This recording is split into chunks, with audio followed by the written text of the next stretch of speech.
Good morning, everyone. We have made it to the final day of the YP4 Civic Engagement Summit.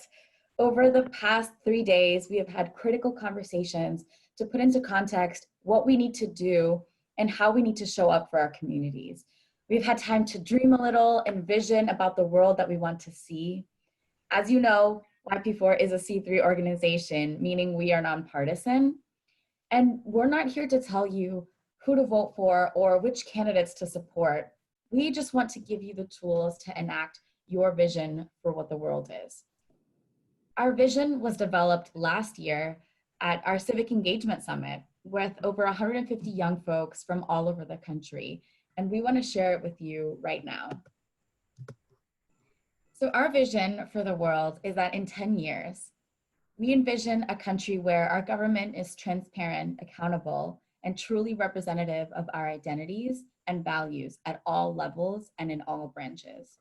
Our communities will be educated on and able to meaningfully participate in the full civic process.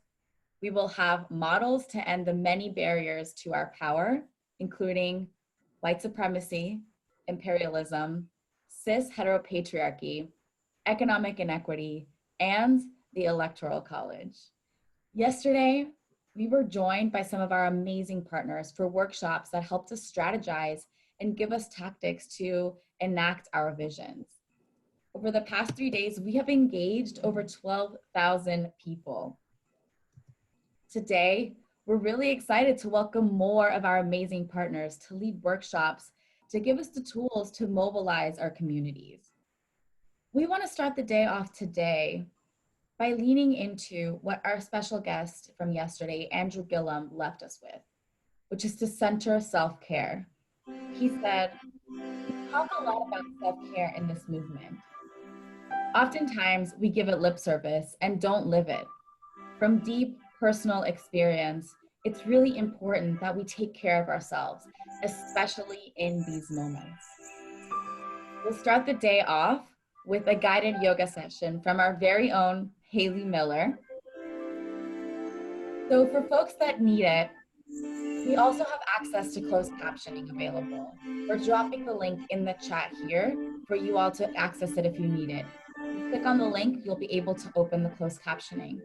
If you do need technical support at any moment and experience technical issues, please send a private message to YP4 Tech Support instead of messaging the full group, and they will be able to provide you the support that you need.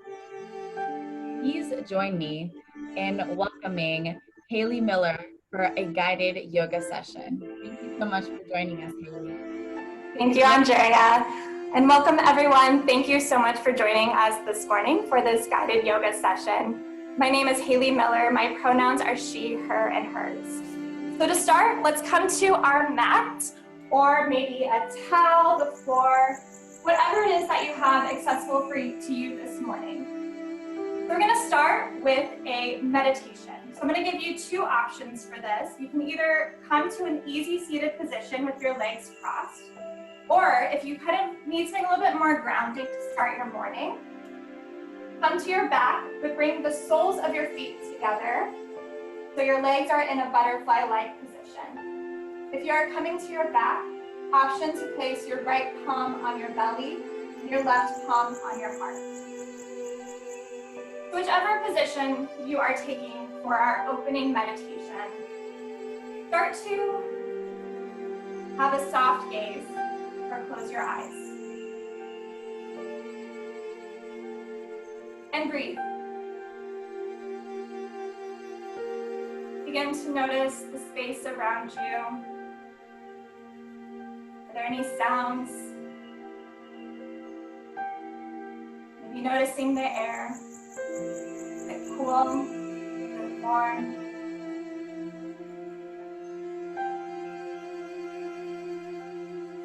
And keeping a slow and steady breath in through the nose and out the mouth.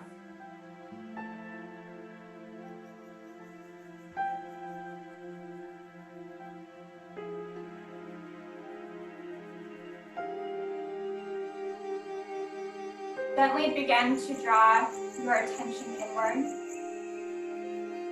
Paying special attention to your breath. Noticing how your belly begins to rise with every inhale and soften with each exhale.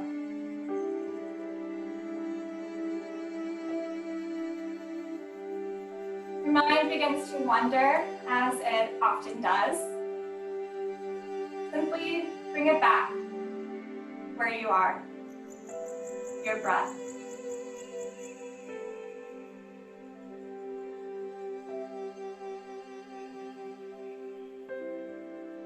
Here in our meditation, we'll begin to set an intention. Maybe a word, a thought, a phrase that you can come back to as we flow through this morning's practice together.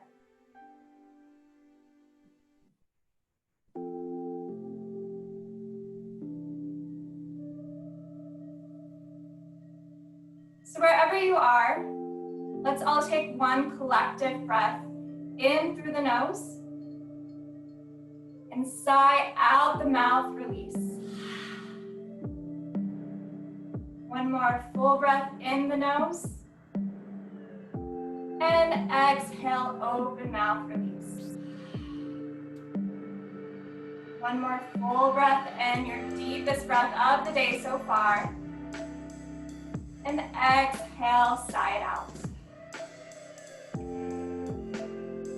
Starting to bring your attention back to the room. Gently flutter the eyes open if they're closed. If you are on your back, draw your knees together, right, and bring your knees in towards your chest. Option to take a few rocks from side to side, giving the low back a nice massage. From there, we'll all come up to our seats, finding an easy seated position. Here, as we inhale, arms sweep up overhead. Exhale, drawing hands to heart center. Inhale, arms sweep up. Exhale through center. One more, inhale to rise. Exhale, heart center. Inhale, arms sweep back up overhead. Exhale, taking a gentle twist towards the right. So left fingertips find the earth behind you. Left palm to the right knee. Inhale, will lengthen through the spine. Exhale, gentle twist from the belly. Inhale to lengthen. Exhale, twist. One more, inhale. And exhale. Inhale, coming back up through center, arms overhead. Taking this gentle twist to the other side now. So left fingertips towards the earth behind you, right palm to your left knee. Inhale to lengthen. Exhale, twist. One more, inhale, lengthen. Exhale to twist. And actually one more time, we'll inhale and exhale here. Inhale, coming back up through center, rolling over the knees, so finding a tabletop position. So knees are hip width apart, hands are shoulder width apart. Having a long line of energy from the tailbone through the crown of the head. We'll start in our tabletop, taking a few cat-cows to really warm up the spine. So inhale, heart lifts, gaze lifts to your cow. Exhale, curling the spine, chin chucks towards the chest, cat. Inhale, heart shines through cow. Exhale, curl the spine, cat. One more, inhale to a cow. Exhale, curl the spine, cat. So continue to take cat-cows at your own pace. Option to take any other organic movements that are calling to you this morning. So maybe you want to take some hip circles, sending the hips towards the right, down towards the heels, then over towards the left, up, back through center. Whatever you're doing, if you are taking movements towards one side, make sure to take the same movement towards the opposite side. And we'll just stay here for a few breaths.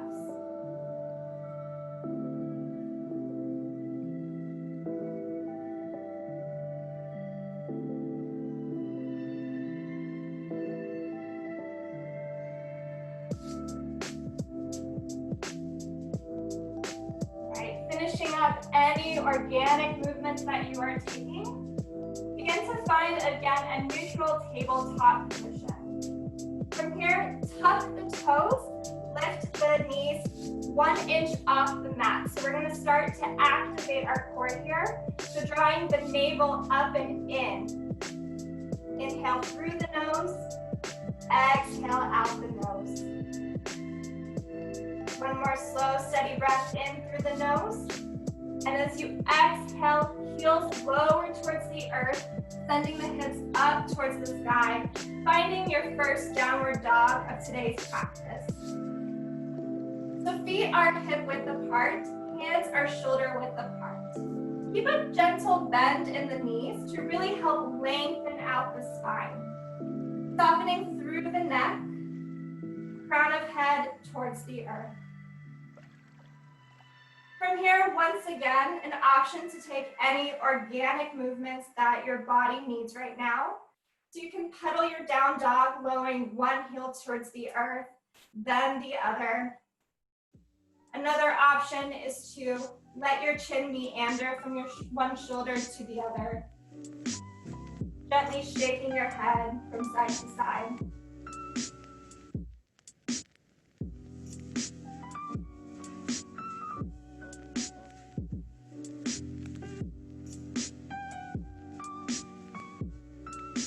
If you're taking any of these movements, on your next exhale, still your down dog.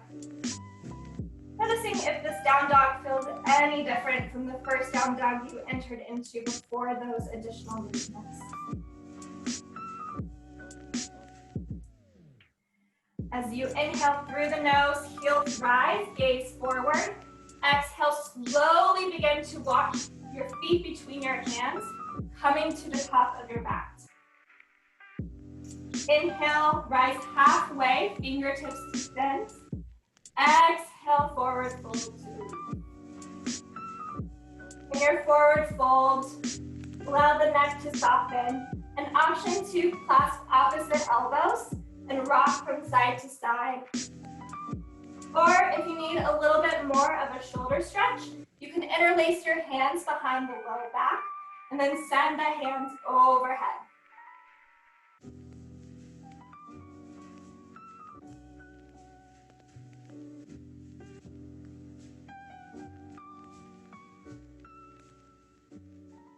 Inhale. And as you exhale, releasing any grasp that you have. And we'll slowly begin to roll up one vertebrae at a time. Stacking shoulders over hips, allowing the head to be the last to rise up.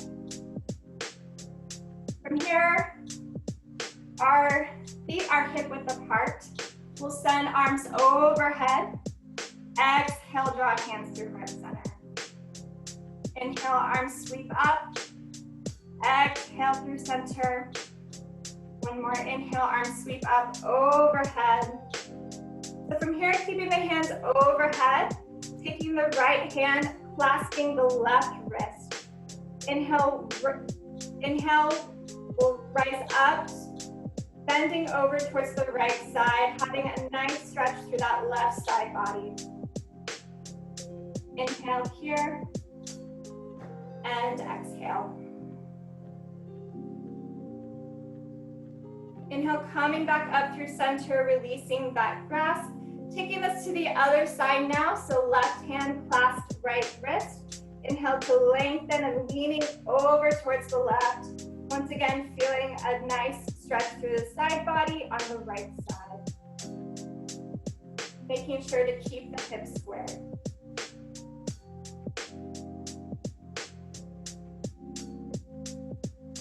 Inhale. Exhale, release, arms overhead. And then exhale, forward fold. Inhale to rise halfway, fingertips to chin. Exhale, fold, hands plant to the earth, stepping back to a high plank. So having, again, a very long line of energy from the crown of the head to the back of the tailbone. From here, we'll lower through knees, untucking the toes, lowering chest and chin. So hands frame the ribs. As we inhale, we'll press into the tops of the toes, finding a baby back bend cobra. Exhale, lower. Inhale to rise up, baby cobra. Little to no weight, press in your hands. Exhale, lower. One more, inhale, cobra. Exhale, lower. Bringing the toes together, sending the hips back towards the heels, finding a child's pose. Remembering that you can always come back to a child's pose as you go. This is always an option. You need to take a breather. But while we're in this child's pose, let's give ourselves a nice head massage. So gently rolling the head side to side. Giving our third eye center a little massage. I'll show you how we share. If love is in color, then maybe we're blind. Prepare to move back into our down dog. Spread the fingers wide on the mat. Lift the hips, tuck the toes, and then hips go up and back for your downward dog. We're going to start to really warm up the body from here, moving into our Sun A salutations. So inhale, heels rise, gaze forward. Exhale, come to the top of your mat. Inhale, rise halfway, long spine. Exhale, forward fold. Inhale, arms sweep up overhead. Exhale, hinging from the hips, fold. Inhale to rise halfway. Exhale, hands plant, stepping back to a plank. Option to lower through knees, chest, and chin as we did previously. Or if you are ready, lowering through chaturanga, bending the elbows, lowering halfway. Inhale, coming up to your cobra or upward dog, heart shines through. Exhale, tuck the toes, kiss back towards the sky, downward dog.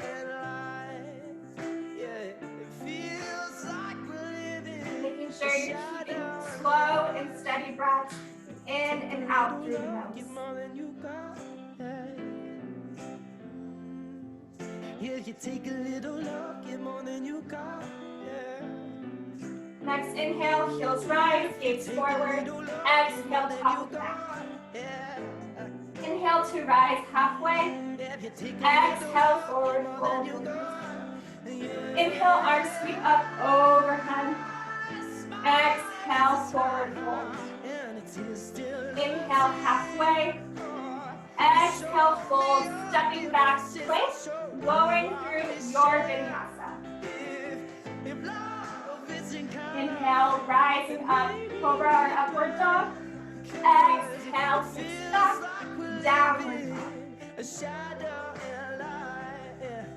It feels like we're living a shadow and light, a shadow and light. Next inhale, heels rise, gaze forward. Exhale, top of the mat. Inhale, rising halfway. Exhale to fold. Inhale, rising up all the way, hands overhead. Exhale, folding back towards the earth. Inhale to halfway lift. Exhale, fold, flowing through a vinyasa, but always an option to just go straight back to a downward dog. You never have to do a vinyasa if you don't want to. And always return to a downward dog.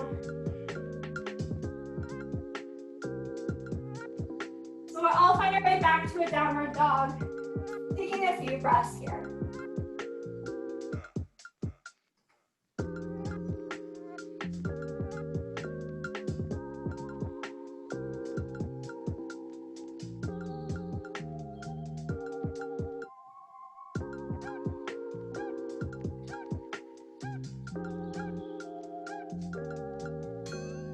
for our sun B salutations. Inhale, heels rise, gaze forward. Exhale, top of the mat. So bring toes together, heels slightly apart. Keeping a bend in the knees, arms sweep up overhead. Finding a chair pose, inhale, exhale. Making sure the tailbone is slightly tucked, drawing the navel up and in. Shoulders press away from the ears. One more inhale, and exhale, fold. Inhale, halfway lift, long spine. Exhale, fold, stepping back, going through a vinyasa or to your downward dog.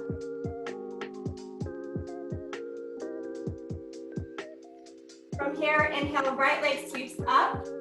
Exhale, step right foot between hands. Lowering that back foot to the earth, find warrior one feet position. Inhale, arms rise up overhead. That back foot, the toes are pointed towards the left corner of your mat. Right knee stacks on top of right ankle. Hips are squared, arms overhead. Inhale here through the nose, and exhale through the nose.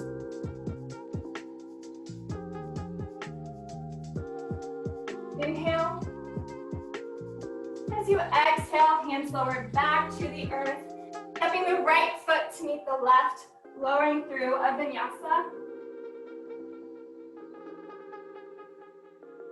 Taking this to the other side now. So left leg sweeps up and back, stepping the left foot between hands, lowering the right foot towards the earth, warrior one foot stance. Inhale, arms sweep up overhead. So once again, right toes point towards the right corner of the mat, left knee on top of left ankle, hips squared, arms overhead.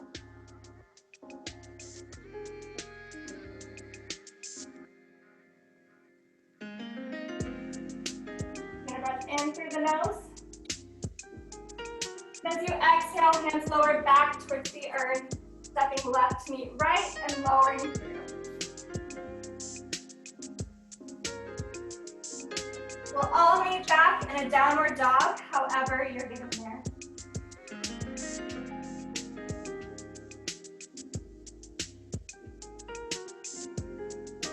From here, reconnect with your breath if you may have lost it. Finding slow and steady inhales and exhales out the nose.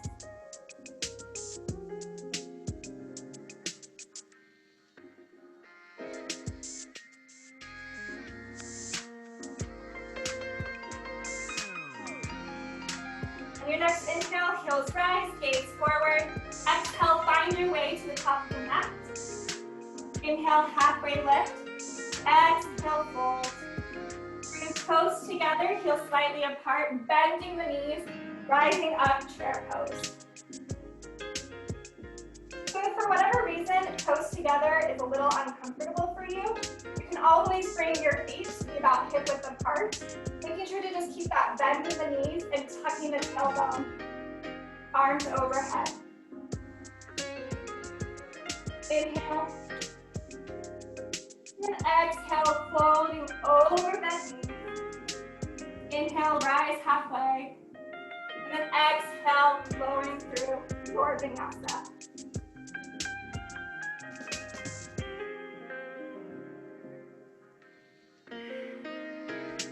We'll all find ourselves in a down dog. On the next inhale, right leg sweeps up. Exhale, step foot between hands. Back foot lowers, rise up, warrior one. Inhale. Exhale, hands lower. Right meets left foot, lowering through.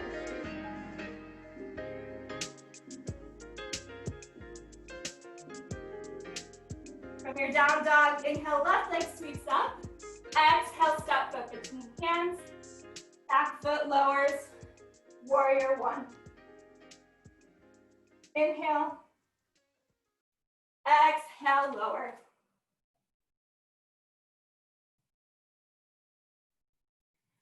And we'll all meet back once again in a down dog.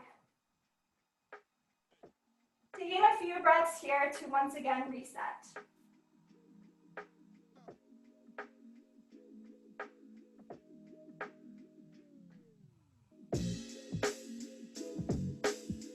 Going through our sun V salutation one more time. Inhale, heels rise, gaze forward. Exhale, top of mat. Inhale, halfway. Exhale, fold. Inhale, sitting up, your chair pose. Inhale. Exhale, forward fold, release. Inhale, halfway lift. Exhale, fold. Stepping back, lowering through vinyasa.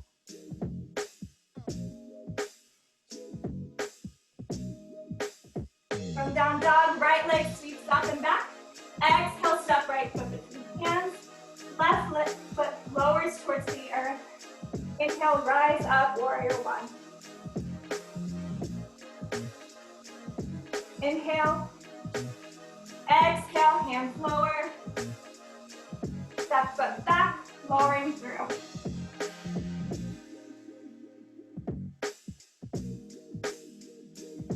From down dog, left leg sweeps up. Exhale, stepping left foot between hands. Inhale, rising up, warrior one. Inhale. Exhale, lower.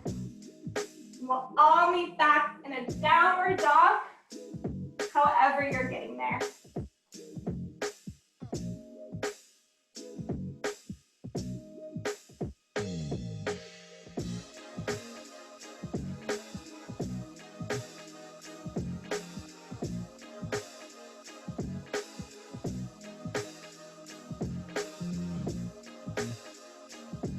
In our downward dog, right foot sweeps up and back. Exhale, step foot between hands.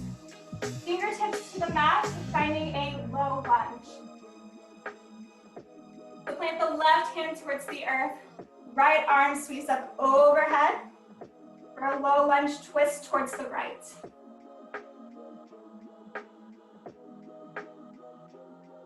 Inhale. And exhale, lowering the right hand. Bringing that back foot, outer edge of the left foot parallel to the short edge of your mat. So finding a warrior two foot stance. Inhale, rising up, finding a warrior two on the right side.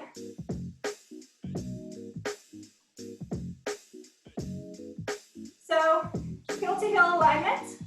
Right knee stacks on top of right ankle. Hips are externally rotated. Arms to a T. Keeping a soft gaze over that middle finger. Inhale and exhale. Inhale, lengthen forward. Exhale, reverse warrior. So right arm sweeps up overhead. You can bring that left arm around the waist for a bind.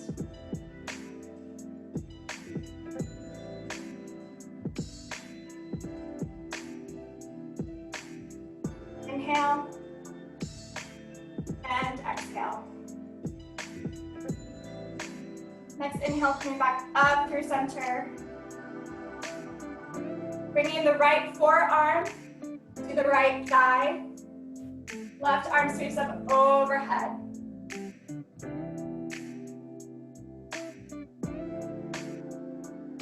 Extended side angle on the right side. Really pressing into the outer edge of that back foot. Keeping little to no weight on that forearm that's on the top of your right thigh. Inhale and exhale.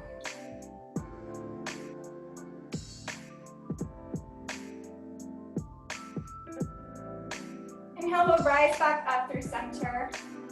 Sweep the hands down towards the earth, framing the right foot. Stepping the right foot back to meet left. You can lower through your chaturanga, do this in a downward dog. Or again, option to find the child's pose.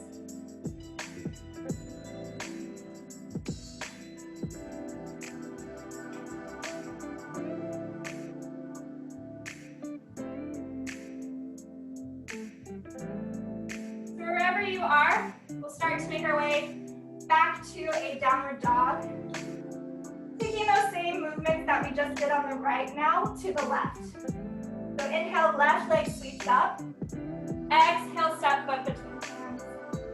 Fingertips towards the earth for a low lunge. Inhale and exhale. Inhale, right palm presses into the earth as your left hand sweeps up overhead. Low lunge twist towards the left. Stacking the left shoulder on top of the right. Making sure there's little to no weight in that right hand. You're really pressing into that front foot.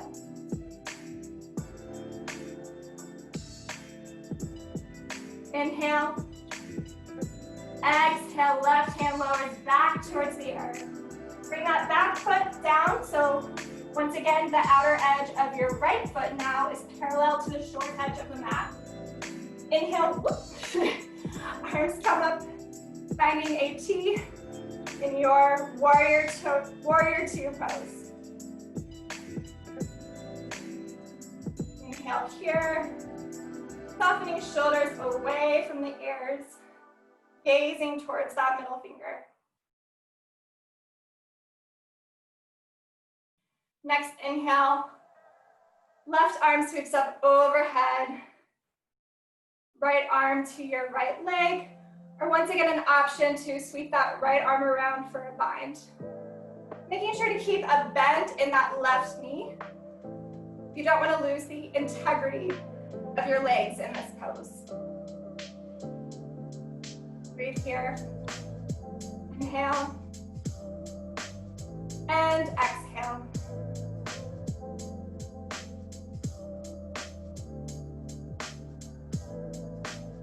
One more inhale. You see exhale coming back up through center, finding that warrior two. And then lowering the left forearm to the left thigh. Right arm sweeps up overhead.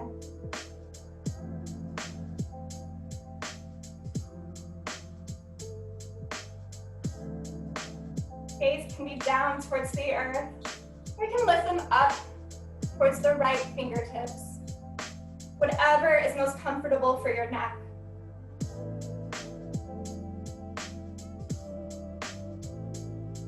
One more inhale.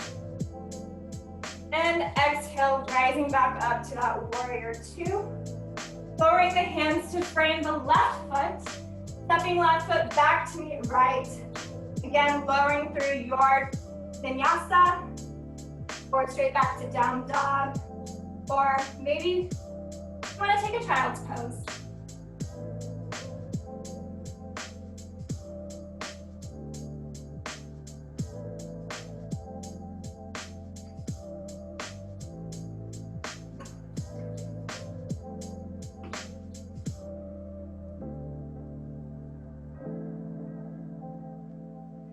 Wherever you are, we'll all begin to make our way back into a downward dog.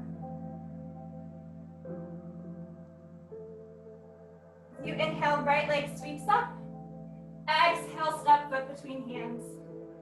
Inhale, coming up to a warrior one. So we've been here before. Making sure that right knee is stacked on top of the right ankle. Hips are squared. Hands are overhead. Inhale. Exhale, bring the hands to the low back. Interlace the hands. Left thumb on top of right. Pressing the palms, pressing the hands down towards the earth. Really lifting the chest up for a nice heart opener. Inhale. As you exhale, fold, finding a humble warrior. Really pressing through both feet. Allow the head and neck to soften towards the earth.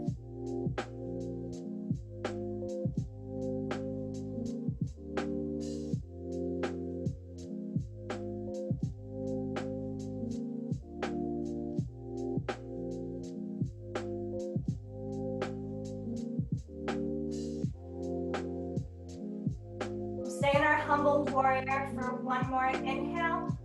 And as you exhale, releasing the grasp, bring the hands to frame the front foot.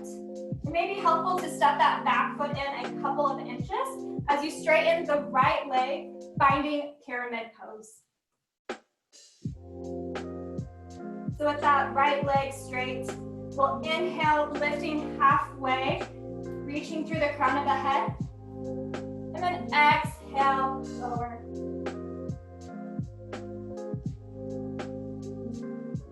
Maybe you're noticing a nice deep stretch through the back of that right leg. Notice any areas where you may be able to soften.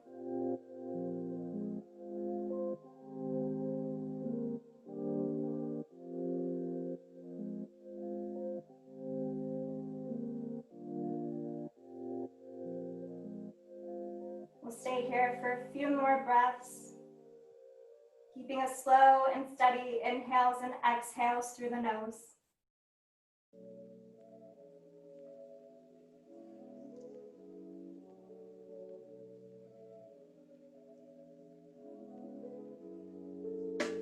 On your next exhale, begin to bend that right knee. Maybe you want to step that left foot back a little bit, finding once again a low lunge.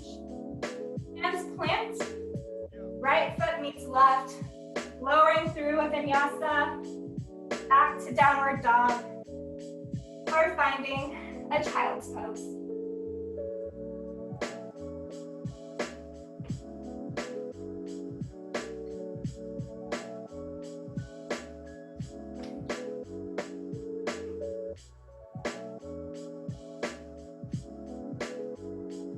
Wherever you are, we'll all meet back in a downward dog. Taking us to the left side now, left leg sweeps up and back. Exhale, step left foot between hands. Finding warrior one on the left side, lowering the back foot towards the earth. Inhale, arms sweep up overhead. Taking the hands behind to the low back. This time as you interlace your hands, right thumb on top of left. Pressing knuckles towards the earth, heart lifts, inhale. And exhale, folding forward, humble warrior.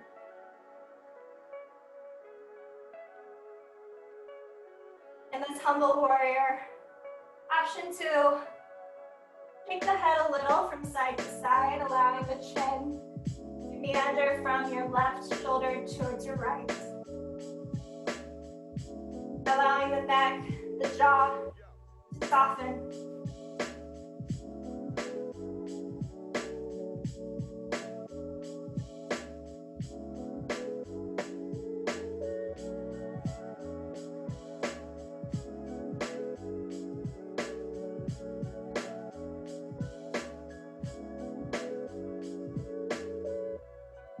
Inhale, exhale. One more inhale. As you exhale, releasing the hands, framing the left foot. Right foot comes in a couple of inches as you straighten the left leg. Inhale, lifting halfway, sending energy through the crown of the head. And exhale, release, pyramid pose.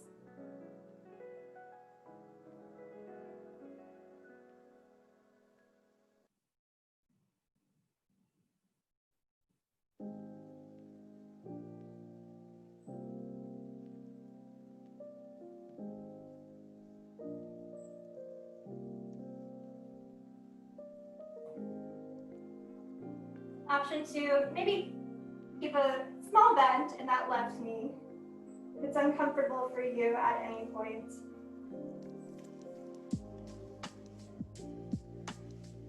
Staying here for a few breaths.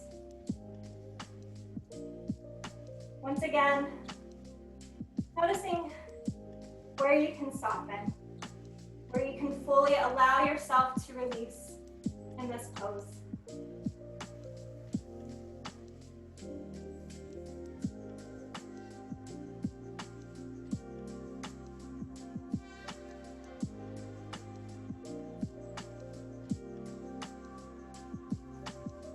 Inhale. Exhale, bending that left knee, hands towards to the earth, stepping the left foot to meet right, and lowering through your vinyasa. And we'll all meet back in a downward dog.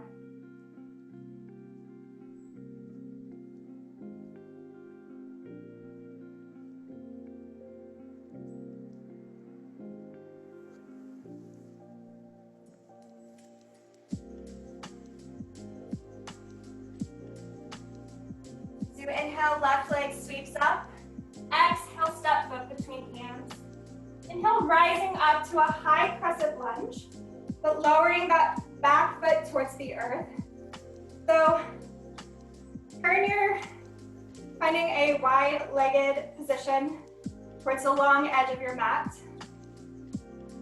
So toes point inward, heels are out. Bring your hands to your hips. We're preparing for a wide-legged forward fold. Inhale, lengthen. Exhale, fold halfway. Inhale, lengthen through the crown of the head. And then exhale, forward fold. Completely release towards the earth. In your wide-legged forward fold, there are a couple of options. You can once again interlace the hands behind the back, taking another shoulder stretch. If that's not what's calling for you, you can bring your peace fingers to your big toes for a nice stretch, once again through the back of the legs. Or maybe what's calling to you is a twist. So if you are wanting to take a twist in your wide-legged forward fold, plant your right hand underneath you. Left hand sweeps up overhead.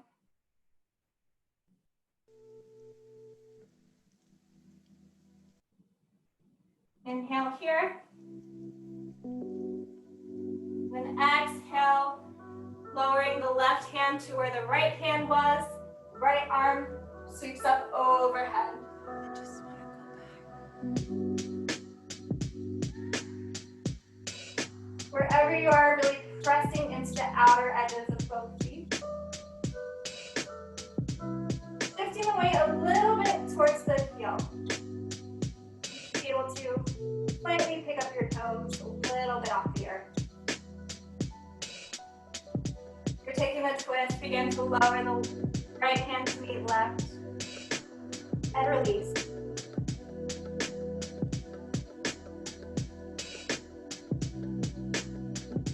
Inhale, halfway lift. Exhale, fold. Start to make our way back, facing our left foot. So bending to that left knee. Hands plant. Left foot steps back to meet right. Flowing through more vinyasa. Or straight back to a downward dog.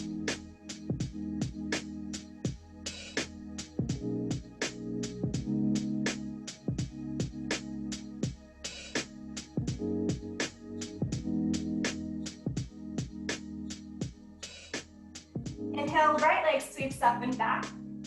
Exhale, step up between hands. Inhale, rising up, high crescent lunge. Exhale, lowering that left foot towards the earth. Bringing your toes towards each other, finding once again a wide-legged forward. It stands for wide-legged forward fold. So inhale, lengthen. And exhale, fold. Taking the same option that you did on during the other wide-legged forward fold.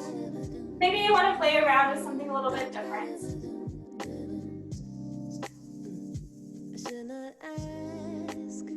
If it's in your practice, you can also take a tripod headstand. That is not in my practice, so I will not be doing that. Wherever you are, really soaking up the benefits of this wide-legged fold. Again, noticing any spots where you can release.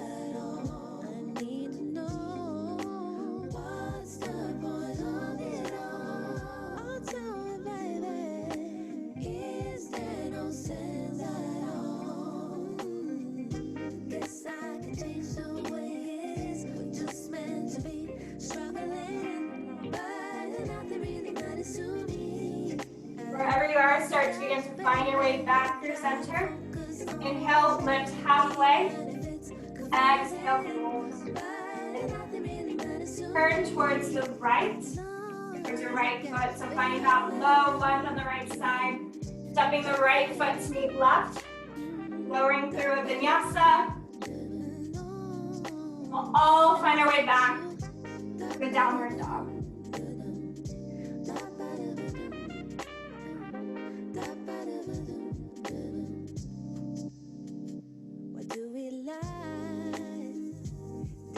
In our downward dog, let's all lower our knees down towards the earth, sending our hips towards our heels, all finding a well-deserved child's pose.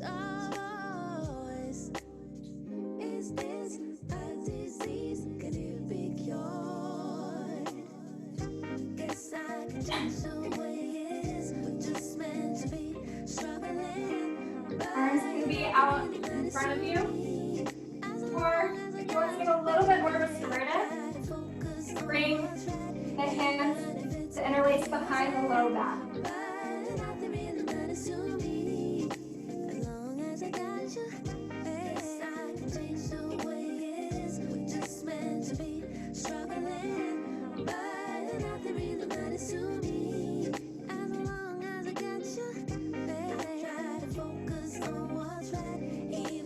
Inhale through the nose. Exhale, side out the mouth. Inhale through the nose. Exhale, sighing out the mouth. One more, your deepest breath of the day so far, in through the nose. And exhale out the mouth.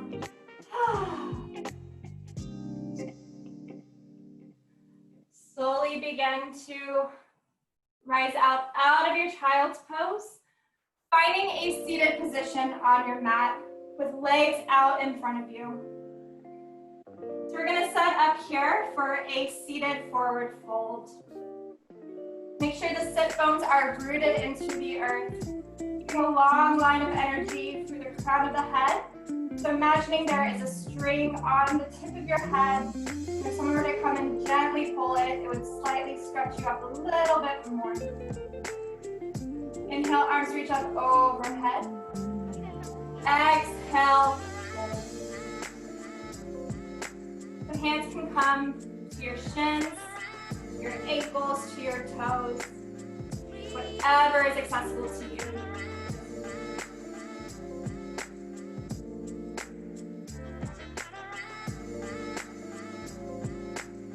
Gaze is down towards your knees, allowing your neck to soften.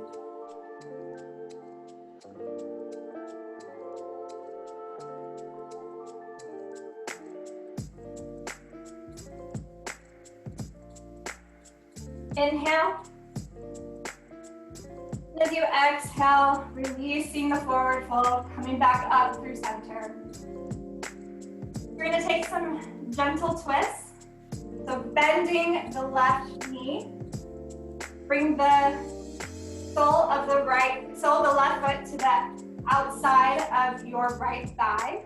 Option to keep that right leg straight, or you can bend the right leg, bringing the sole of the right foot towards the heel of the right foot towards the left sit bone. From here, inhale, arms up overhead. Exhale, gentle twist towards the left. Right hand towards the earth behind you. Left hand towards the earth behind you. Right elbow outside of left knee. Inhale to lengthen. Exhale, twist. Inhale. exhale. One more, inhale, and exhale. Inhale, coming back up through center. Straighten the legs out in front of you again. Maybe giving them a little bit of a shake. Maybe a gentle, a nice massage too. Up and down your thighs. Now we'll prepare to take that twist to the other side. So bending the right leg, sole of the right foot to the outside of the left thigh. Right foot outside of left thigh. Bending that left leg, arms overhead. Inhale to lengthen. Exhale, twisting towards the right. Gaze over heart center as you inhale, lengthen. Exhale, twist through the belly. Inhale. Exhale. One more, inhale. And exhale. Inhale, coming back up through center. Begin to lower onto your back. So keeping the knees bent, soles of the feet on the earth. Lowering down towards our back, setting up for a bridge pose. So arms are straight down, fingertips. Walk the heels towards the fingertips. So you should just be able to gently graze your fingertips towards your heels. Pressing into all four corners of the feet. Inhale, gently begin to lift your hips up. Option to keep your palms on the earth or interlace the hands behind the low back. If you're interlacing the hands behind the low back, begin to walk your shoulder blades together, pressing them together. Inhale and exhale. Keeping the belly engaged, drawing the navel up and in. And as you exhale, release any grasp that you have and slowly begin to lower back towards the earth. Inhale, drawing knees towards chest. Gently rock from side to side, giving your low back a nice massage. We'll take some gentle twists on our back. So inhale, bring the arms to a T. Shift the hips slightly towards the left. Lower the knees towards the right. Gaze over towards your left fingertips. Option to bring the right palm to the top of that left knee.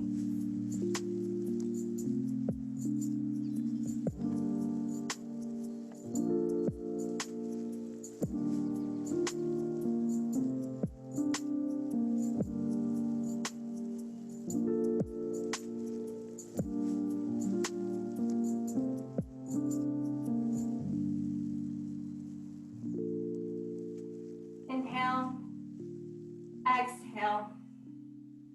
One more inhale.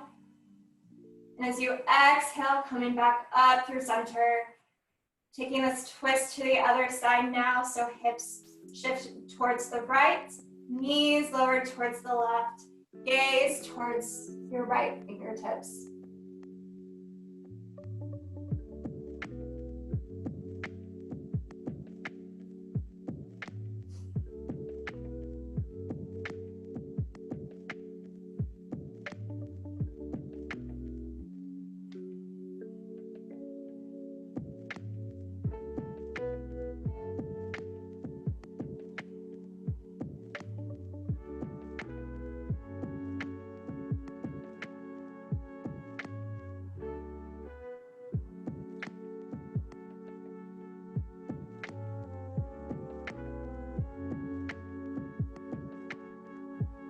Inhale, exhale. One more inhale. And as you exhale, coming back up through center, Drawing knees in towards the chest. Finding a happy baby pose. So hands can clasp outside of the calves, the ankles, or the outer edges of both feet. Whatever is accessible for you. Making sure to keep your low back rooted down towards the earth. Your child's pose. Option to rock a little from side to side. Making this happy child's pose.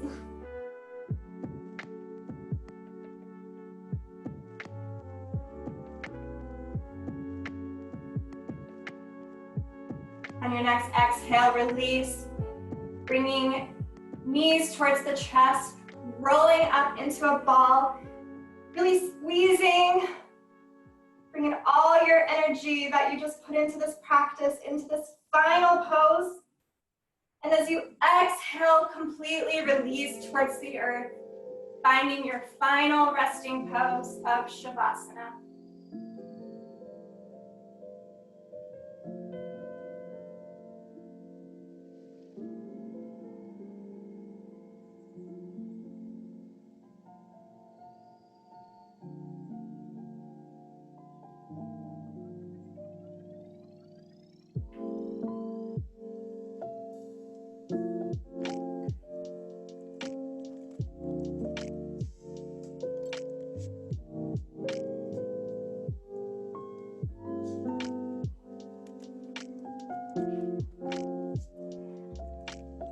Slowly begin to bring movement back into your body. Wiggle your toes, your fingers.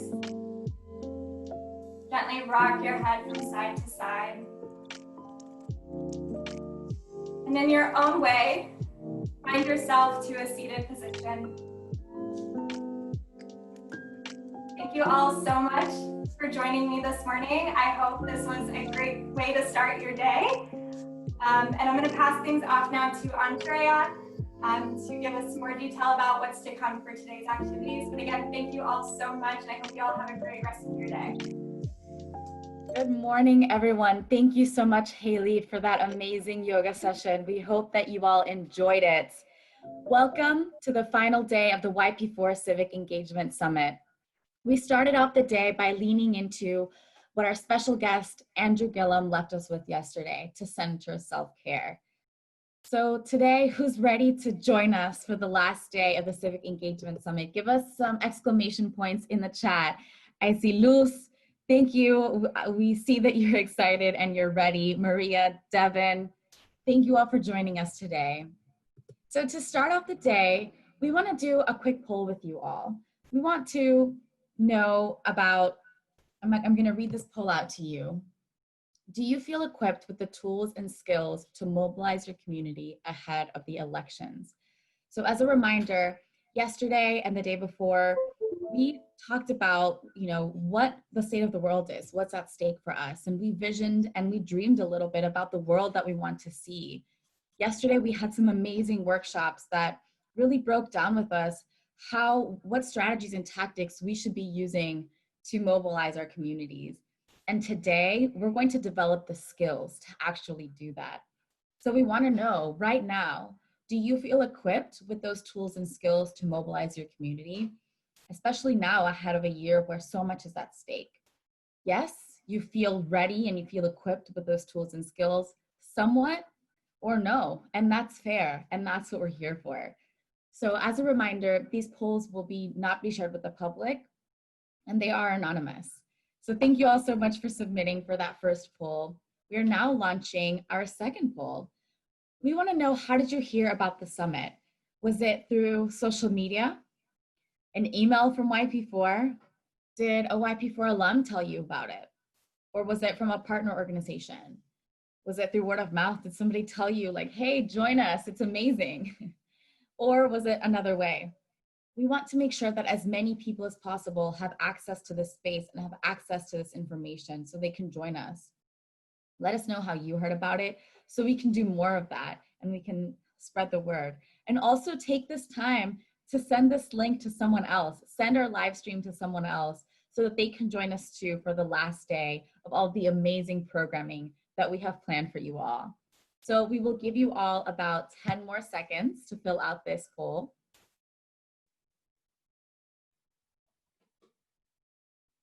Give you all about 3 more seconds. All right.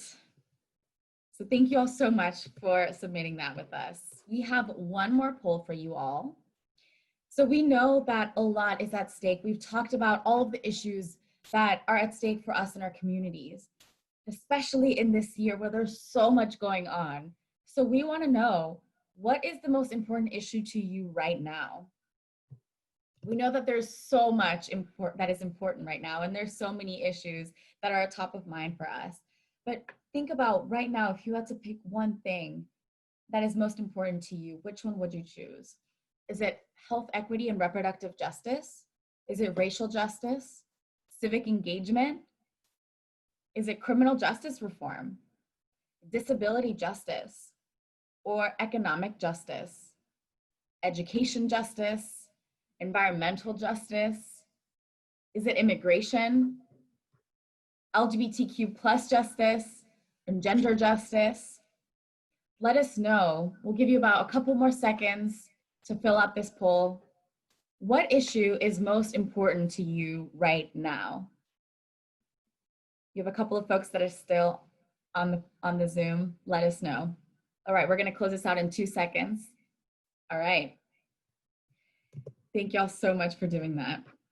Like we mentioned, all of the things that affect our lives right now are at stake. There's so much going on in the year 2020, all of the wildness, and all of the ways that we can also build power.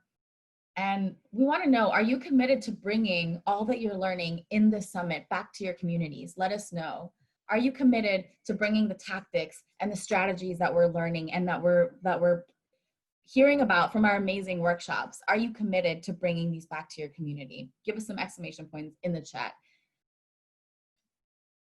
Yes, Devin, I see your exclamation points. And we want to help you make this commitment. Maria, yes. But we're going to help you make this commitment by signing a pledge. So we have a pledge that we have dropped into the chat here. We know that whenever we come together, we can make a huge impact. And when we help other people make those commitments as well. So this pledge asks you to tell us, how many people are you committed to mobilizing ahead of the November elections? Let us know how many folks you're bringing with you. And send this link, send this pledge to the folks that you know and help them make that commitment as well. We're dropping the link here, sign this pledge and send it to your folks as well. We are also dropping a link to a feedback form. If something is resonating with you throughout the summit, if something is really impactful for you, let us know. So go ahead and open up this link and let us know what you're thinking. Where is your spirit? How are you feeling? And we will go ahead and put the link here in the chat. Feel free to add at any point throughout the summit. Also, as a reminder for folks that are just joining us, we do have closed captioning available. We are going to drop the link here now for you to open it up and you can stream the closed captioning alongside with this live stream. So you all can see that here. So like we mentioned, there is so much going on right now in the world. And in the past couple of days, what we have done is we started off the first day with naming the state of the world. We talked about COVID-19 and power and how we can use this as an opportunity to also build power and take power back for our own communities. We talked about, what does a radical agenda for progress look like? We know that right now is the time to be as radical as we can be. So we visioned and we dreamed about the world that we want to see. What does that radical agenda look like for our communities? We visioned and we dreamed with our keynote speaker, Adrienne Marie Brown, who led us through visioning about how we can use imagination to build the future that we want to see. And yesterday, we strategized. We strategized and we learned about the tactics that we need to build what that vision is. We learned about the budget process and how to get involved in redefining what the priorities are for our communities. We learned about policy and how to, and get our voices involved in the policy making process that impact every aspect of our lives. We learned about the legislative process at different levels of government. We learned about what racial justice looks like within our organizations and within the ways that we move about the world. Are you all ready to join us today for the amazing programming and workshops that we have from our partners? Let us know in the chat if you are ready. Yes. We also, yesterday, we were joined by an amazing surprise, a couple of amazing surprise guests. Did you all get a chance to see that? Today, we are going to be joined by some awesome guest surprise speakers throughout the day. Be on the lookout for those guest speakers. So here is our agenda for the day today. We started off with a guided yoga. We're going to, later in the day, be surprised by some of our awesome speakers. And we have some amazing workshops planned for you. So let's see what those workshops are. So we're going to be starting off with a first workshop titled Channel Your Stories into Change, Lobbying for Your Rights, led by Platform. This is where you will learn to break down the barriers to lobbying, understanding how to craft a narrative around the realities we live, and practice telling our stories in a way that makes sense, and that way that makes legislators listen. Are y'all ready for that? This is going to be led by Jennifer Mandelblatt. We also have the second workshop that is going to be led by Katie Kirchner of the Roosevelt Network, which is going to be an introduction to policy. And it's going to help us break down and connect outcomes and realities that we identify with in our communities to policy. And that's going to be at 3 p.m. Eastern Time, 12 p.m. Pacific Time. The third workshop of the day is going to be innovative ways to mobilize your community, led by Citizens She United. And this is going to explore innovative strategies to mobilize our communities across all states and territories using an awesome campaign that they're running as a case study. And this is going to be at 5 p.m. Eastern Time and 2 p.m. Pacific Time. Then we are going to have an amazing keynote speaker, Valencia V. Gunder, who is an amazing environmental activist based in Florida. She's also the co-director of Smile Trust, Inc., which is a nonprofit that assists the homeless community, low-income housing, hurricane relief, and more. This is going to be at 7 p.m. Eastern Time, 4 p.m. Pacific Time. And y'all, Valencia is amazing, so y'all don't want to miss this. Are y'all excited for all this amazing programming today? Yes, I see that. So throughout the day, again, in between the breaks, we're going to be joined by some surprise guests. We have some amazing, let me tell y'all, some amazing folks in store, so you don't want to miss it. Send this to your cousins, send this to your family, because you will want them to watch. So before we do get started, we want to go through some functions of this webinar and some community agreements. So as you can see at the bottom of your screen, there's a Q&A function. This is a space for you to ask questions throughout the summit. We will do our best to answer them. Make sure that you're asking questions here in the Q&A and not in the chat so they don't get lost. We also have a chat function available. This is a space for you to interact with us and let us know what you're thinking. We're gonna be asking questions throughout the summit, and this is a space for you to respond and interact with us. And we also will have a couple of polls like we just experienced. We encourage you to participate in these live polls. We will have some more at the end of the day. Also, for accessibility, we will have a closed captioning available. We're dropping the link in the chat here for you to access it. If you do end up having any technical issues, please send a private message in the chat to YP4 Tech so that we can support you. We will also be having our amazing interpreters back for the end of the day for our keynote, so make sure to be on the lookout for that as well. For viewing, this, so you know, this Zoom is also going to be recorded, so you have access to it after. It's being saved on our YouTube, so that's the link where you can go to rewatch it. We are dropping the link here in the chat for the YouTube for you to see it. Also, this is the link. If you are in our Zoom space, if you are in our summit space, this Zoom link is the one that you can use throughout the rest of the day. Again, we encourage you to stay because we have some awesome guest speakers throughout the day. But we are also being live streamed. We are live streamed right now on YouTube and Facebook. Please share the live on your social media and send it to folks so that even more people have access to this information. We're putting the link in the chat here. Make sure to tag YP4. And if you are watching on our live stream, for folks that are, we're excited that you're watching, we're excited that you're joining us. But in order to participate in the Q&A and the live discussions, make sure that you are registered so that you can join us in the Zoom space, join us on the other side. You can still register at yp4.org/CE2020. Here's the link displayed on the screen. So we want to do just a couple of reminders of our community agreements.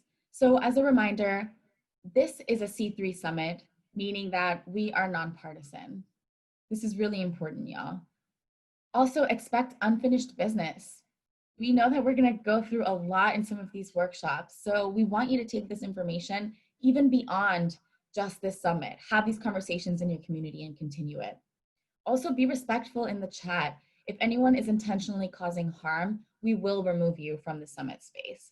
And lastly, please be mindful of people's correct pronouns.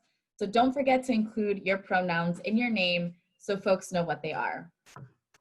All right, so before we've done our surveys for the day, and what we're going to do is go into a quick break and come back for our next workshop, which is going to be, like we mentioned, channel your stories into change, lobbying for your rights. But in between, we are going to have some really awesome guest speakers, and we're also going to be joined back by DJ Kara. Are y'all excited to have DJ Kara back? Let us know in the chat. She's excited to be back as well. So we're going to, right now, Luz is ready for DJ Kara and for the programming of the day. We are going to be back.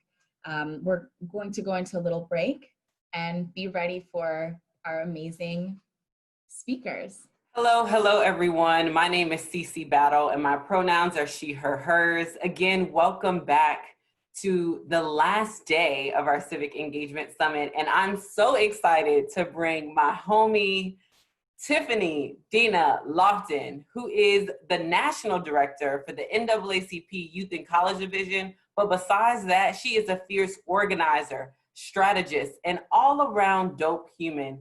So give me some exclamation points in the chat to welcome my girl, Tiffany. Tiffany! What's up, beautiful? It's good to see you, sis. It's so good to see you. Come on, giving us skin and everything. I have to at least pretend like sometimes it's the summertime. I have to remind myself that it's summertime. This is my summertime vibe. I got a plant next to my desk. I got to be, I got to be in the zone. Listen, you are giving it to us. Thank you so much for joining us. Just so you know, over the last couple of days, we've engaged over 12,000 young people. So there's folks here in the Zoom, but we're also streaming on Facebook and YouTube. So please, all of us are waiting to hear your brilliant words. So my question for you is, can you tell us a little bit about the work that you're doing at the NAACP, but more importantly, why should young folks care about this election that's coming up? That's a great question. I'm gonna start with the latter. Okay. So I am finding it a lot easier in 2020 to move young Black people, because that's the demographic of folks that I work with, people who look like me, into the elections without having to fight or combat apathy or argue against the purposefulness of our vote in this democracy.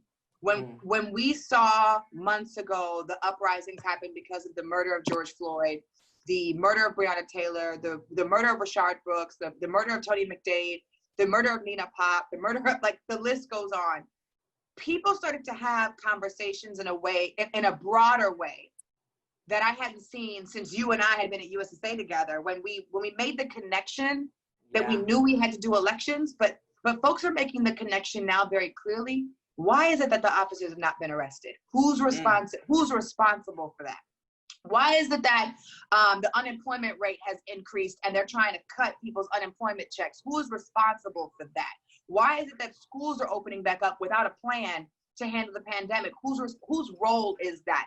And the conversations that I'm having with young people, it gets to that solution, because we have to identify who the person is who's making the decision. So when they find out who that person is, then they make the connection. Wait a minute, that's an elected position. Come on. Right? And so we don't have to do a lot of work this year to convince people to vote. Yeah. We don't have to tell people our ancestors died. We don't have to tell people our lives depend on it. We don't have to tell people. Those things are great for the folks that need it. But most of the young people that I'm working with, it's automatic this year. We understand the responsibility. Now, the problem happens when we try to understand, well, should I vote absentee? Should I vote by mail? Should I vote in person? And that's a more complex conversation, especially since most young people vote on campus, right? When they're able to vote. So that's the answer of why. Right? Yeah. But what we're doing at the NAACP this year has been, it's a test run, as I'm sure it has been for YP4, which I've been a fan of for my entire life. It's a test that we're trying a bunch of things. We are trying digital voter education. We are trying digital voter registration and checking people's status. We have national partnerships with vote.org, along with Politicking the app, which is a Black-owned, nonpartisan voter guide that folks should download. And it's called Politicking. And we have done really, really, really deep work to make sure that folks feel supported and trained, and how to use digital tools to do what they would usually do if they were outside in person. We're going to be doing contactless leaf drops. So we're going to provide folks with PPE gear and t-shirts, and we want them to walk through their neighborhoods and drop things in people's mailboxes so that they can also have access to the tools and resources that we'll be sharing digitally, because not everybody has access to the internet. Not everybody got access to a computer. Not everybody has access to an iPhone. So we got to make it accessible for our folks. And we are texting and phone banking our people across the country. And I didn't even know I could gather this many volunteers to do that, Cece, because when you and I were younger, we was like, phone banking. I want to go protest. So it has actually worked out in our favor, because folks want to get involved. After the protest, what do? And you join a political home like YP4, NAACP Youth in College, and we put you to work. Yes, thank you so much for that, Tiff. And I really appreciate you making the connections when we were organizers, younger, because we still young, okay? Younger organizers over a decade ago. One of the things that both you and I shared. When you say over a decade ago, oh my God. I know it is though, it is, friend. One of the things that you and I both have entrenched in our work, which I really admire about our styles, is it's not just about the upcoming election. It's about all of the elections, right? Because we know if we piecemeal our participation in elections, we'll have piecemeal progress. So can you explain to folks, you talked about, listen, people know why they need to participate in 2020, which I agree. What would you say to folks who know they need to participate in 2020, but may say, okay, I'm done for 2021, 2022? What would be your response to them? I've actually had this conversation. My response to them has been, surprisingly, I mean, we do this work, so the questions are like, what are you telling people, and how can we help other people tell other people the same thing? I've had this conversation, and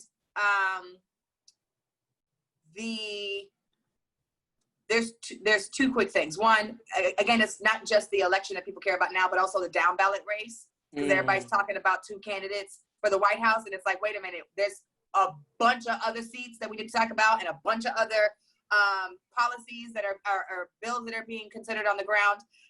So we have to go down the ballot, and we have to know what we're going to do when we get there and who we're going to vote for.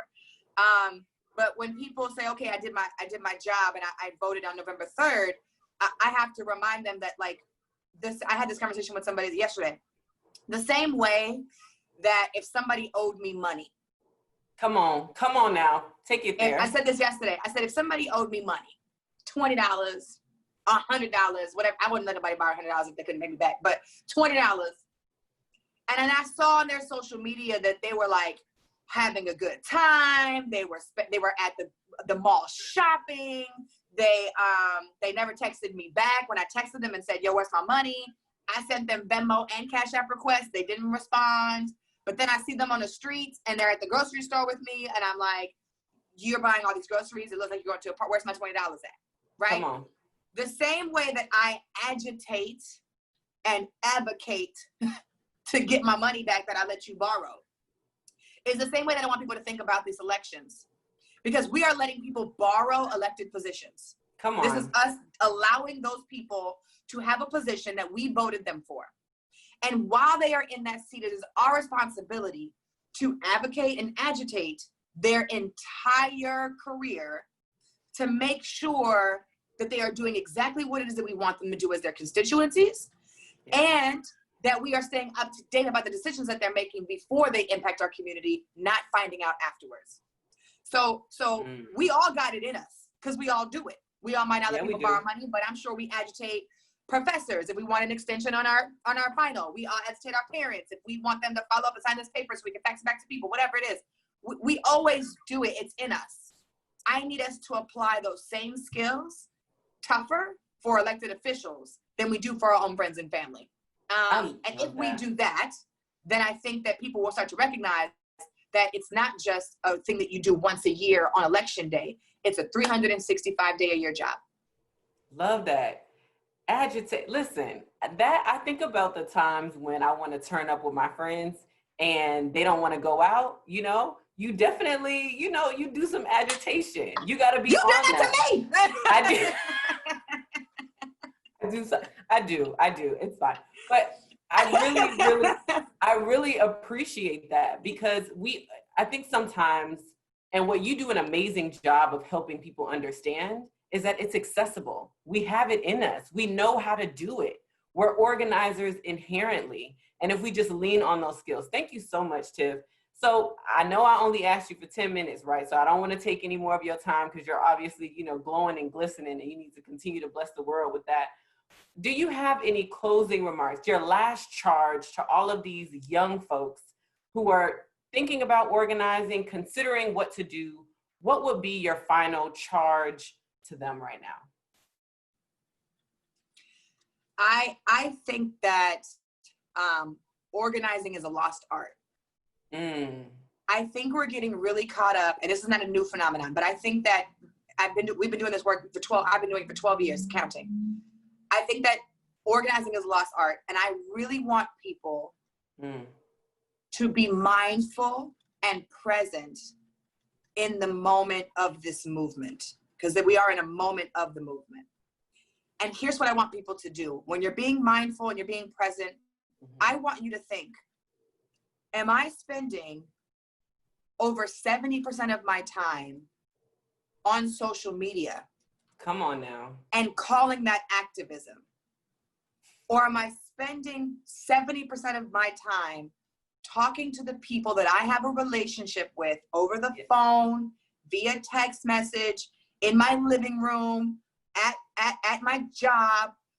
70% of your time needs to be talking to the people that you are closest to. I'm not asking you to call strangers. I'm not asking you to slide in somebody's DM and have a Twitter fight. I am asking you to move the people around you. Yes. And 70% of your time needs to be in tough conversation with them, not changing your avatar. Do that. Not just donating. Yes, do that. Not just posting about it. Yes, do that. But that should be 30% of your work. The other 70% needs to be, I'm going to call these 3 people this week and have a tough conversation with them because I know they don't want to vote, and I'm going to talk to them about why they should. And if we can all do that, we don't have anything to worry about.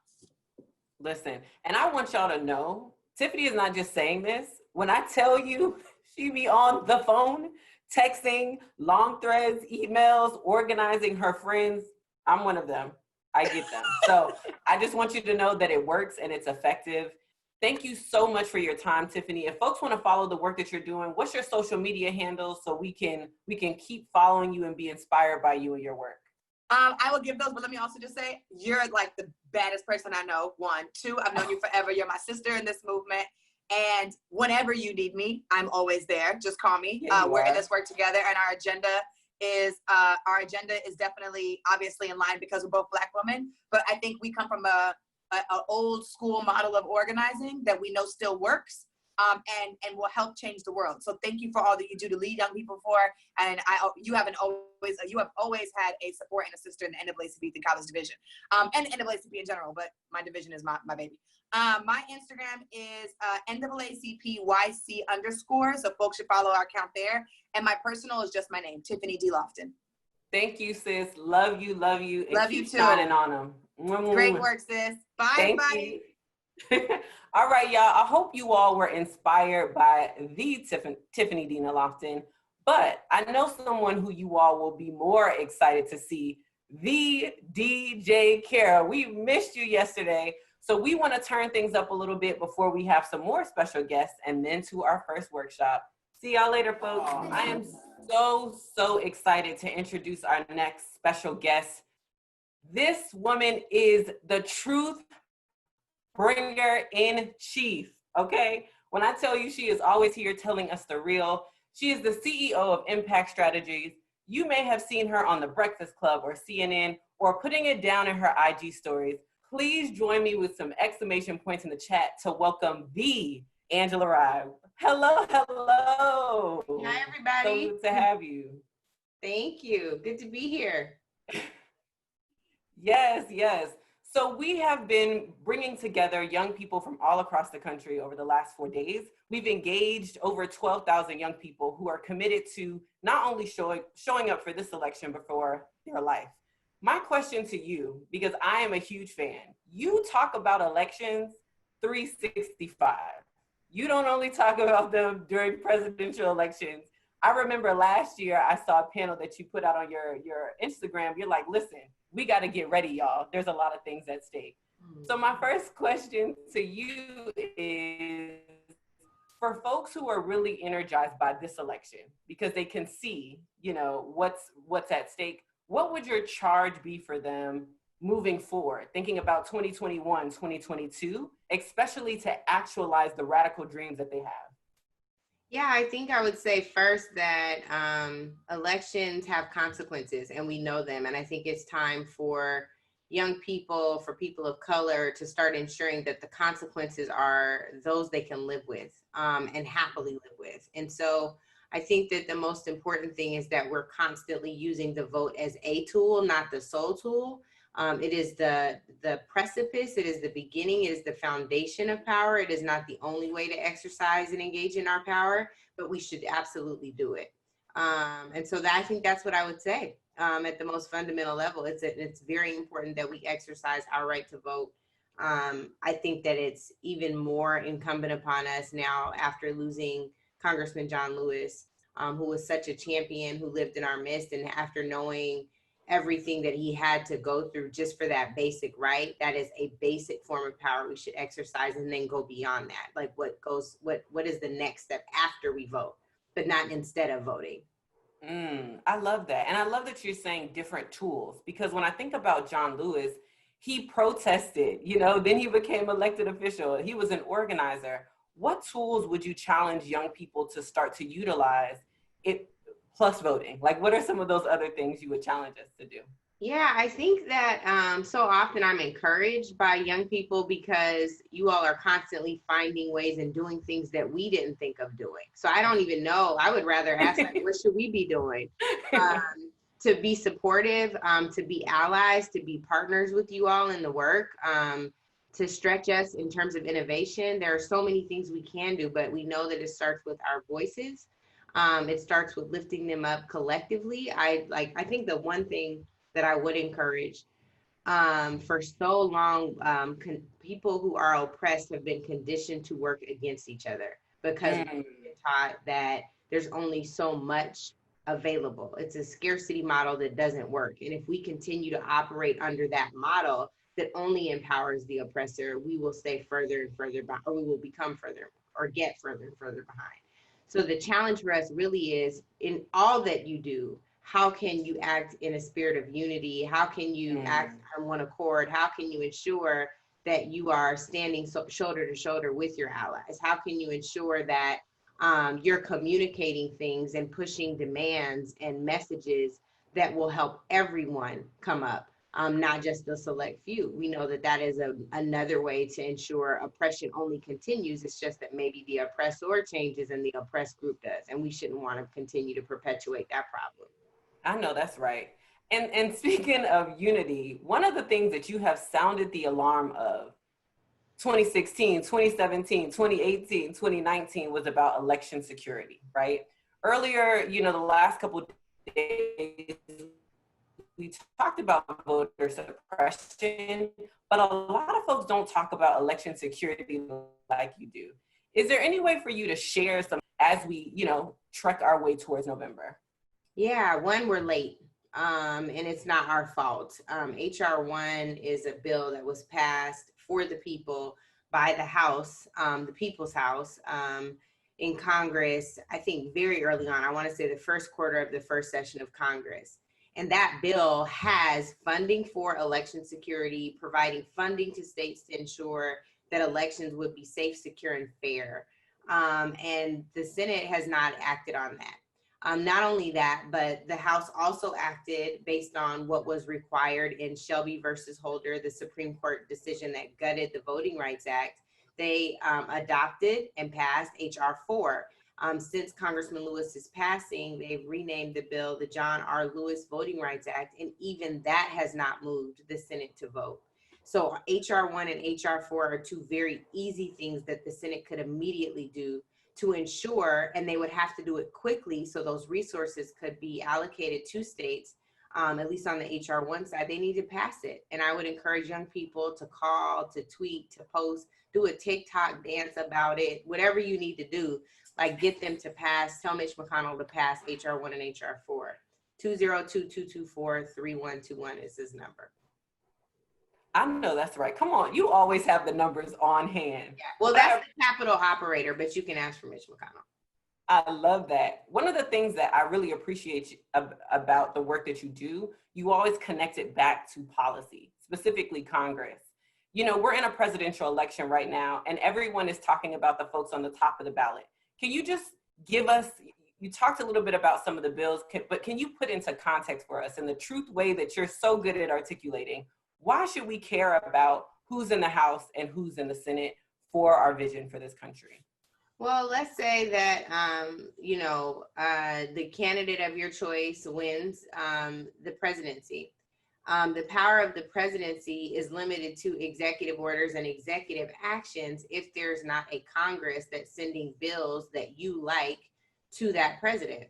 And so it is important, if you have a particular agenda, that you are able to push the president to sign bills into law that you like through members of Congress who support your interests. I know that this is a nonpartisan thing, but I do want to emphasize, going back even to election security and voting rights, those are not partisan issues. That's just a moral thing, right? Like, that's the right thing to do.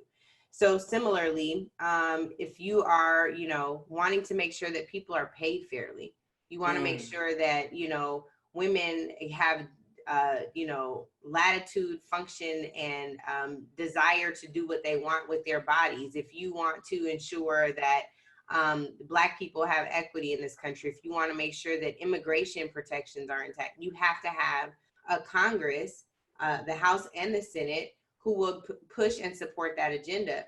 You need the same for state legislatures. You all, I hope, have been counted in the census, and if you haven't, you should do that in short order. And I would say, even with that, it's a census year, which means it's a redistricting year, which means you're drawing lines for legislative districts, both at the federal and the state level. You want to make sure that people are drawing those districts so they're not so gerrymandered that your voice has no real power.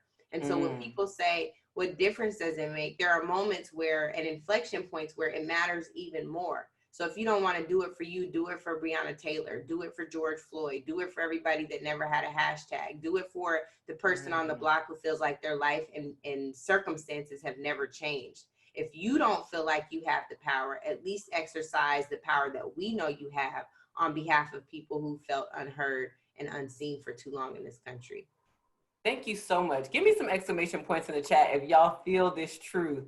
My last couple seconds, because I know we only asked for 10 minutes, what would be your final words and charge to all of these young people who are, trying to participate and change this country into something that we can all reach our full potential?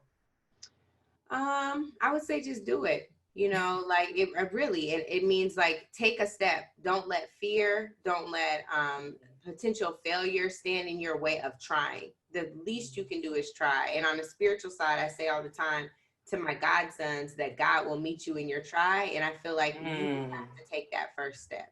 And I think that on the other side of that first step, you'll find allies, you'll find support, you'll find coalition, you'll find resources, but you've got to start somewhere. So take that step. Thank you so much, Angela. We really, really appreciate you.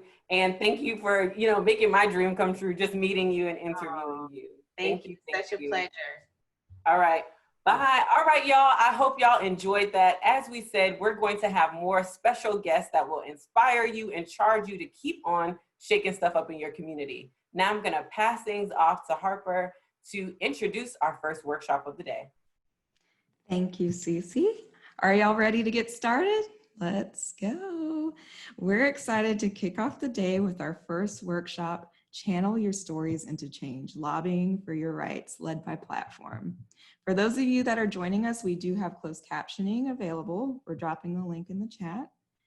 Please welcome your presenter, Jennifer Mandelblatt. Jennifer, take it away.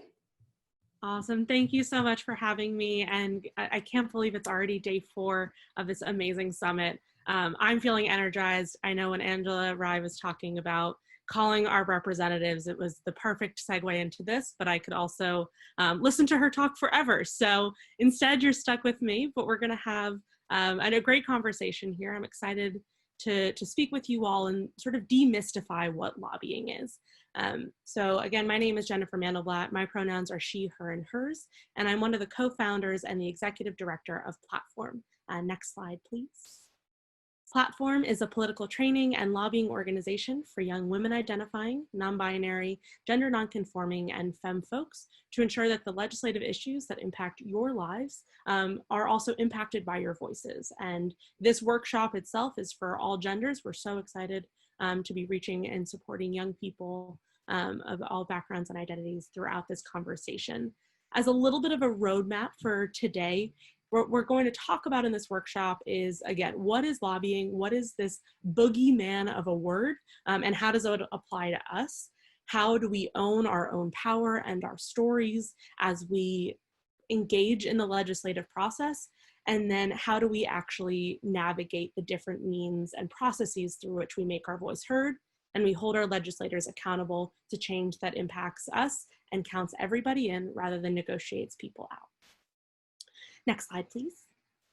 But before we do that, it's important to recognize that, you know, especially we're in an election year, and one of the things that political pundits love to do in election year, and every year, but especially in election year, is talk about young people's political engagement and young people's voter turnout without actually talking to young people and saying, you know, go vote, go do better, go show up like this and that, without understanding how are young people showing up? What are the barriers young people experience to showing up?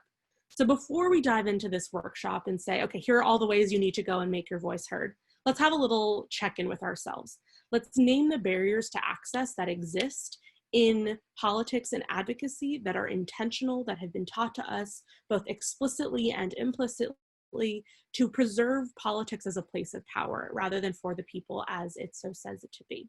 So in the chat, in the next minute or two, if you want to chat a little bit about, share a little bit about what experiences or barriers you've experienced in trying to engage in politics. Or if you are very engaged, which is amazing, what are some of the things that have been maybe a little red flag in the background for you?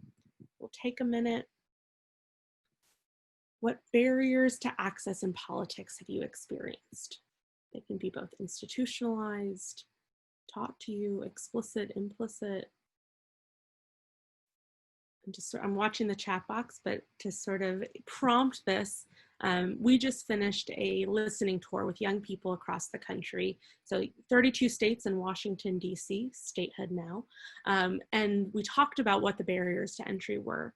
And one of the ones that was shared across almost everybody was, even if they were taught civic engagement in schools, they never learned how to vote. No one told them how to vote. And yet we say, why aren't young people voting? So there's real barriers.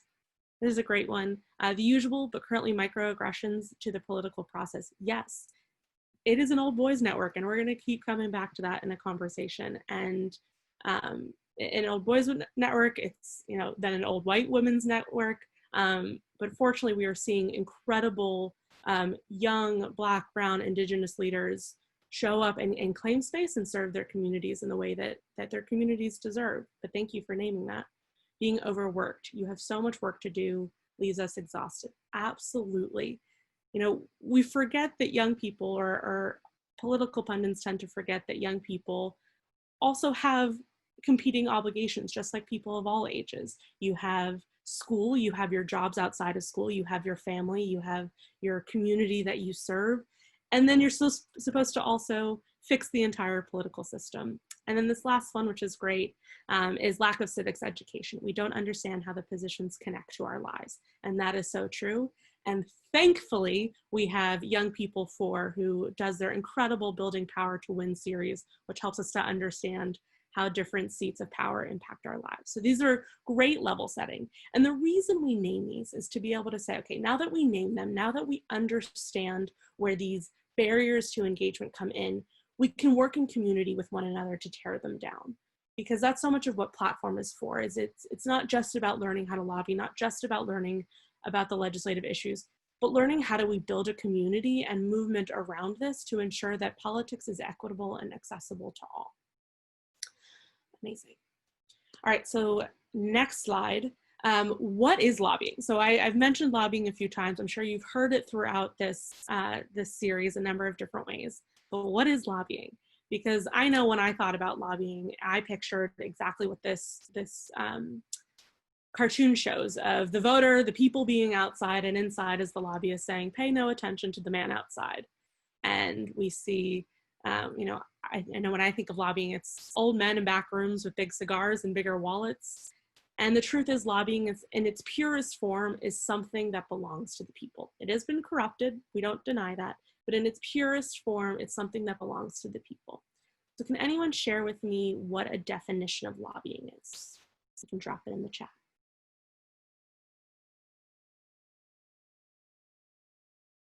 Awesome. Advocating for an issue. Yes, we love the issues. Perfect. So I'm seeing some great definitions. So we're gonna hop to the next slide.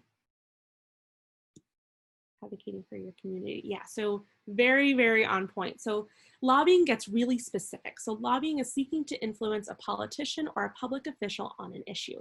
So what is that issue? It's defining that issue. It's understanding how to engage with that issue specifically. But it's a really strategic move, I would say. There's a lot of strategy involved when you get to the expert level. What we're going to talk about today is just how we as individuals can own that right to lobby. But lobbying can also happen at all levels. So we often think about Congress when we think about lobbying, but you can also lobby your state legislatures. You can lobby your town council. You can lobby your principal or the dean of your university. Lobbying is about influencing people on a specific issue, and we all can do that within our realms and spheres of influence. The next slide, please. But why do we lobby? So we know lobbying is speaking and holding our elected officials or public officials accountable. But why do we do it? Well, on one hand, we do it because we're our elected officials' bosses. They do not have a job without us, because our ability to vote, or because voter suppression is very big in this country, our ability to mobilize our community and engage with our community is inherently powerful. Because yes, there is a lot of money in politics, and we're not going to deny how corrupt that is. But the truth is, every dollar spent is designed to scare you to either go to the polls or stay home.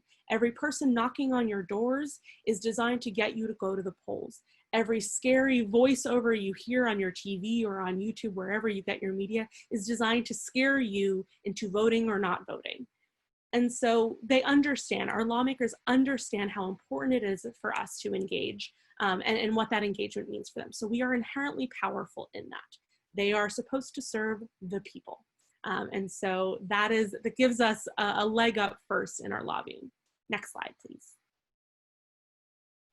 We also lobby not only because we're their bosses, but because we have to remind them as their bosses what they have to do to serve us. And so the first picture is from my favorite article that read 30 men meet to discuss maternal health care. And what I love about this, and let's also clarify that it is 30 white men, most of whom are cisgender, if not all. And you know, not a single one of them took a moment to say, you know, maybe I'm not qualified to have this conversation. Yet young people are repeatedly told that you are unqualified to make decisions about your own bodies, your own lives, and your own futures. And that is preposterous, because you are an expert in your own life. And we're going to talk more about that in the next sections, but you're an expert in your own life. You understand what you need and what serves you. And they don't. And even those who have the best intentions don't understand what it's like to live in your shoes every single day.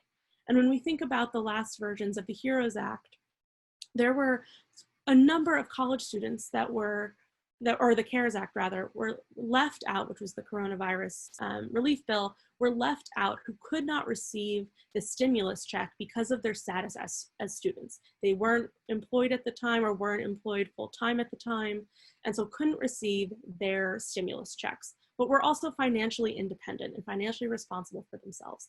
That was a community that was overlooked, both intentionally by some and unintentionally by others.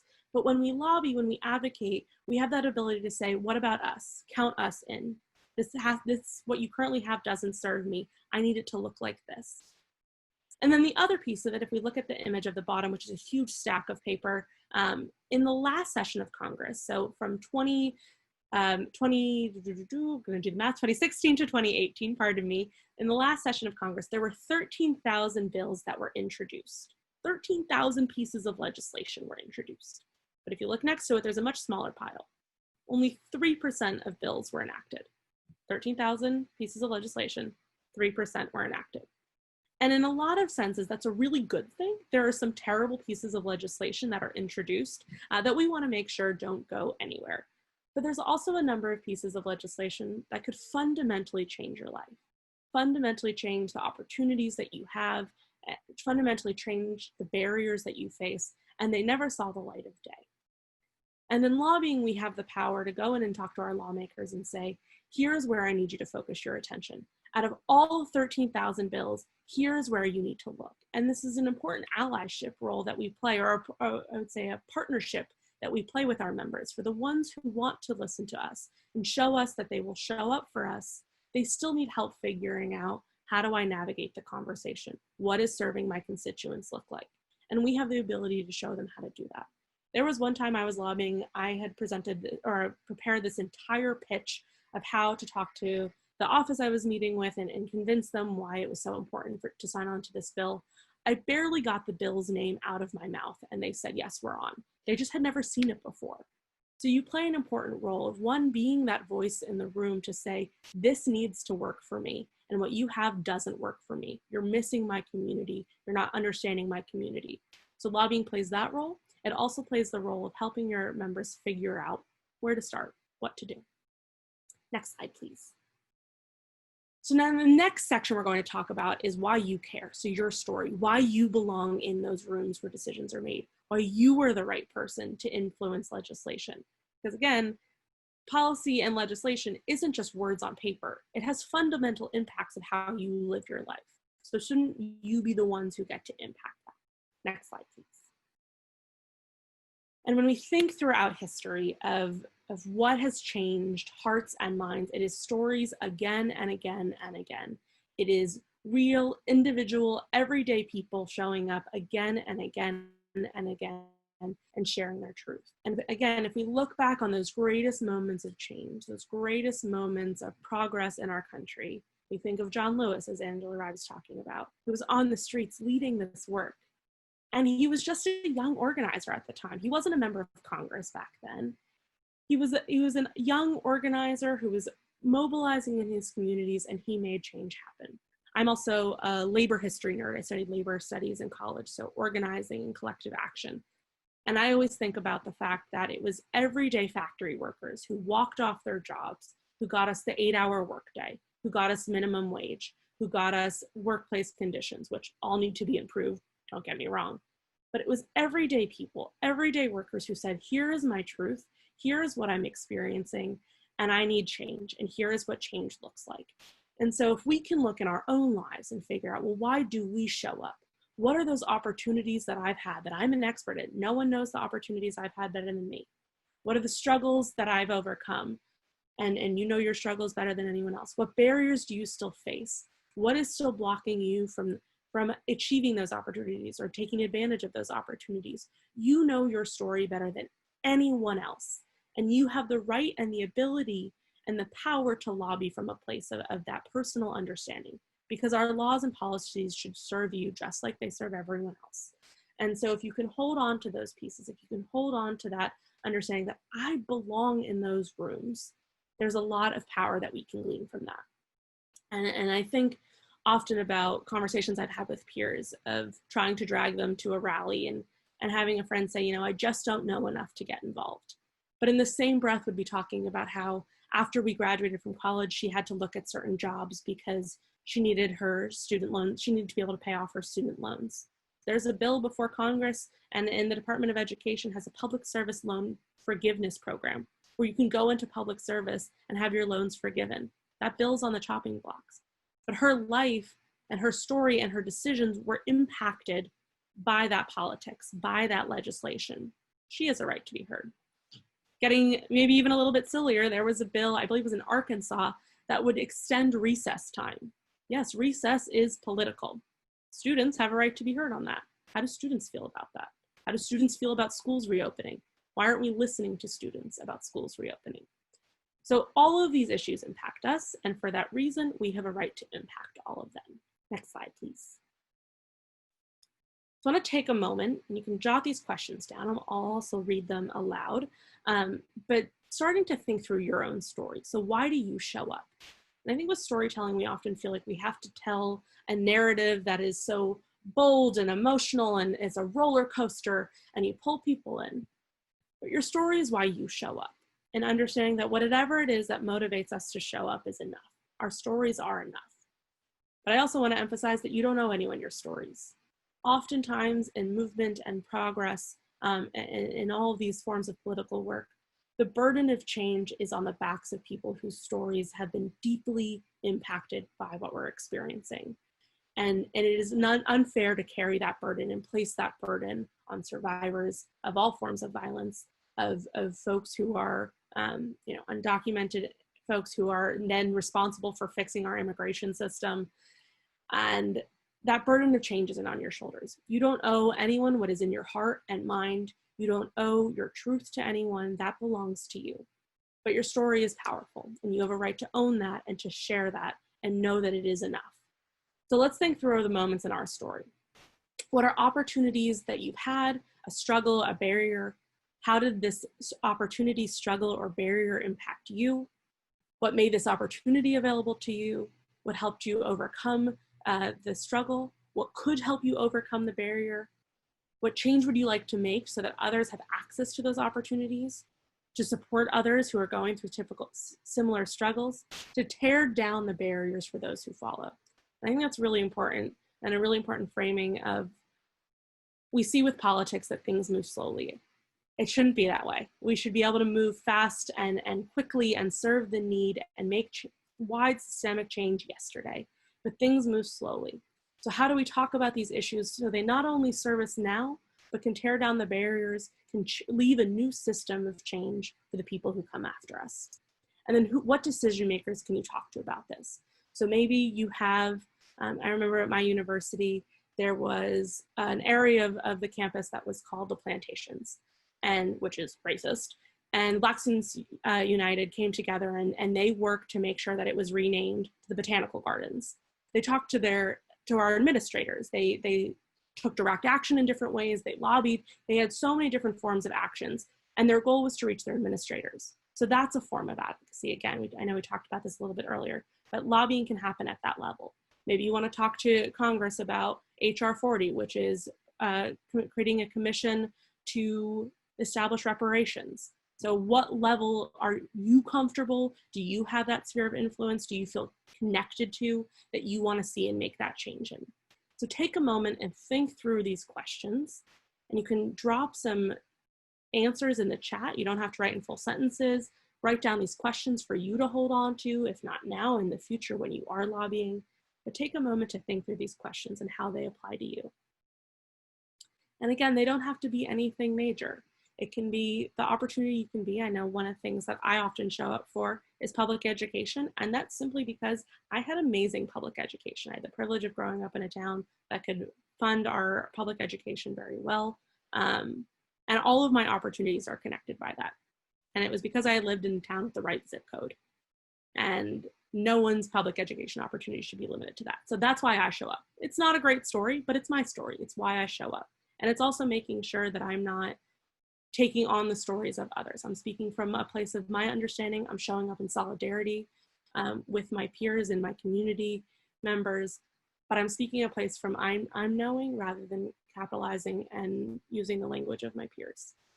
If you want to drop some things in the chat, share those opportunities that mobilize you. Why do you show up?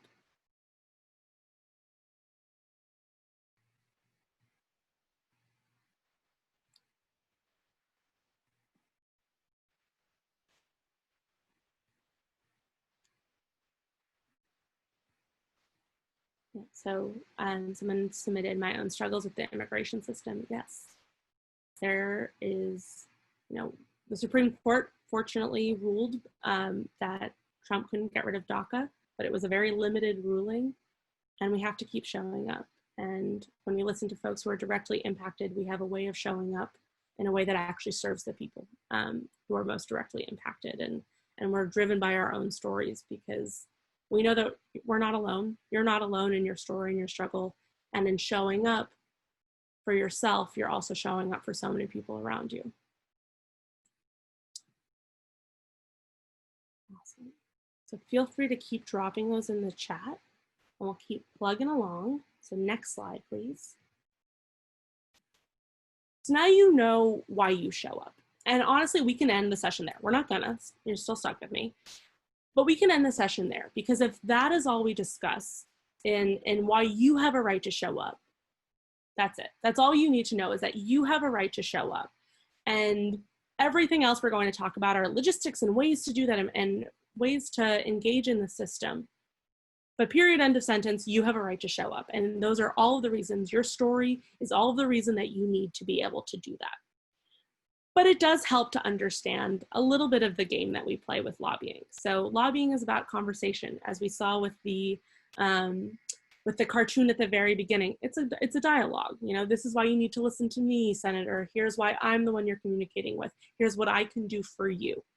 And so understanding why our lawmakers should care is also really important, and being able to frame our issues in a way that helps them understand is really important, because we know lawmakers have their own agendas. We're not going to pretend like politics isn't politics. There is a game to all of this. So if we can understand that game a little bit and understand how their agendas are shaped, we can make sure that our issues are put on their agendas. So we can go to the next slide, please. Awesome. And actually, before we share, I just want to share one more great submission into the chat. I show up because I have personally experienced discrimination at school, and I am fortunate enough to have a family who supported me in fighting against this, but so many people don't have that. Yes, we need to tear down these barriers left and right. We need to address microaggressions. We need to address very explicit and intentional barriers of discrimination. And the ways that we do that is to keep showing up and to keep showing up and to keep showing up. So thank you so much for sharing that. All right, so there's 4 key questions that I like to think about when I'm preparing to lobby, when we're getting our partners or our young folks ready to lobby, is who is they, what do they believe, what have they done, and what does their community care about? And so I'm gonna share my favorite resources for this, because again, you're not supposed to be the walking dictionary or encyclopedia on the issue or on your member of Congress or whomever you're lobbying. Your job is to speak to your own truth, but this is all helpful. So I'm not going to have us click on these links because it'll get a little bit messy, but if you look at the top, it says who is they? And so a great website for this, if you want to reach your elected officials, a great website for this is commoncause.org, and it'll take you to a page on finding your representative. You can enter in your zip code and it'll show you everyone from Donnie J. Trump down to your local town council member. Now, I tend to like to lobby people who I think are a little bit movable, so I'm not going to go for the executive branch right now, but I am going to go to my member of Congress. So I'm going to use Senator Booker as an example. just because he's from Jersey. And I'm formerly from Jersey. I'm from Jersey. I live in DC now, but have been told I'm freakishly proud of being from New Jersey. So we're going to use that. So I find Senator Booker. Again, it gives me the full rundown on commoncause.org. This is your best friend, commoncause.org. I will say it 1,000 times. You'll go to commoncause.org. You'll find all of your representatives. You'll say, okay, Senator Booker is my representative, or is my senator. He's who I want to talk to first about this. So then I go over, okay, what am I going to talk to Senator Booker about? Am I talking to him about environmentalism? Am I talking to him about reproductive rights? Am I talking to him about paid leave, about thinking? It's in the chat if you want to grab that link and put in your own zip code, and we can workshop through this together. And what issue am I talking to them about? And where do they stand on it? If I want a quick perspective setting, what am I walking into? Am I going to walk into a conversation where I got to suit up? I got to get ready for this. I got to have all my facts and figures straight. I have to know what I can talk about. I have what not to talk about. I have to do this little dance. Or can I talk to Senator Booker because we share maybe some of the same values on this issue? And so a way to figure this out, a very quick way to figure out the top line of understanding of what does my senator believe or where do they stand on an issue, is to check out legislative scorecards that a number of organizations have. So the example I have that's linked here, but again, we're not gonna pop in and out because I don't wanna drive our incredible YP4 leaders crazy with it. But you can click on the link and you'll see, I have a Planned Parenthood one here. So for example, say we open up the Planned Parenthood legislative scorecard. What it'll show me is I'll click on New Jersey, and then I'll go to Senator Booker, and it'll tell me what his score is, and it'll tell me how they came to that decision. So was he voting on certain issues? Was he introducing legislation on certain issues? But now it'll give me an understanding of if he has a 100% score, and he does have a 100% score from Planned Parenthood. I know how I can frame the conversation a little bit. If I want to go in there and talk about reproductive rights, I can do so, and I don't have to figure out how to paint it in a way that's not going to get, his alarm bells ringing. But what this doesn't tell me, what these scorecards don't tell me, and they're a great starting point, is what does my lawmaker care about? What does my lawmaker prioritize when they're introducing legislation, when they're adding their name to legislation? But a good way to figure out what does my lawmaker care about, and this example is for Congress, but every state legislature has their own version of bill trackers. You can figure out who introduced what. But if we go to congress.gov, which is my favorite website ever, I know I said commoncause.org is a favorite, congress.gov, that's all I need. I don't even have Google set up as my first screen. It's congress.gov. It's really fun. You can also just type in weird words and see what's going on there. But one of the things you can do on congress.gov is I can type in Senator Booker's name, and I can see all of the bills that he's introduced, and I can see all of the bills that he's added his name to as a co-sponsor. We'll get to that definition in a minute. But all of the pieces that he's prioritized and cared about. And so when we went to go lobby him on a congressional resolution to center survivors from communities that have been historically and currently underserved and disenfranchised in politics. And we did this with an incredible coalition of organizations, co-led it with End Rape on Campus. This is back in 2018 and 2019. We went to Senator Booker's office first. And the first thing they asked us was, why us? Why did you come to us to introduce this resolution? And we were able to say, one, you're my lawmaker. So thank you, commoncause.org. You're my senator. I wanted to come talk to you about this. But we also saw that Senator Booker shows up a lot for ending mass incarceration. And he has a lot of pieces of legislation on that. I was able to find through congress.gov that here are all of the issues that he prioritizes.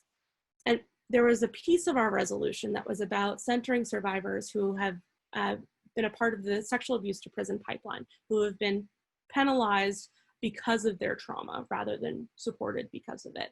But because of this was an immediate connection to Senator Booker's agenda. From congress.gov, I could see all of the issues he cared about, and I could see how it linked up to the issue I wanted to talk to his office about. And because I could see the parallels, when they asked us why us, I could say, well, here's why. Here's why our agendas work together. Here's why our need for change are parallel and they work together. And if you show up for this issue, you have to show up for it in this specific instance as well. And so Congress.gov is a great resource to figure that out. You can also look at it from the flip side too. So if you come up with a bill that you want to introduce, and one of the things with legislation is it doesn't have to be introduced by or written by a lawmaker or their office. You can write legislation. And you have an incredible workshop after this with Katie Kirchner from Roosevelt Institute, who will teach you all about how to do that. So you have legislation, you are ready to rock, you want someone to introduce it, but maybe you don't know who to introduce it, who should introduce it. So maybe your lawmaker can, that's an easy in for the conversation. Their job is to serve you. You can reach out to them there. But maybe you want someone who's really active on this issue to be the champion of it. And so what you can do instead on Congress.gov is just type in a word. So you can type in climate, and then you can see all of the bills that have been introduced related to climate change and to the climate crisis, and see who's been the one introducing it, who's been the one leading on it. And it's a great way to figure out, how do I navigate this conversation? How do I make sure I build allies and partners to my cause, partners in progress, we like to call them. And Congress.gov, again, is a great resource for that. And then the final piece is, what does their community care about? So I, as their constituent, care about X, and that's why they should care about X. I am their constituent, I care about it. But how do you paint a little bit of a bigger picture as well? So what is in their town and industry? What are the industries of choice in their town? What do most people, are most people passionate about in their town? So if I know for going to my former Congressman Tom Malinowski, gun violence prevention, there's a ton of public schools in our district, so gun violence prevention is a big issue.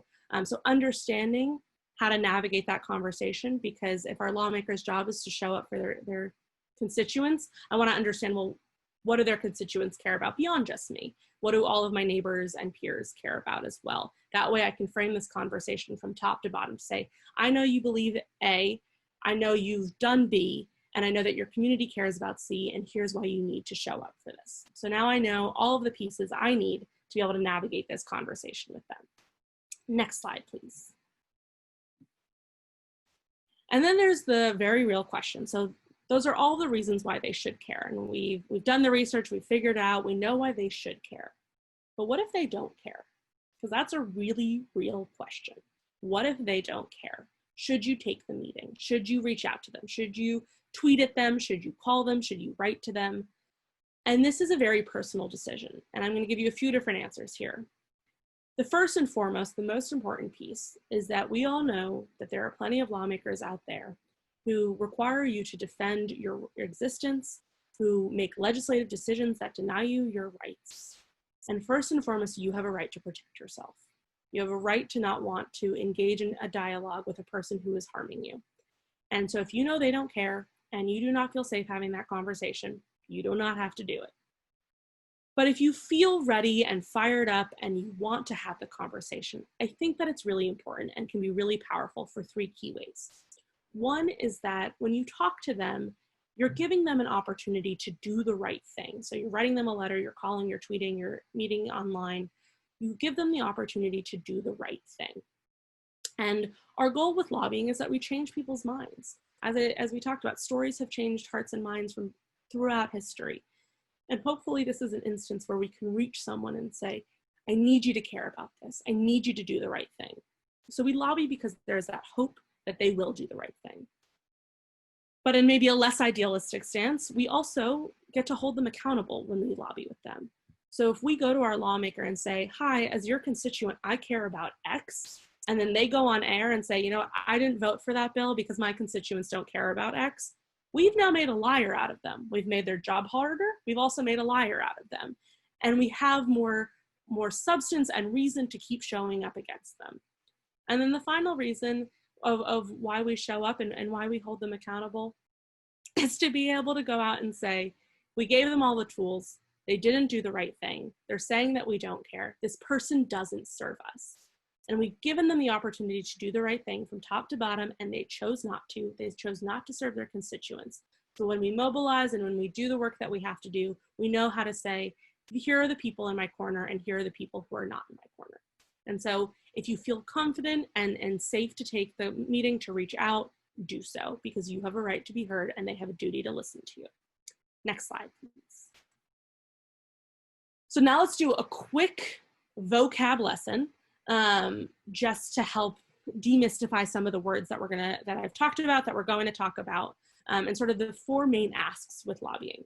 The first is sponsor legislation. The sponsor of a bill is the champion. They're the face of it. They're the one who's making sure their colleagues are on board. They're the one who's shepherding it through the process from beginning to end to make sure it becomes law. Their reputation is also staked to it. A sponsor is not, again, necessarily the person who wrote the legislation. You might be the person who wrote the legislation, but this is the person whose name and face is going to be attached to it. A co-sponsor is someone who signs on to a piece of legislation. So they want it to become law, they're affixing their name and they're saying, I'm here for this. And what's really important about co-sponsors, and this is one of the most common asks you'll see in lobbying, is that co-sponsors help build momentum within Congress, within the legislature, while we, the people, are building momentum outside. And so again, because 13,000 bills were introduced, we have to show party leadership that this is a bill that's going to make it through. So Speaker Pelosi is not going to bring a bill to the floor that has no chance of passing in the legislature. But when we show her, look at how many lawmakers have signed on. In a full seated session of Congress, you need 218 votes in order to pass legislation. So if you can get 218 co-sponsors more close, equal to that, onto a bill, you can say, hey, Speaker Pelosi, hey, Senator McConnell, the people want this, Congress wants it, let's do it. So co-sponsors are really important for building that momentum. You can also tweet and write about, or ask them to tweet and write about it. So maybe they added their name to the legislation, push them further, get them to be public about it, get them to be loud and vocal about it, get them to engage in the public discourse about this issue. And then finally, you can ask them to vote. Ask them to seal the deal with a vote. But again, not every bill comes to the floor for a vote, so you might want to start with the sponsor, co-sponsor, and tweet, write about a piece. But voting, of course, is always important. And especially, we know that we have the HEROES Act, we have the HEAL Act coming to a vote, hopefully soon. Those are both pieces of legislation in the second phase of coronavirus response. And so knowing that it's coming to a vote soon, or it is hopefully coming to a vote soon, is a time when you would want to exercise that, hey, Senator, hey, member of Congress, please vote on this. So that's a little bit of the lingo about engaging in lobbying. So now you know why you care, you know why they should care, you know the lingo so that you can play this game of politics. Now what do we do with it? Next slide, please. And there are 4 ways that we're going to talk about to lobby, but get creative, find new ways to lobby. There's art installations. There's so many different ways to get a message across. These are the 4 we're going to talk about right now. The first is calling, the second is writing, the third is tweeting or other forms of social media, and the fourth is meeting. There are a number of groups of organizations and members of Congress who are willing to meet virtually. And so you can still meet right now in a safe, socially distanced way, and you can still have that dialogue with them. So let's talk about how we do all of this. And please feel free to drop questions in the Q&A function as we go through this section. And as you think back, we will have some time in about 15 minutes, if I did my math right, I did do my math right, to go through all of the questions. So next slide, please. All right, so we're gonna start with the phone call. I love this quote from the article, "Here's why you should call, not email your legislators." And it says, a large volume of calls on an issue could bring an office to a halt, sometimes spurring the legislator to put out a statement on his or her position.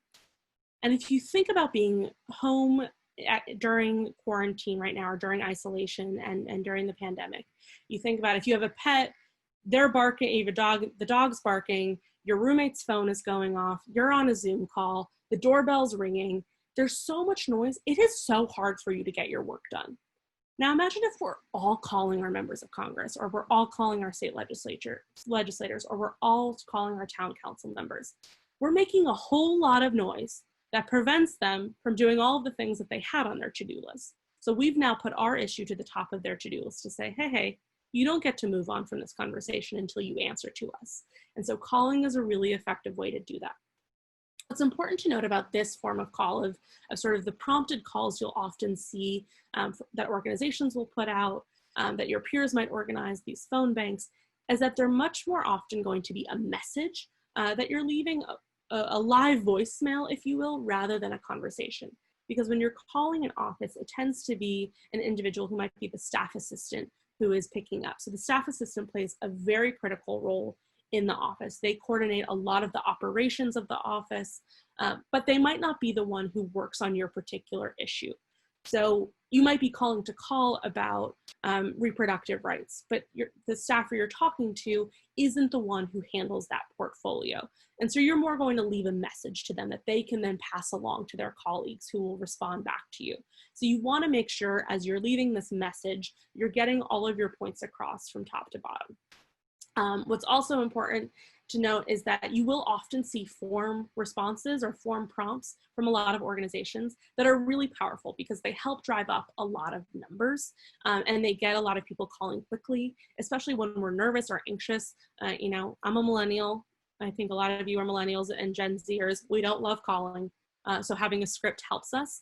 But the more personal you can make a call, the more effective it'll be. I know that I've called before and they're like, you're reading off a script, right? It was one of the first times I was calling.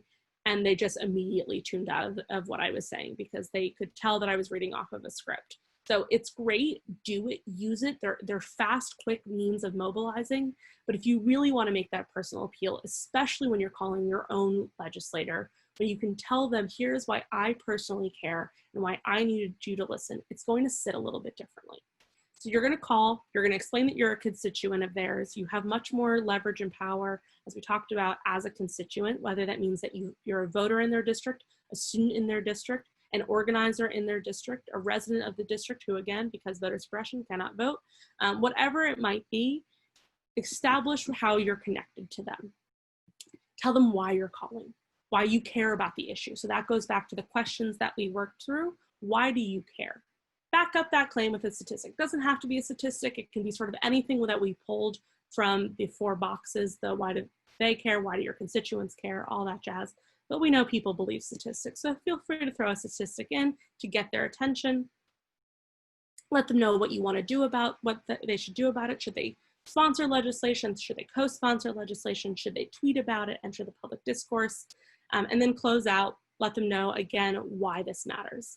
So that is the phone call, much more of a message than an actual dialogue. Next slide, please. And I know I'm going through these quickly, so please feel free to drop questions. The next is the letter.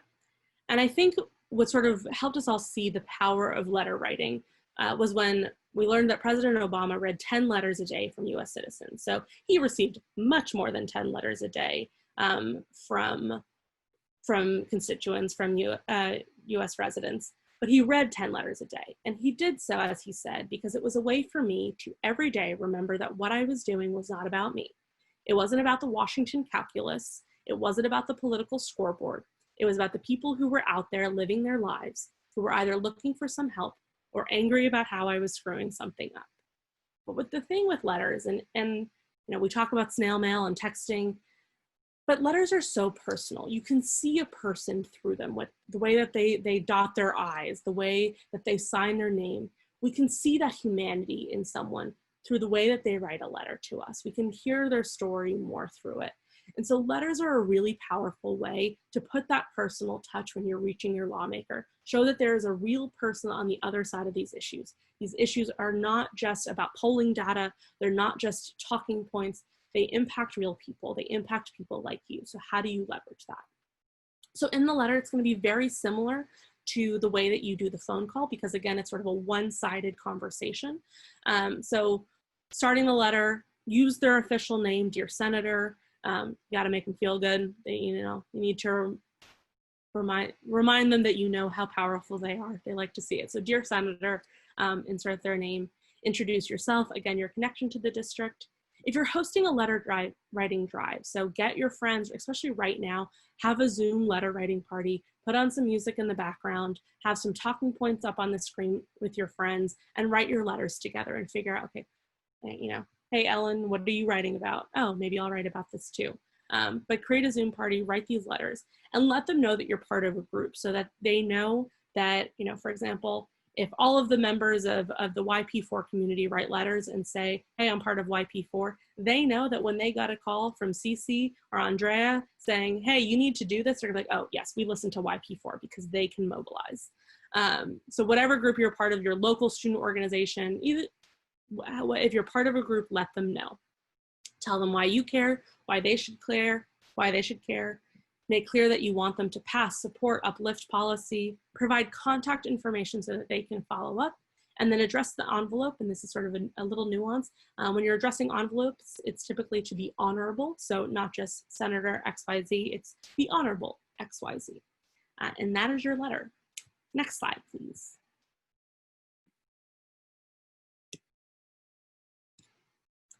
Awesome. So the next is the tweet. And I know for so long we've talked about slacktivism on social media, and we talk about, you know, people need to really do the work and get out there. Social media is where a lot of us are learning how to participate in conversations. We're learning about the issues. We're learning from one another. We're learning the way that our peers experience the world. Social media is an important part of that conversation. We're also seeing on social media young, we're seeing Gen Zers take over political rallies because of what they're doing on social media. So let's not pretend that social media isn't a powerful tool in our lobbying toolbox. We also need to understand that not all of us have the resources to go up to the state capitol and meet with our state senators or our state delegates. Some of us can only reach out through Twitter and social media, and it is a powerful way to do it. So let's stop knocking social media activism. Still go vote, still participate in protests, but speaking out online is powerful. And one of the reasons it's powerful, this is from a Congressional Management Foundation report.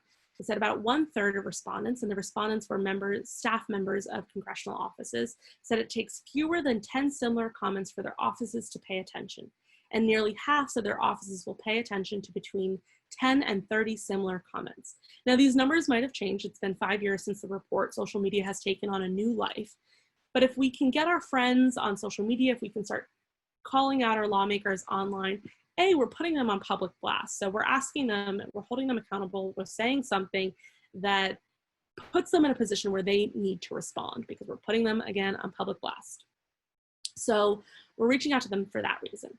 I also had a friend who worked as a press secretary in an office, and every time she tweeted for her boss, her member of Congress, her boss would come out and say, how many retweets did that get? And if it got enough retweets, they were going to keep talking about it. So get your friends on social media. I would say this, more than any other form of lobbying, is about the numbers game. But even if it's just you by yourself, you can't sleep at 3 a.m. because the state of the world is pissing you off, still tweet your lawmaker, still reach out to them.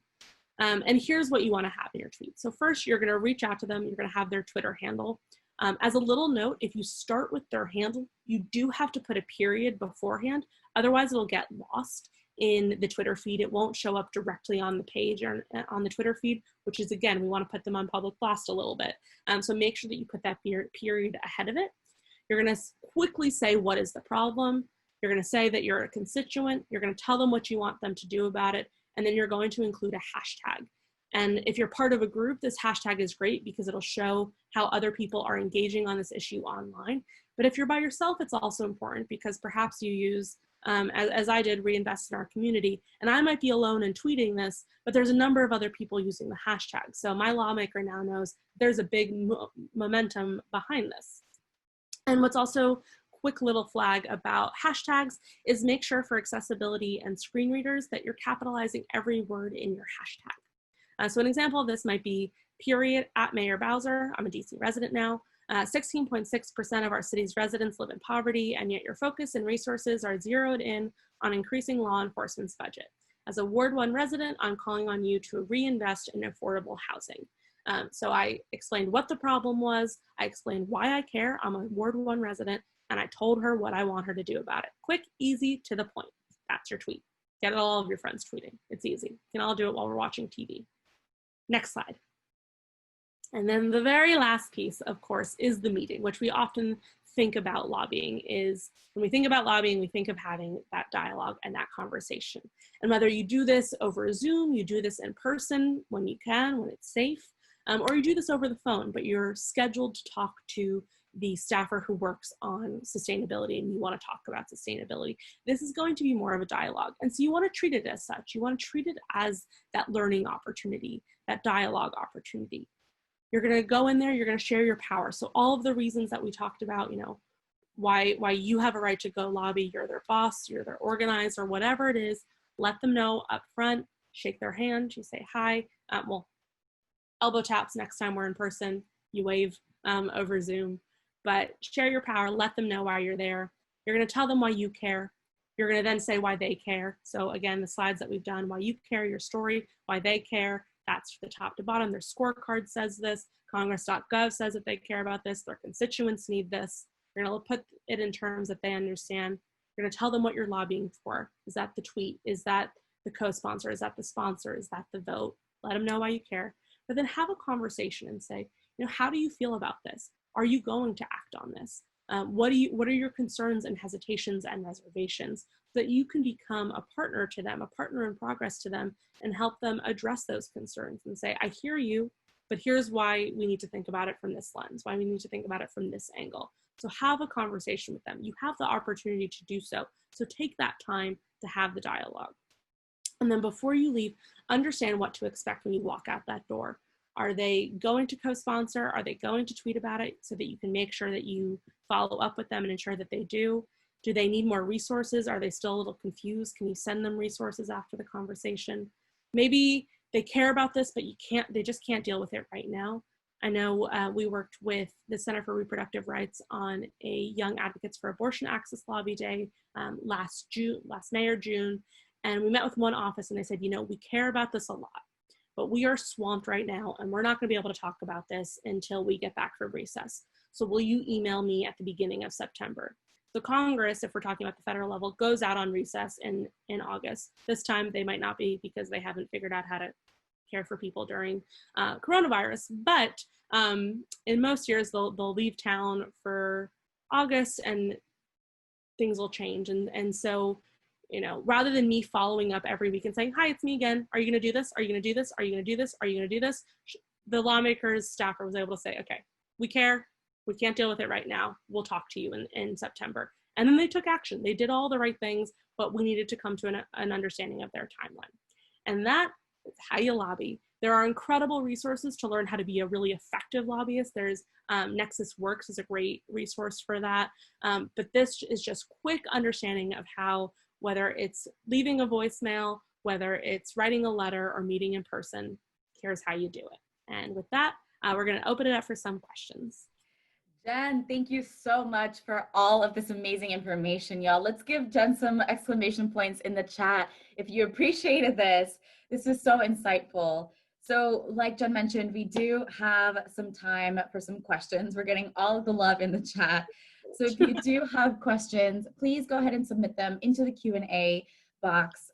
We are going to start off with the first question that we have from Charlie. And Charlie wants to know, how can I volunteer? My favorite question. So one of the best ways to, if you want to get involved in platform and volunteer in that sense, subscribe to us online, go to our website, platformwomen.org. Again, all genders. Platformwomen.org was the only, that actually just went to the panelists, but was the only available link at the time. But all genders, let us know that you're here. Let us know what issues you want to get active on. We have a number of different ways to get involved. We put out policy packs every few months, which break down issues into what's the lingo, what's Congress doing about it. We could always use more help with that. If you want to coordinate a lobby day, let us know. We will help you plan local actions, but let us know what you need and we serve your needs. They have all of the resources, all of the tools. So make sure to go check them out. We've dropped the link to their website here in the chat. So go check them out and go volunteer. Thank you, Charlie, for that question. We do have a couple of more questions. One of the questions that we got is relating to something that you just mentioned.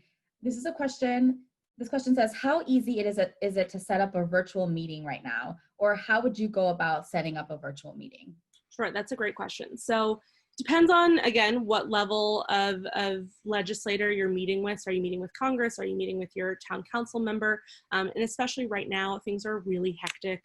We're in an election year. We're also in a pandemic. So it might be a little bit more difficult. I would say for us, we rarely meet with the members themselves. We typically meet with staffers. And I think it's really effective to do that because the staffers are the ones who are writing legislation, who are making the deals, who are making it happen. And in that sense, it's a little bit easier to get a meeting with them. So what you'll want to do, and one of the quickest ways to do it, especially at the congressional level, is you have the phone number of the office. It's on their websites. It's also on Congress or commoncause.org. call their office. You'll typically get connected to their scheduler or get their scheduler's email address. That's usually the only public one they can give. If the member is not available, they will then pass you off to the staffer who's working on your issue. So when you call and follow up with an email, let them know what issue you want to talk about so that they can connect you to the person in their office who works on that. And then it's a little bit easier to get the meeting. If you're planning a big lobby day, and by that I mean you're just trying to coordinate a number of meetings, I don't mean you have to pull together hundreds of people for it. I like to start reaching out about 2-3 weeks in advance, just because they're getting lots of requests, especially if it's virtual, so it's a little more accessible now. So reach out 2-3 weeks in advance, but start by calling the office and getting the email they would recommend. Mm-hmm. Thank you. That is so insightful. And we're getting all of the tips and all of the information. I hope you all are taking notes.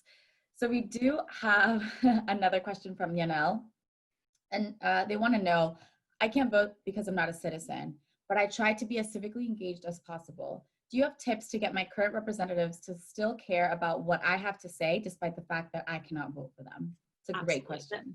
That is a really important question. And that's why one of the pieces that I tried to emphasize throughout is your ability to organize in your community. So are you a student in your community, in your lawmaker's district? If you're a student in the district, you're on campus, you're organizing with your peers, you're having dialogues in your classrooms. And through your own words and actions, you are changing people's hearts and minds again. And maybe you can't go to the polls, but you can still influence your network. You can influence your network to show up.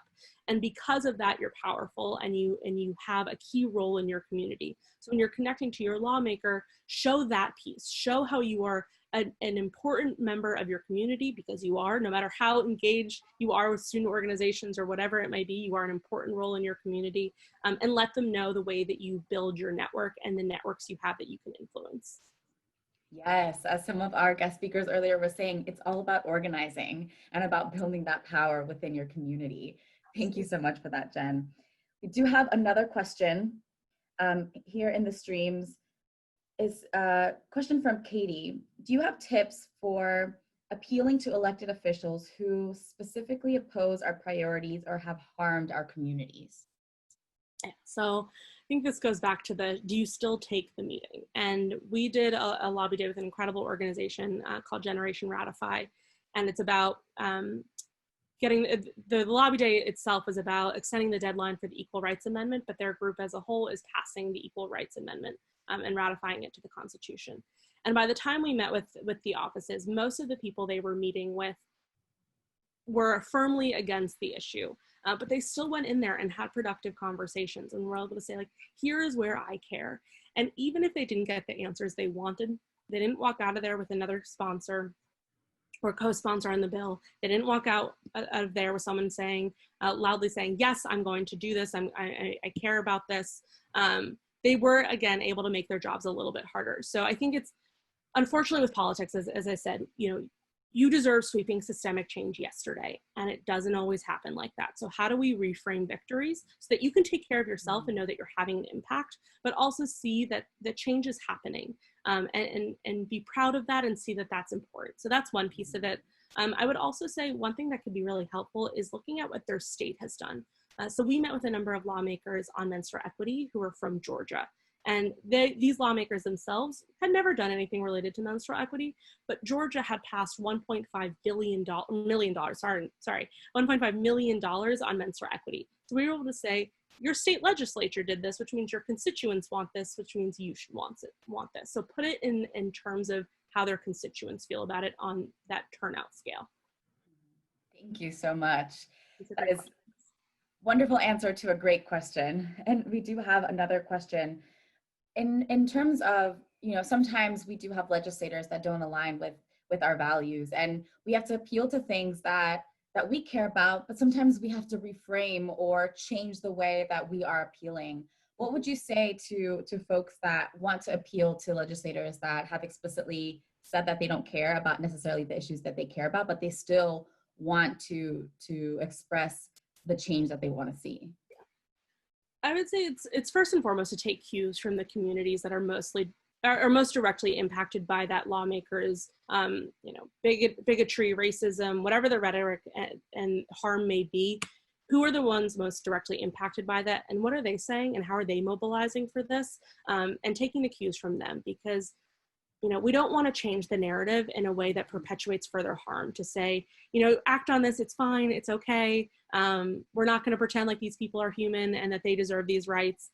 Because I think lobbying is so much about education too. So when we go in there and we say, I know you say you don't care about this, but I'm going to keep showing up. I'm going to keep showing you that I deserve rights, that my community deserves rights. I think it's powerful. So there are ways to play the game a little bit. When you do want to play that game, take cues from the community leading the conversation and make sure that they're comfortable and alignment with that strategy. Yes, and that is so important. And so we do have about 2 more minutes left. And with that time, I want to ask you, with your closing thoughts, what is the final charge that you want to tell folks that are watching us here in the Zoom, that are watching us on our live streams? What should we be doing? What do you want to say to them about what your final charge is? Absolutely. So I would just say, get loud, keep talking about these issues. And I know I've said it again and again, especially in these questions, that change happens slowly, but there's also times where we can be surprised, and we shouldn't settle for that slow momentum. We shouldn't feel like our voices don't count, even though we're engaging in a system that was not built for you, was not built for young people, was not built for communities of color, Indigenous folks, but you have a right to be heard in it, in and out. And I know I said that 1,000 times, but it's because I want you to truly believe it. You have a right to be heard. Your lawmakers have a duty to serve you. So show up for yourself, show up for the issues you care about, both lobbying and on election day. Show up for the issues that you care about, and understand that you have a right, not only on election day, but 365 days a year to be heard. And that's yes, everyone. Let's give Jennifer some love in the chat and some thank yous. We really appreciate all of the knowledge that you have dropped on us. Thank you for your brilliance, and thank you for sharing with us today. Thank you so much. Thanks, YP4. You guys rock. Bye. All right. So how amazing was that workshop, y'all? That was so amazing. We had so much knowledge dropped from Jennifer and Platform. We have so many workshops coming up for you all today, just like this, that are going to give us the skills and the tools that we need to mobilize our communities this year and to achieve the vision for the world that we want to see. So we are going to transition into a break that is not really a break, because we have some surprises coming up. You've seen some of the surprise guests that we have had. We have more coming up, and you definitely do not want to miss the folks that we have coming up. So stay on the line, stay in our chat, stay in the Zoom. For the folks that are watching us live, stay in the live, watch us live, and come join us into the Zoom space and join the community that is on this side. It's really fun. We are going to come back for our next workshop at 3 p.m. Eastern Time, 12 p.m. Pacific Time, for our next workshop by the Roosevelt Network, led by Katie Kirchner. You don't want to miss it. See you all then. Hello, everyone. As mentioned, we have tons of special guests that will be joining us throughout the rest of this afternoon. I am so excited to be joined by one of my friends, but also a 2005 YP4 alum and all-around badass, Renee Spellman. Give some exclamation points in the chat to welcome Renee. Hey, Renee, how are you? Hi. Every time you say 2005, I feel like it ages me. Otherwise, I might look like, I'm 2020 fellow. Listen, you look more snatched than me, okay? No, so no one can hold tell on. Look what I all. found. I'm actually wearing the original YP4 t-shirt from Oh my goodness. 2005. I also want to be clear, y'all. 15 years, I kept up with, actually 16 years now, I kept up with this shirt. I did lose it for about 10 or 12 in the middle, but it's back. I found it again. I'm so excited. So listen, OG over here. For the folks who don't know you, because you're one of the type of people, your hands are in everything. I feel like you've touched every industry at this point. Can you just give folks a little bit about who you are, what you've done more recently, and what you're up to now? And then we'll jump into some questions. I like to be mysterious, so now you're exposing me, Casey. I like to say that I work at the intersection of culture and change. Sometimes that's politics, social impact, advocacy work, And then on the other side, it's entertainment, media, and, you know, all kinds and all things cultural. My background is actually that I wanted to be a doctor until I met YP4. My sophomore year of college. I absolutely had no desire to go into politics or social change until I became a YP4 fellowship and fellow, and it completely changed the trajectory of my life. I learned how to organize on campus. I had a family that was already involved in organizing and civil rights, and all of a sudden everything around me started to make sense. And I learned that it didn't just have to be through, you know, like community organizing, but I also learned those other aspects of social change, from idea creation to actual governance. So my first job was on the Obama campaign, actually. I was the youth vote director in 2008. I've since done now 5 presidential campaigns, most recently working for Bernie. But after each one, I retire. I can't do that much hard politics. And so I go into media and entertainment. So I've been really blessed and privileged to work with incredible people. I have done music marketing and management. I've done entertainment marketing and youth marketing. And then most recently, I was at talent agency CAA, the Creative Artists Agency, where I manage the political advocacy, philanthropic activities of really incredible actors and writers and people like Kendrick Sampson, who spoke at the most recent YP4 Summit. Yes. So if you all can't tell, our nickname for Renee internally is Olivia Pope, because she's the fixer, the strategist, but also a really, you know, impactful stakeholder, you know, organizer. So with that, you know, as we're thinking about this election, and we need to use all of the tools within our toolbox, can you tell us what type of stakeholders should we be organizing and moving in order to help move us towards our vision? Got it. So I gave you a little bit of my background, so this might actually sound slightly unexpected. But I also think we can't forget corporate stakeholders. Like, I think so often we think nonprofit to nonprofit, we think of organizers on the ground. I'm not saying don't focus on that, because you should. I just figure you've probably heard a lot about that so far. So I'll just take a slightly different route. I currently work most closely with Michael B. Jordan, handling all of his social impact.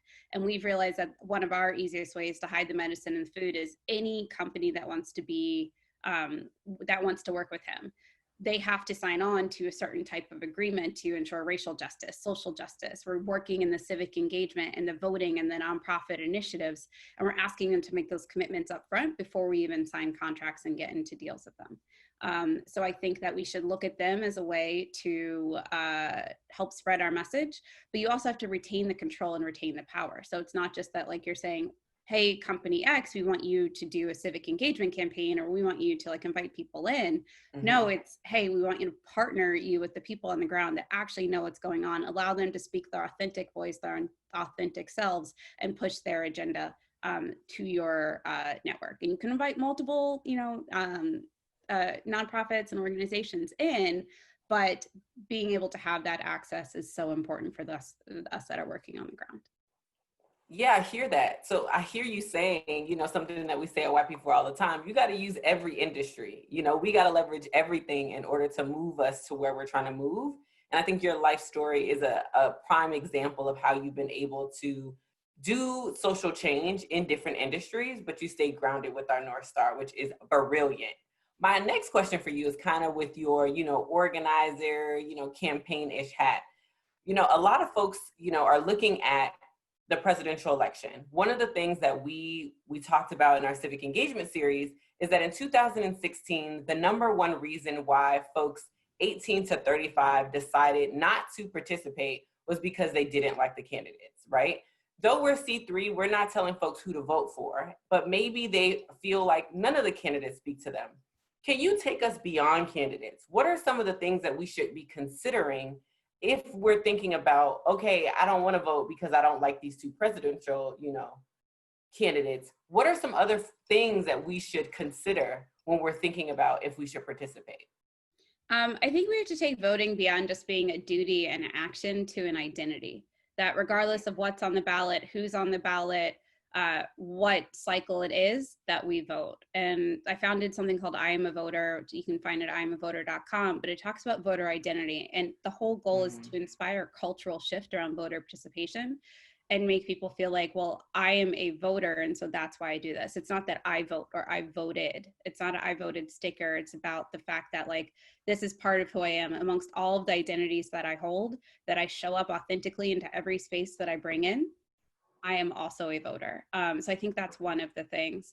The other thing is, like, look, and, you know, part of it isn't our responsibility, but we can always push, whether it's candidates or issue campaigns, to focus on this, but it has to be relevant to our daily lives. It can't just exist in a vacuum. So it's great that they, you know, are doing all this great work, but if they can't relate it to how it affects my life today, how it affects my life post George Floyd, pre George Floyd, and every other circumstance that you can imagine, whether it's parents thinking about how their kids are returning to school, young people figuring out if they can even get back to school, they have to make it relevant and they have to make it current. And if not, then, you know, push it to a future election or another ballot. But there's so many things that we need right now, especially in this moment, that if it's not relevant and it's not authentic, it doesn't make sense. But I'd say also, I always believe that culture precedes change. And so things have to be culturally relevant and addressed through a cultural lens before we can even think about, you know, the actual change and the checking of the ballot that needs to happen. Love that. And just so you all know, we've dropped her campaign. She was talking about her organization, I Am a Voter, in the chat box. So please make sure you go and support Renee. My other question, and then I have one more for you. You know, you're an alum, so I have to ask you, what is your dream for the future? You know, putting this election into context, thinking about, you know, the next 10 years, if you could dream up a world, what would it look like? And how would you hope people participate to kind of move us towards your vision? Gosh, there's so many different ways to answer that. You know, I think one of the things that frustrates me the most is when I hear from older folks that our generation doesn't have leaders. You know, who's your Martin Luther King Jr., who's whomever. And the reality is we have leaders upon leaders upon leaders because we have actually self-organized and we're not looking for the validation of every other generation. But I would say one of my dreams for the future is also, as you know, we all grow up, that we also learn a lot of the things that YP4 has been offering to its network: personal branding, platforms, sharing and collaborating with each other to be as loud as possible, not because we need that sort of validation, but because we are right and we are on the right path, and more people should be able to access that. Love that. And my final question for you is, what would be your call to action? All of these chats were asking people, what is like your final words of inspiration or call to all of these young people who are watching here live, streaming, or will watch the recording later? What do you want to say to them? Infiltrate. No matter where you are, what you're doing, whether you're in school, whether you're working, whether you're doing neither right now, you have access to spaces that the rest of us don't. And it's totally fine for us to build tables. Like, we don't have to wait for someone to pull up a seat to the table for us to have a seat at that table. We can build the tables too. That is fine. But wherever you do have access, infiltrate with your ideas, with the lessons that you're learning. Carry that message of civic engagement to every single space. It is valid everywhere, and your opinion is not only wanted, but actually absolutely needed. And, you know, I think we, you know, like the whole "we are the ones that we've been waiting for" thing, like, take on that power and use that to build even more power in all of the space that you're needed, and then connect with others. Again, it's all about the network. It's all about the ecosystem we can create together. Thank you so much for that, Renee. And I do have to do a quick plug for you because Renee taught me the art of infiltration. So I need you all to understand this is not, you know, just lip service. She is serious. So thank you so much for your time. Thank you, thank you, thank you. Don't forget to support her work, and we'll be back super soon.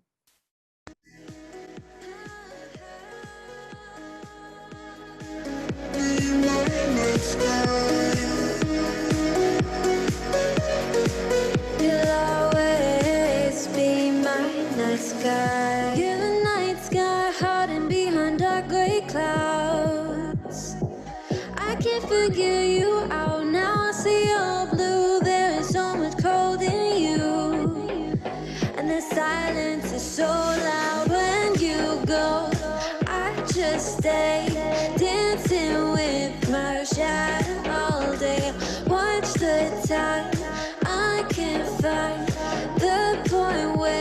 hard to pass a line, but you're the night sky. I'm trying to see your stars, but I've always feared the dark. Now I see brightly, I can feel your silence. You always feel so far when your stars have burnt out and your heart makes no sound. I'll find valid in your eyes. You'll always be my night sky.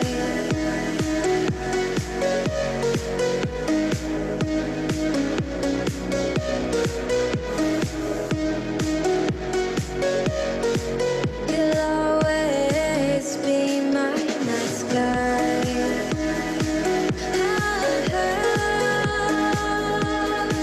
Be my night sky. You'll always be my night sky.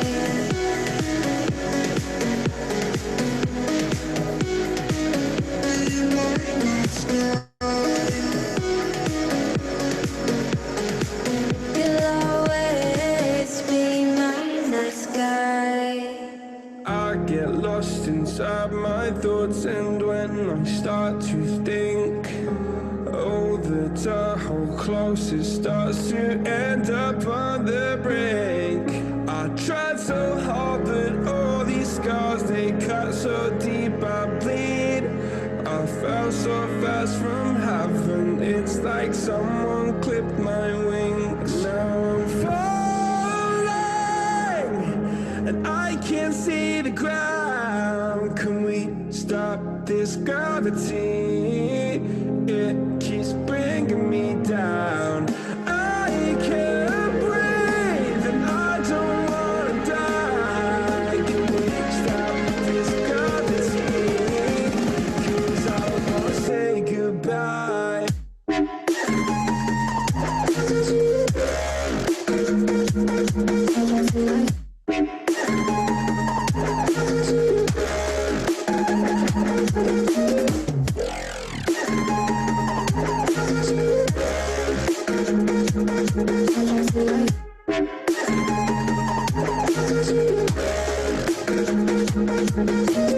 I forgive the pain you gave to me so long ago. Sleepless nights I laid awake just begging to let go. I almost got to suicidal thoughts, but you stepped in. An angel sent from heaven showed me how to live again. Now I'm falling, and I can't see the ground. Can we stop this gravity? It keeps bringing me down. I can't breathe, and I don't wanna die. Can we stop this gravity? 'Cause I wanna say goodbye.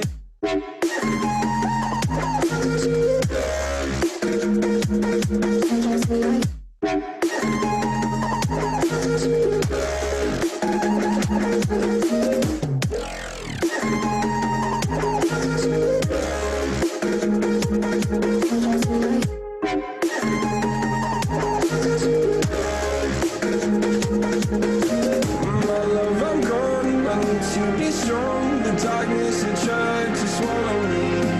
Some things I fall, but I hear your call. I pray I don't hit the ground. Gravity.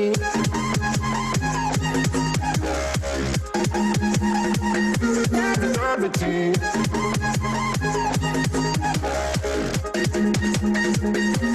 Gravity.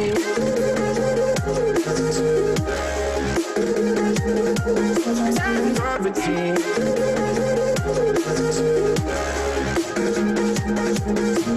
Gravity.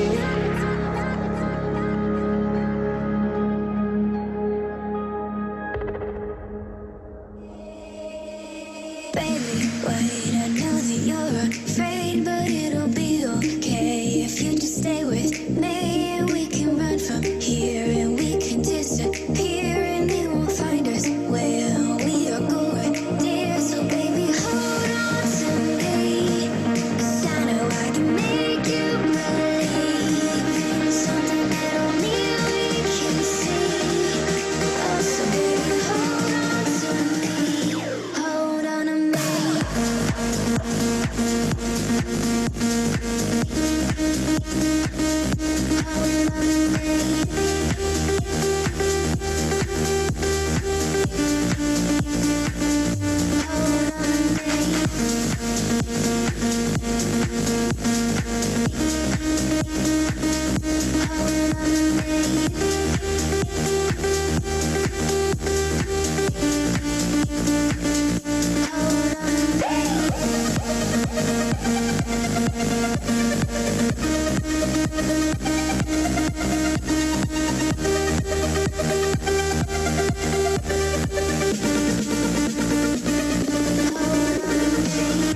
right, everyone, as mentioned, we have tons of special guests that are joining us throughout the rest of this summit. And I am so very excited to be talking to the Jonathan Jays Green. Welcome, welcome. Thank you. Thank you so much for inviting me. So happy to be here. So good to see you. I am loving this new hair and this new kind of sweat. I don't know if it's the West Coast. It looks good on you, fam. You know, it's been very good to me. I can't complain. Listen, I can tell skin is popping, you know, teeth are white and giving it to us. Like, we are here for it. We are here for it, okay? Thank you. Thank you. Thank you. And likewise, as always. Yes, thank you. Thank you. I mean, I knew I was talking to you, so I had to come with, you know, come with my face snatched and my jewelry together, you know, the same. Yes, well, thank you. For the people who don't know who you are, would you mind just telling us a little bit about you and your backgrounds? Because I have tons of questions. I will say, if you can turn your camera the other way so that we can see you more. There we go. Yes, we're going to do this. That's perfect. Yeah. So yes, my name is Jonathan. I use they, them pronouns. I'm an organizer. I've been an organizer since I was 16. Spent the majority of my time organizing for immigrant justice and racial justice in this country. And I co-founded an organization called the Undocumented Black Network, really fighting at that intersection, and had the honor to lead it for 4 years until last year when I decided that I was going to do something a little bit different. And I joined a presidential campaign. And yes. And I think part of why I made that shift at that time is that it was really clear to me that in order to be able to build power for our people, I wanted to contest for it where it was happening, right? And I believe in a big, bold, progressive vision for this country. So I worked for one of the two progressive candidates in the race, and unfortunately she didn't make it. And after that, I think what really crystallized for me is really understanding how power moves in this country and the imperative for us to be in those places where power is moving, and to be able to bring our organizing background, our strategies, our communities, and shift those places, disrupt those places. So after my journey on a presidential campaign, I turned it around and I said, you know what, I'm gonna go into philanthropy. So I am now the Vice President of Programs at the Margaret Casey Foundation, and we're one of the largest progressive funders in this country. And we are not a single issue funder. We fund issues and leaders really across the country that are built in power for working families and people. So we fund all across the country, and it's an honor to be at a foundation that has a reputation of being a disruptor. And I'm really looking forward to bringing me, my people, my ancestors, and really shaping what this version of this foundation looks like. Okay. Can y'all give me some exclamation points in the chat? Jonathan got us together in 2.3 seconds. Come on, listen, do you see these exclamation points? Thank you. And I do want to just start by saying, I am in awe of your brilliance. I have always been in awe of your humility and the way that you bring us along with you. So first, thank you before I ask you all the questions that we want to know. So I'm really glad that you shared with us your journey, because you went from an organizer to campaigns and now into philanthropy. Our last chat with Renee Spellman, she charged us to infiltrate. That was the word that she used. She was like, bring it. She was like, whatever industry you're in, infiltrate it. Center civic engagement. And can you speak to the young people who are organizers, who don't necessarily see themselves in these spaces, whether it be the campaigns, whether it be philanthropy? What would you say to those young people, particularly around thinking about this election and how important it is?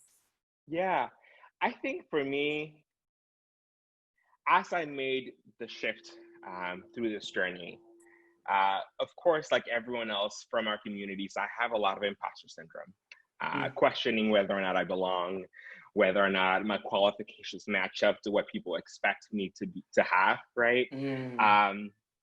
But what really grounds me in those moments is knowing that who I am, who I've been, is a part of the community that is most impacted by the structural issues that we're talking about. So if we say as a progressive movement that we care about a racial justice future and present, right, then we ought to be able to have Black people at the center, right? We ought to be able to have our communities present. So I think for me, I have those moments where I'm like, should I be here? And for every one of those moments, there is an equal, or if not more powerful moments of like, actually, no, I know what we're talking about. And I know like Joe, Jose, whoever it is, who I know, I can attest to their story being impacted by the policy issue we're talking about. And let me tell you what that experience brings. So I think for me, like, it's always about being grounded in who we are, who we've been, and who we bring with us, right? Like I don't walk in the offices of our foundation and our virtual offices by myself. I walk with the people that I've organized since I was 16. I walk with my ancestors who like really deserve, I want to say revenge, right? And like what I really mean, like justice. What I actually mean is justice, right? So I am on a mission to be able to bring that to fruition. Ooh. I feel like this conversation is for me. I don't know about y'all. If that resonated with y'all, give me some exclamation points in the chat, whether you're streaming, whether you're, in the Zoom, because that just spoke to my spirit. You talked about, the policies, you being able to speak to some of the policies that really impact real people. And if we can talk about immigration just for a second. Yeah. You talked about centering Black people. Every issue is a Black issue, as we know. Period. Every issue, is a Native issue, if we're honest, especially in this country. In this country, yes. You know what I mean? And I would love for you to, yeah, absolutely. Would love for you to talk about folks who really care about immigration. Why should they really consider participating, not just in this election, but for the long term? Make it real for us, fam.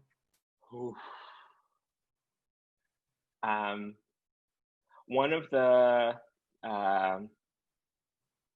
one of the weirdest parts of this process for me has been like working in a presidential campaign, and then now being a vice president of one of the largest progressive foundations in the country, but still being a DACA recipient. So people look at me, they're like, "Oh, Jonathan has all this power, these millions that we give out at our foundation," even though it's really actually the entire staff, not just me. And we have incredible team members that I work with. But at the end of the day, like when I go home, I'm still on the hook, right? And my DACA, my protection was up for renewal this summer, right before the Supreme Court hearing. And I had already accepted this job. We had done this like fancy rollout of like, Jonathan's a new vice president. Jonathan is the first undocumented executive of a private foundation at the national level. And then Jonathan is still like worried about getting deported, right? Like, it's just so real to me in a way that I don't think people fully understand, that like our lives are literally in the balance. I will say that as somebody who worked for another candidate in the Democratic primary, our nominee was not my favorite. Right. And I think there's a lot of us on the progressive side, but I can tell you 1,000 times that I would much rather organize and support organizers across the country fighting for justice and an administration that looks differently than what it looks like today than what we currently have. As like somebody who led an organization on DocuBlack, fighting like deportation cases, right? Like just frivolous, evil, immoral immigration policies that we have today. I can tell you that I'm not going to be free if there is an administration change this November, but I will tell you that the terrain will be much easier. And to me, as like someone who's like focused on the long-term vision of freedom for our people, I am interested in shifting the terrain so that our people are able to gain and build more power for ourselves. So that's really what it's about. Yeah, I appreciate that. And what I hear you saying is, we've said this tons of times. Young People For, we're C3. We're not telling you who to vote for, but what I hear you saying, Jonathan, is vote your moral conscience. take a look around and decide, are the electeds that you have the power to elect, are they actualizing in alignment with your morality? That's what I hear you saying. My next question, before my final question for you is, you know, we have a lot of undocumented siblings in this country who are critical to the fabric of this country, whether it be, you know, swag, whether it be, you know, economics, everything. And they do not have the power to vote. What would you say to folks who can't physically, you know, who can't vote because of their unjust status? How would you challenge them to participate in this election, regardless of who they vote for? How would you challenge them to show up? You know, it's really fun. Like, it was really funny. Every time my coworkers in the Warren campaign that I worked on, like, they would be really surprised. They were like, "Oh, did you vote?" And I was like, "I can't." Like, I literally uprooted my entire life, moved to a state I'd never been to before, spent every minute of my waking and actually even sleeping moments thinking about this election. And I still do, right? I think there's so many ways to get involved, whether it's volunteering or working for a campaign, whether it's actually talking to our family members. There's a lot of misinformation out there about the election, especially given COVID, given the mail-in voting. Like, there's going to be so much information that we need so many people to play a role in guiding our communities, right? Because I'm really concerned and wanting to make sure that our people are out there voting, like, you know, Black, Indigenous people of color communities. And there is so much work to be done to make sure that we know where and when and how to vote, right? And then we're also aware about the attacks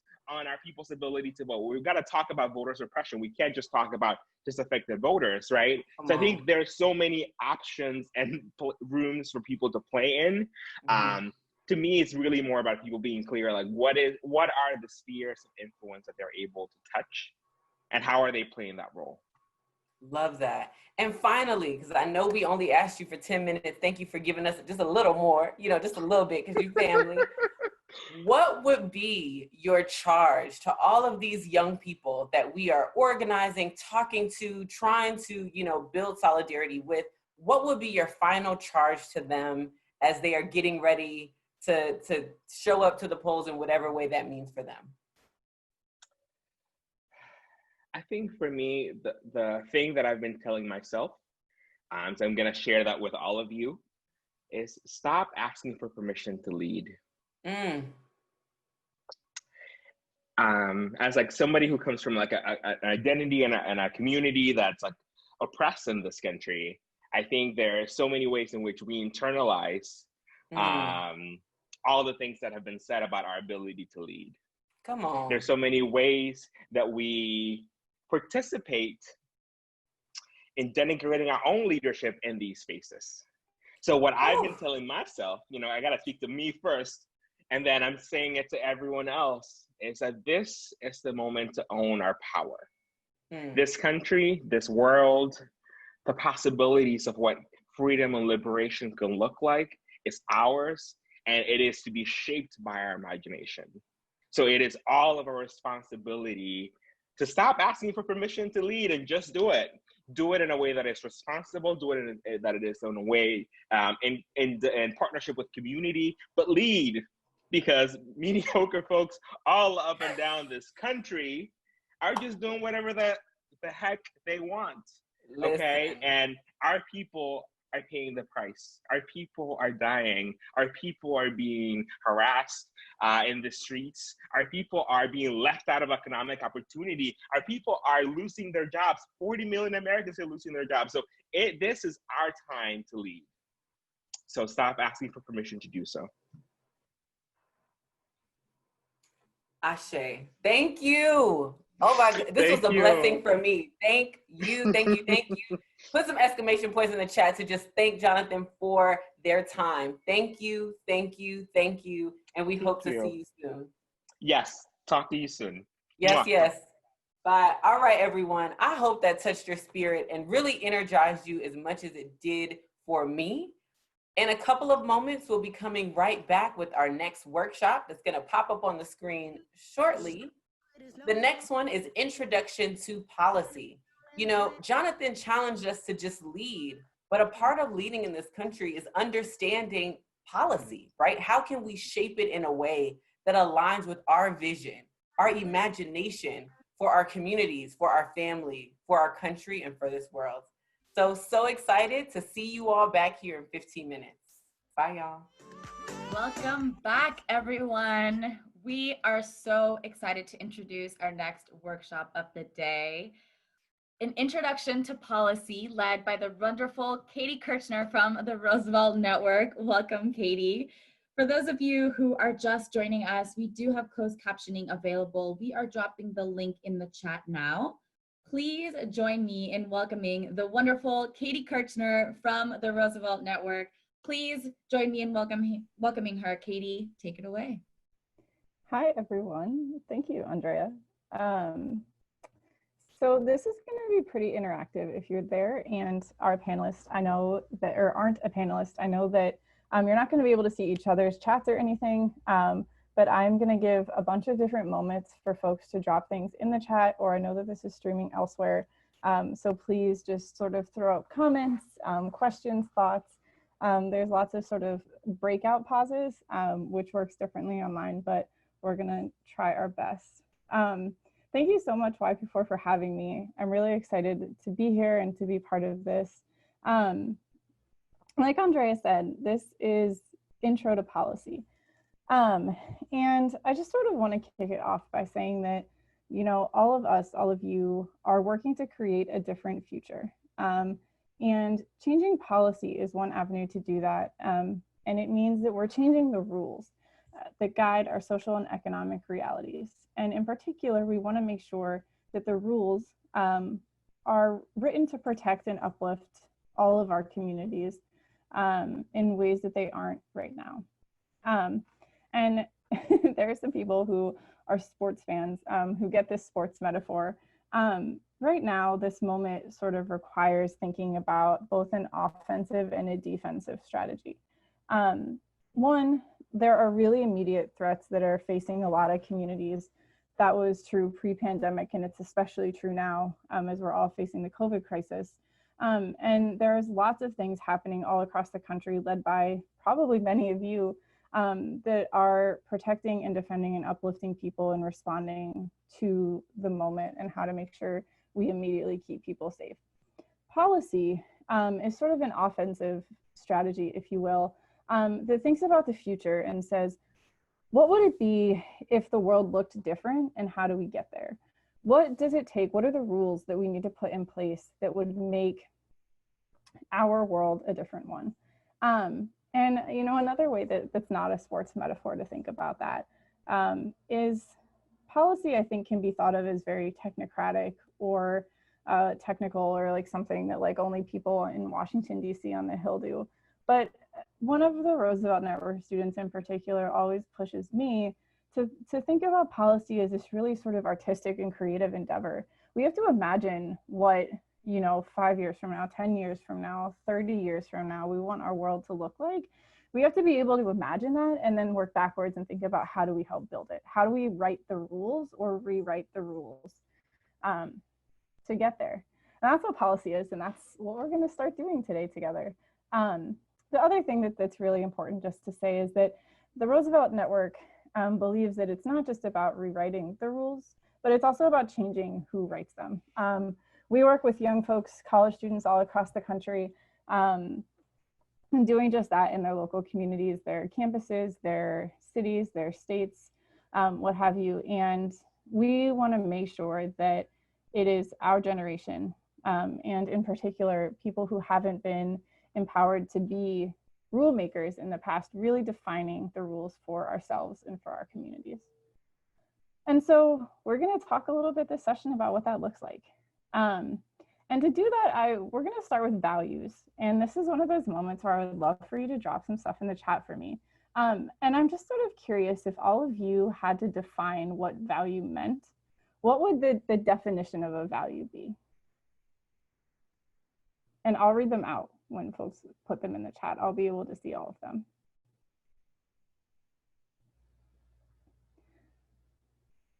Moral statement, shared vision. Yeah.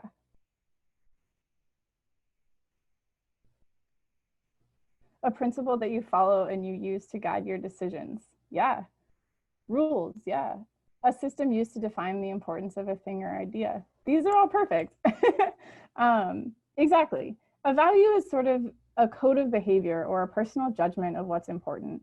And there's something that really needs to ground us in this work. If we're going to be writing rules for our communities, we have to be grounded in the things that we all in our communities all value. And so I want everyone to just take a second. If you are nearby a notepad, if you are on your phone and have the notepad app there that you can write, if you want to start a text message and send it to your friend, however you want to document this. Actually, just spend like a minute right now if you had to actually list out your values, like 1 or 2 things that you would say you value. Please do. And feel free to also drop them in the chat because I'm happy to read them out. But yeah, take 1 minute till sort of 3:05 or 3:06 to actually list out your values.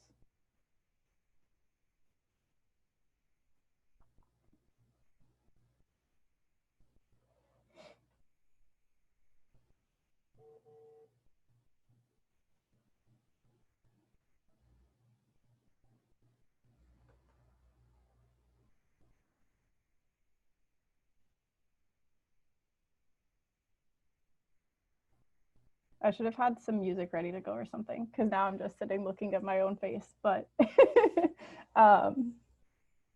we're gonna do this a couple times. So a couple folks have dropped some in the chat.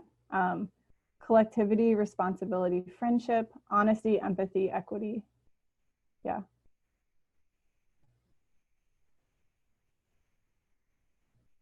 Inclusivity, solidarity, equity. Yeah, those are great examples. One of the things that I'm going to use sort of throughout the workshop as an example is my value of equity, which, just sort of to clarify, is different than equality, because equity means everybody starts to get what they need in order to be successful, and it's sort of a really important path on the step to liberation, is making sure that we're not just giving everybody the same thing, but we're giving people what they in particular need. So great, keep those values handy because we're going to come back to them. Now I want you to think a little bit about your community. And first, I want you to think a little bit about what community means to you. It can mean different things to many different people. It can be the place that you work. It can be the place that you live. It could be the place you're from, if those are different. It could be your school, if you're in school, or, you know, a whole range of whatever you want to define it as. And what we're going to do is we're going to think about what your community is like right now, but what it could be like in the future if it was actually governed by the things that you just listed out as your values. And so the first thing that we're each going to take a second again to think about is, what do you see happening in your community right now that isn't aligned with your values? And for example, I live in Brooklyn, and in New York, one of the big sort of issues that has plagued the city for a long time is the cost of public transit. And in the last year, the government had launched, and pre-pandemic, the government had launched this effort to really curb fare evasion on the MTA, which is the transit agency.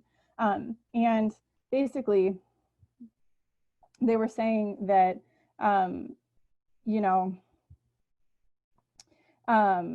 people who were using the subway, if folks like jumped the turnstile or things like that, the NYPD started really heavily policing stations as a way to crack down on that. And in particular, I mentioned that I'm from Brooklyn. There was a viral video that went live like last fall sometime of like a ton of armed officers like rushing into a crowded train, like holding a gun at a young man and a young person of color. And it came out like on Twitter or something. So this is social media verified, but you know, people said that was because he hadn't paid the fare. And so it's just a way to, you know, I think that it works against my value of equity, because everybody needs to be able to take the train. And in particular, people who live in outer boroughs like Brooklyn, who commute into the city, they really need the trains. And so that's just my example. And I want to take, it's 3:07, a couple more minutes for you to think about in your communities what you see as misaligned from your values. And feel free again to drop it in the chat if you want. Just document it however works for you.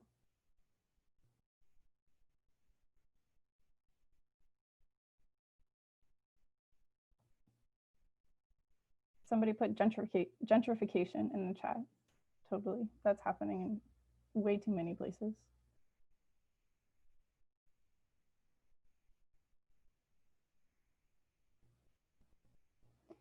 Somebody said climate change. Yep.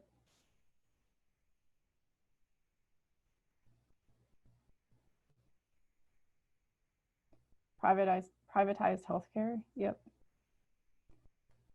Community pushback to affordable housing. Policing, racism and discrimination, a lack of transparency from local government. Pandemic evictions. Yeah, these are great examples. So hold on to them. And I will say they're great examples and great things to be thinking about for this training. Obviously, I'm sorry to hear that all of this is happening in so many of the places that you are from. But that's why we're here and that's why we do this work. So hold on to them because you just identified a problem. And we're gonna work on thinking about how to solve for that problem or how to rewrite the rules that shape that problem happening in your community. And so I think it's also really important, you know, when we use the language problem to make sure that we're talking about that from a policy perspective. So many times people can look at communities and use that as a real deficit, talking about communities with a deficit lens. And that's not what we're doing here. We are looking to improve our communities. And again, all of this work is rooted in fighting for a more just and equitable and, you know, all of the futures that you pointed out in your values. So, you know, when we say problem, we mean policy problem. And I just want to be very, very vocal about that. But because you did identify a problem, or a couple of them, a few people had multiple examples. The next thing that we're going to think about is what you would want to see instead. And again, you know, with my example on the subway, right, like I valued equity. A problem facing my community is that sorry, is the criminalization of fare evasion. And what I want is people to be able to afford the subway, or people to be able to use the subway regardless of being able to pay or not. So gonna take a couple minutes again. It's 3:10, so like 3:12, 3:15 or so, start to actually think about this. And if you can, write it in this format, and I'll put this in the chat, that's I value X. A problem in my community is X, and then I wanna see X. So it sort of ties together the two things that we just did. So I'm gonna put that in the chat. And then I would love for a couple of people to also share back what you're doing in that same format. But let me type this out in the chat for you now.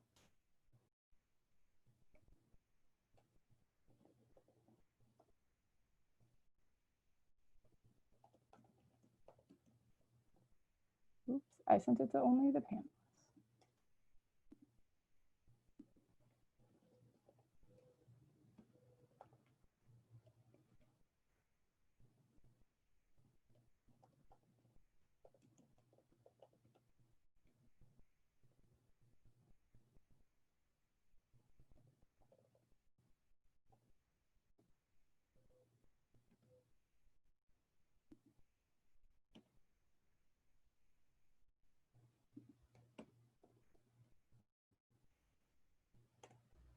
Like that. And just take a couple minutes.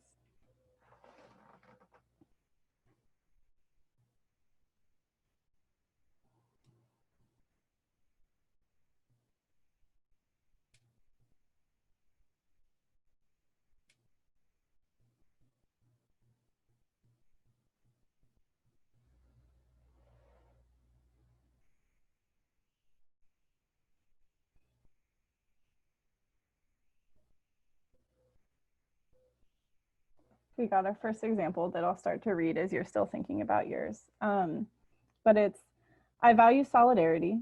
A problem I see in my community is the presence of mass evictions. I want to see everyone housed.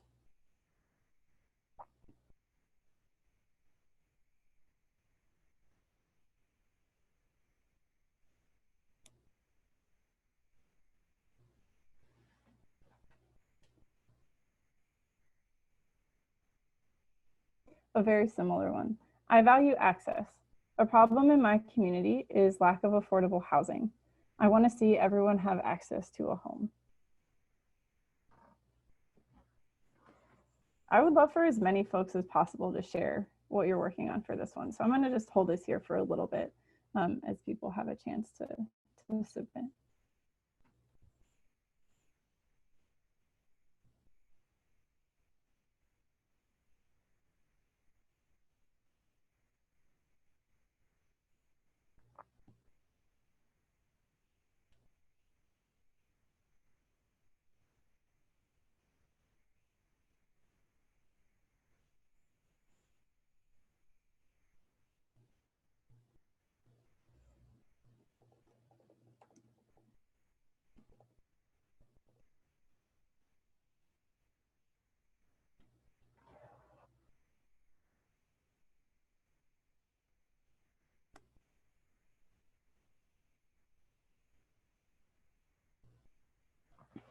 So I value equity.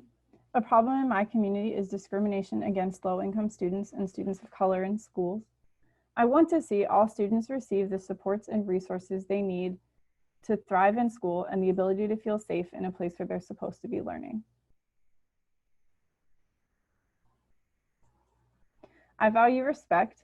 A problem in my community is that we don't value or we do not respect the janitor as much as we do the CEO. I want us to value all jobs and wages equally.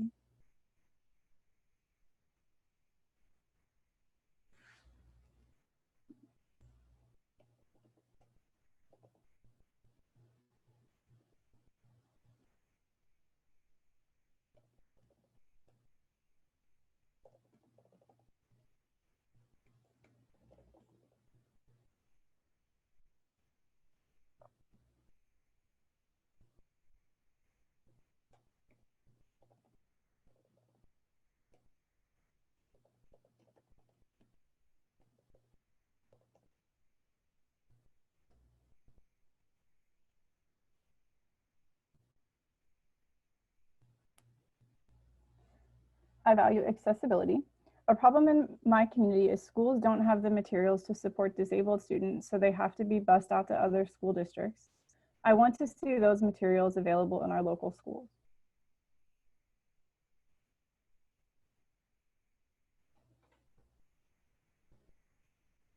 Keep them coming.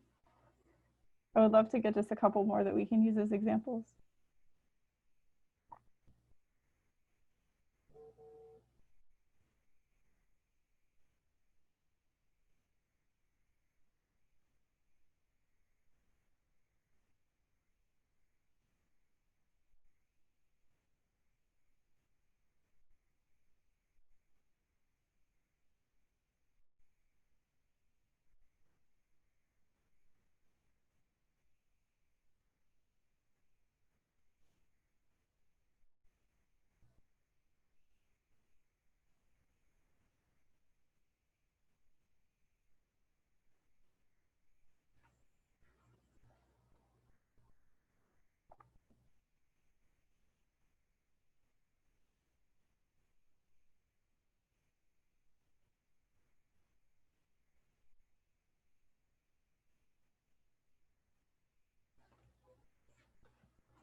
Are there one or two more of you out there still working on this who want to send it in?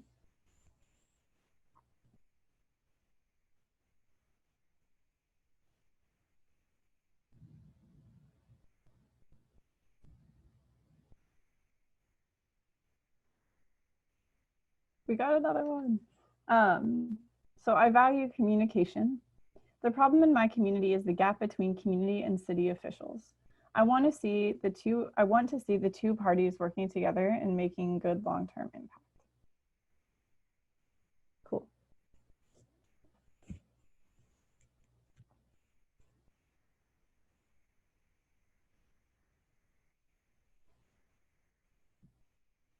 Maybe one more?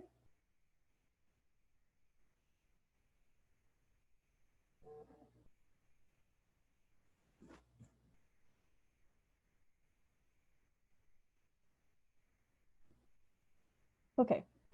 I value education. The problem in my community is disparities in access to education. I want to see every kid have access to equitable schooling. Cool. Those are all awesome. And if you're someone who's working on it and hasn't shared, or you're still thinking through it, keep it handy. So what we all identified is an outcome. An outcome is sort of that thing, that vision that we're working towards. And in particular, this is, I think, the part of policymaking where we can really get creative and think about, it's that end result, right? Like, you know, what might the world look like in 5 years, in 10 years? You know, making sure that people have equitable education, or that they have, you know, access to jobs and wages, and all of the things that you said, right? That reimagining component, I think, really comes into play here. But to think about sort of how we go from problem to outcome, the first thing we have to do is think about what's causing the problem to begin with. And so, for example, in my MTA example, you know, why is it that fare evasion is a problem to begin with? And YP4 staff, just to flag that it started thunderstorming where I am.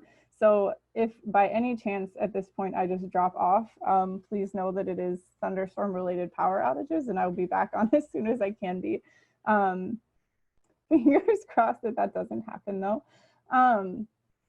So causing the problem, right? Why is fare evasion happening?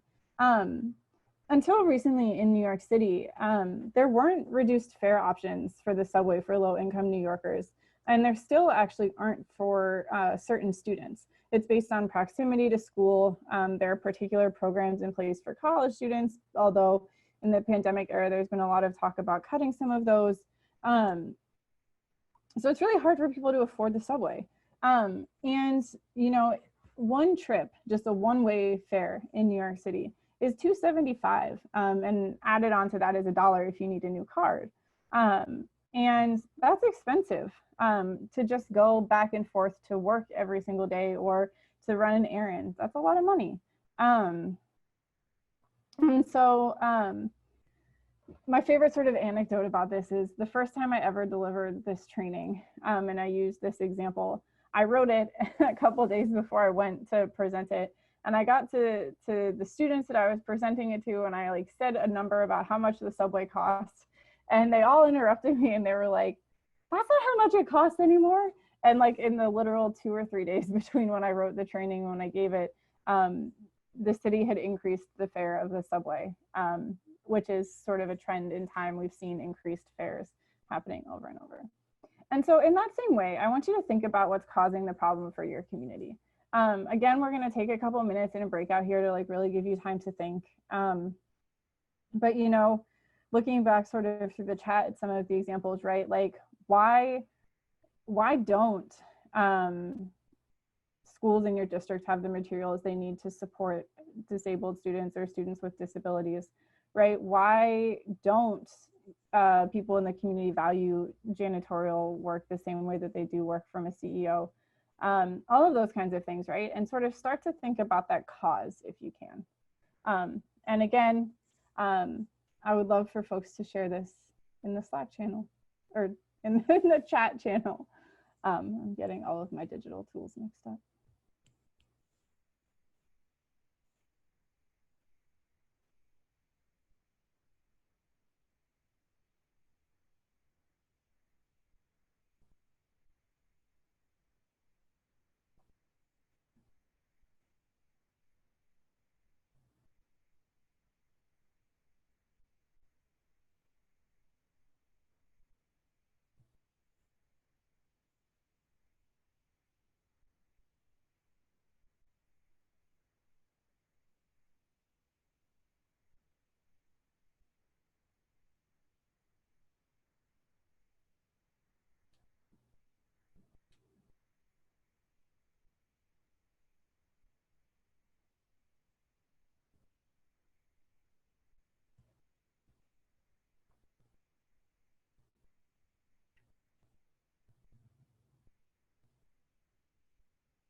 So our first example came in. It's someone who values education, said the problem in their community is disparities in access to education. They want to see every kid have access to equitable schooling. And their hypothesis on what's causing that is money is being allocated to police instead of education, healthcare, food. That's great. Thank you for whoever shared that.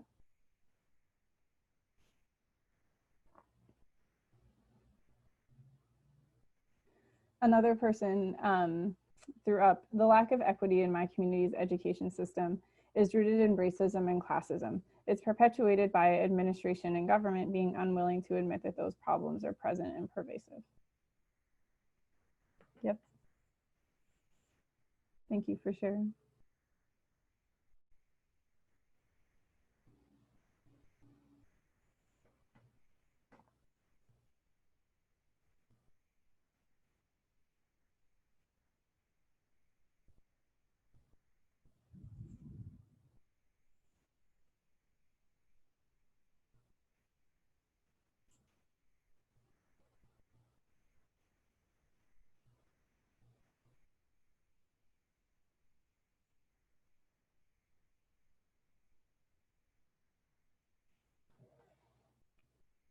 Other folks have thoughts or ideas to what's causing the problem that you identified?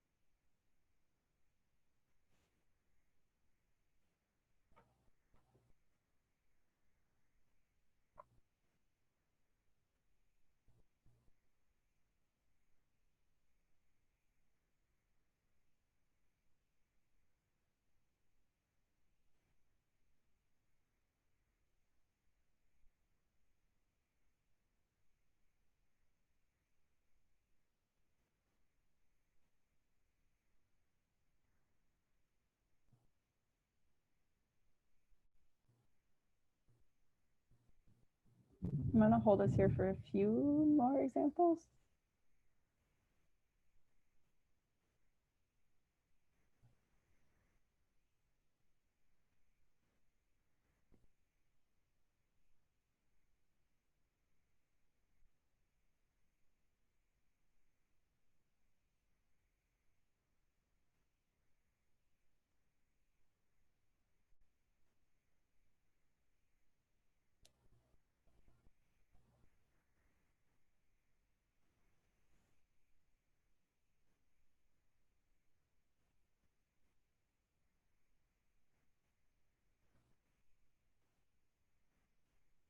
Even just one more example from somebody in the audience? Ah, okay, we got one.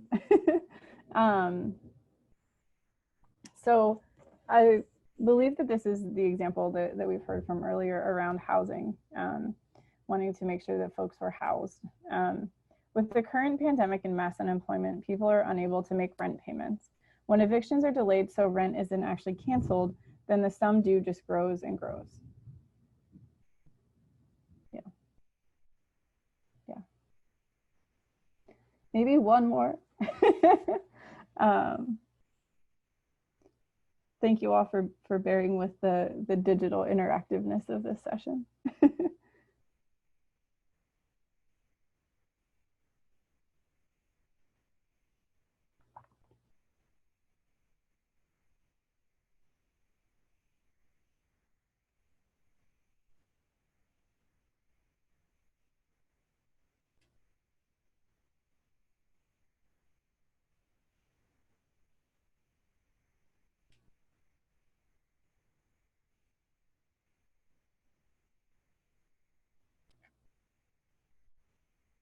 I'm gonna give folks until like 3:29 or so. And if we don't have another example, I'll just move forward.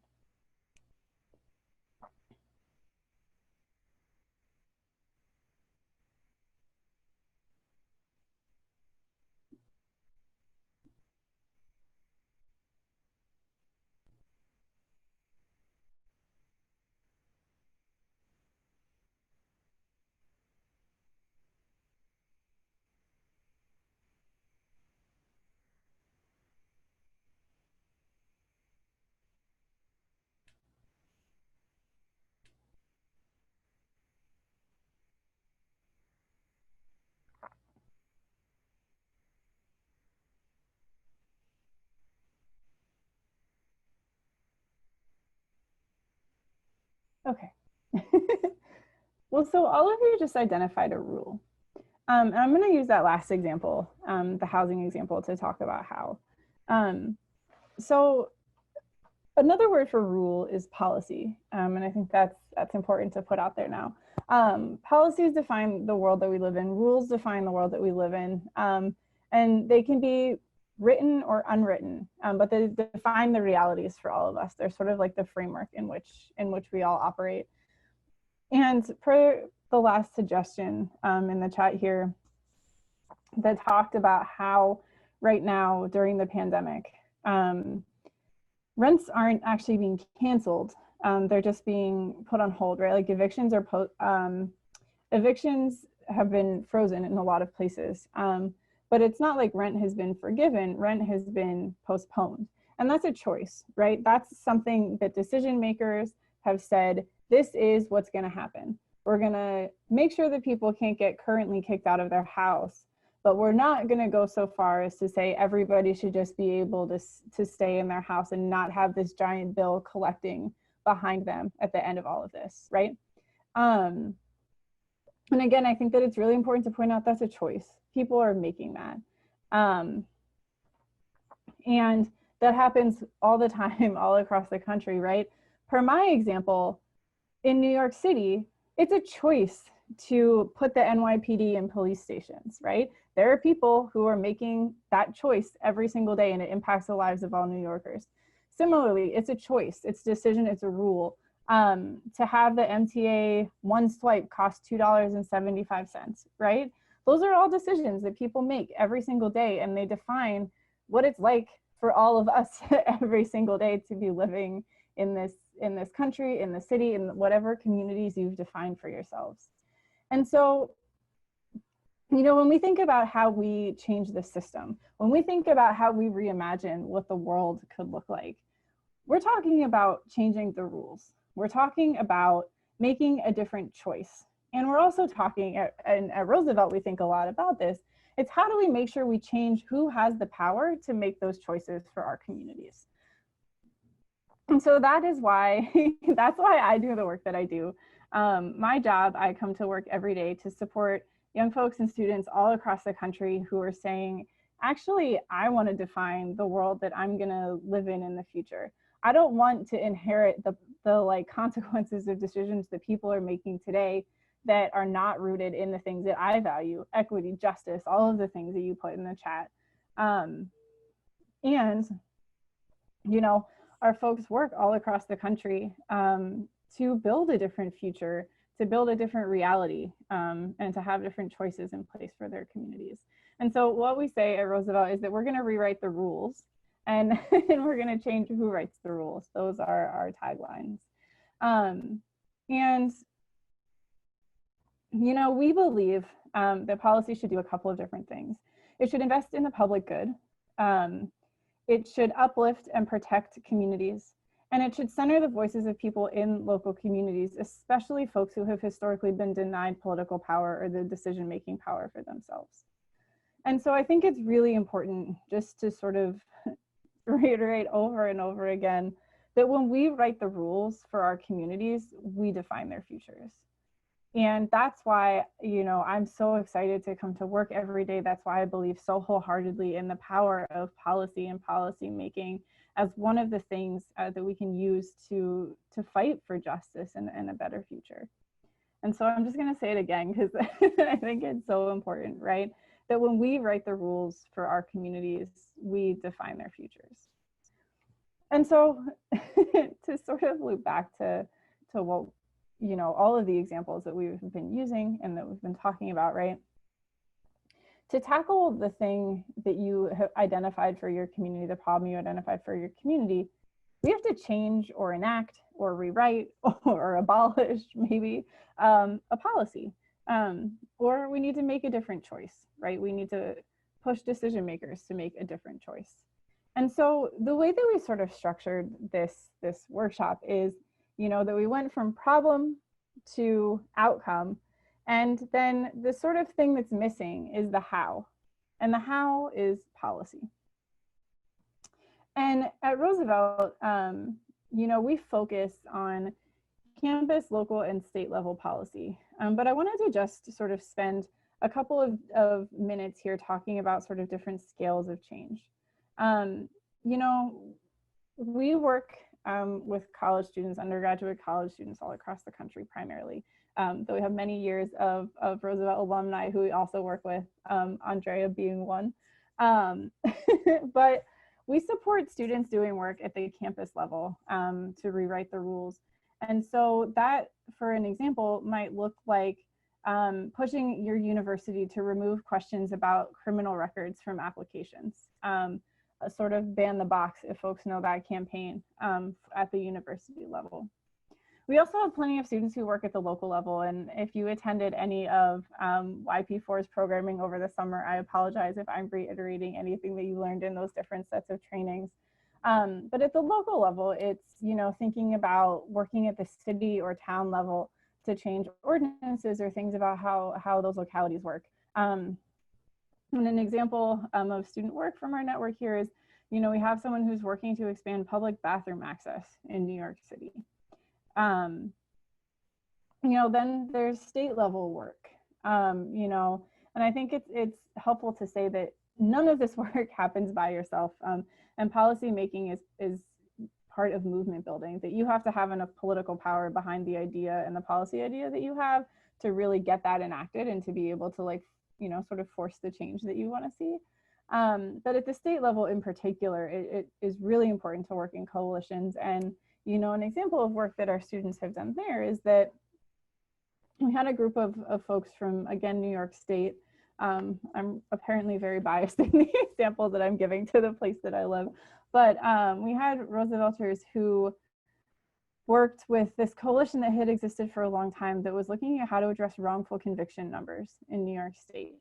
And what they found, you know, our students started researching how they could be part of that. And they found that there was a coalition called Discovery for Justice that existed in the state. And they were looking at reforming what's called the criminal discovery law. And New York had at that point on the books this rule that if you were accused of a crime, you didn't get to see the evidence that the state had against you until you went to trial, which means that people who were taking plea deals were doing that without actually being able to review the evidence that was going to be levied against them. And that was part of wrongful convictions. And so our students got in touch with the coalition. They said, how can we help? And they worked with them for several years. And a really exciting update was, you know, in the last, I think it was maybe in 2018 or 2019, the New York State Legislature actually did reform the criminal discovery law in New York, which is amazing. And then there's also national, federal, and international policy. Roosevelt and Roosevelt folks through this network don't work at that level very often. And in particular, we want to support students locally. And this is sort of my pitch for if there's anyone listening who wants to get involved with this, please reach out. But we think that young people have a particular power closest to where you live, especially at the campus level where you are one of the core constituencies there. We've seen a lot of folks have really powerful impacts on campus level decisions. So now I want to sort of come back before we head into Q&A, just to think a little bit about what could fix the problem that you identified. And I want to call back to that cause, right? Because if we're starting to make a different choice, we have to think about like the current choice that's in place, right? Like, you know, it is a choice that people are compiling this huge rent bill that's going to be due, right? So what would a different choice be? What would a different policy be? What would a different decision be? And so a couple examples for my problem about the subway being unaffordable in New York could be to make transit free, or it could be to provide a discounted fare for college students and for every student and every low-income person. It could be to, you know, just reverse in the criminalization of this in particular, you know, it would be reversing the decision to put police in the subways. You know, or, you know, an underlying cause of all of this is that people can't afford the subway. And so there are a bunch of economic reforms that New York might be able to enact that would help people be able to afford $2.75 for a swipe. And so those are just sort of a couple of examples. And again, sort of remember that like problem outcome policy. And so I want to throw this to all of you. You know, we have a couple more minutes before we can jump into Q&A. And the person who's been throwing the housing examples to me very, very quickly threw up their cancel rent with a bunch of exclamation marks as their solution. But I actually want you to think about, for the things that you've been jotting down, the problem you identified, what policy might address what you've been talking about and what might push you to the outcome that you identified back at the beginning of the training. Throw them in the chat.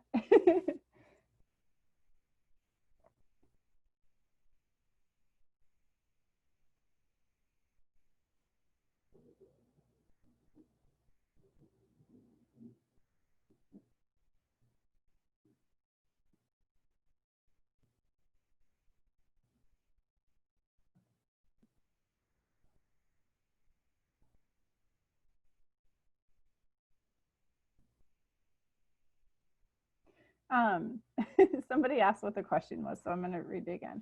So way back at the beginning, right, you identified the problem for your community. You talked about the outcome that you wanted to see instead. And then we identified the cause. What was the current choice being made by decision makers for your area that was leading to the problem that you were seeing? And so now the question is, what's the rule, what's the choice, what's the decision that you would make differently that would get to the outcome that you want to see instead? So put more simply, the like TLDR version is what rule or policy would you change to fix the issue you identified?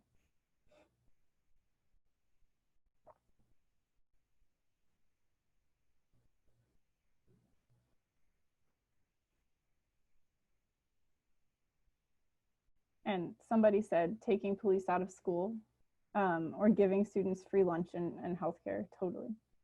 I think that was for the example around education equity.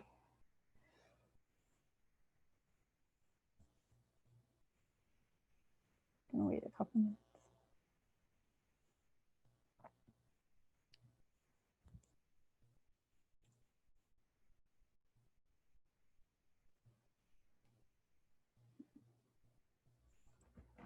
So a couple of examples here.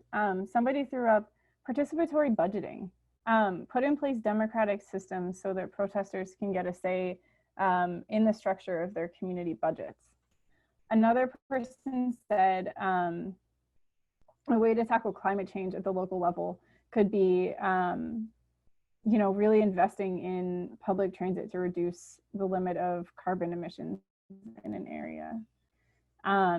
You know, another person threw in here, change policies in school that disproportionately target students of color and change testing protocol to stop putting low-income students at a disadvantage. And if I can dig into those two just a little bit, there have been a lot of studies that have come out that have shown some of the standardized tests, the way that they're written, the way that they're delivered, they put low-income students and students of color at a disadvantage. There's a lot of biasy in the way that they're just created. And so I think that, you know, if you can get a little more specific in your examples, right? Like what do we want to change in the testing, or, you know, in the, what are the policies that are disproportionately targeting students of color? And just really pinpointing like a specific thing, whether it's disciplinary policies or things like that, that you want to change. The more specific, the better.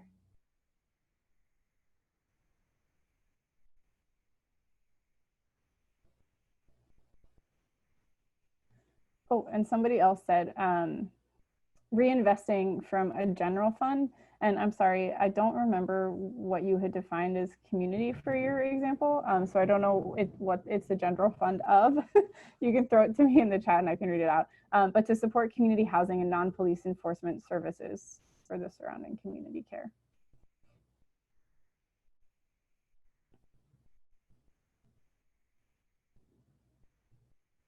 Yeah.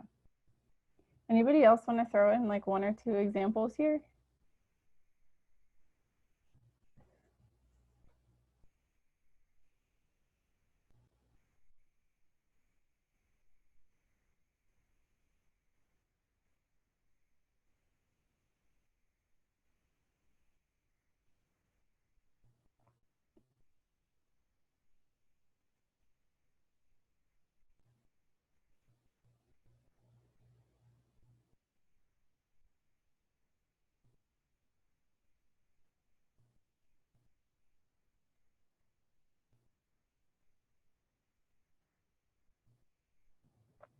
Somebody had said earlier that they had identified lack of affordable housing in their community, and they wanted everyone to have access to a home.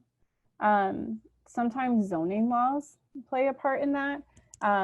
Different communities have different regulations. For example, new buildings that get constructed, sometimes there's a certain percentage of those that have to be allocated to affordable housing.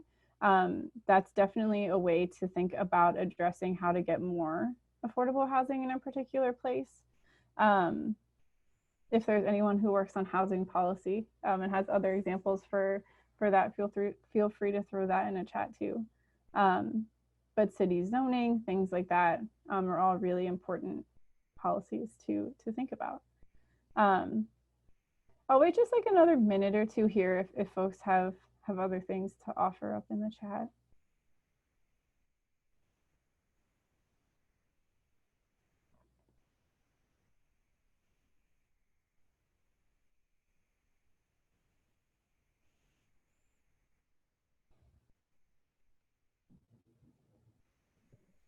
It seems like maybe not.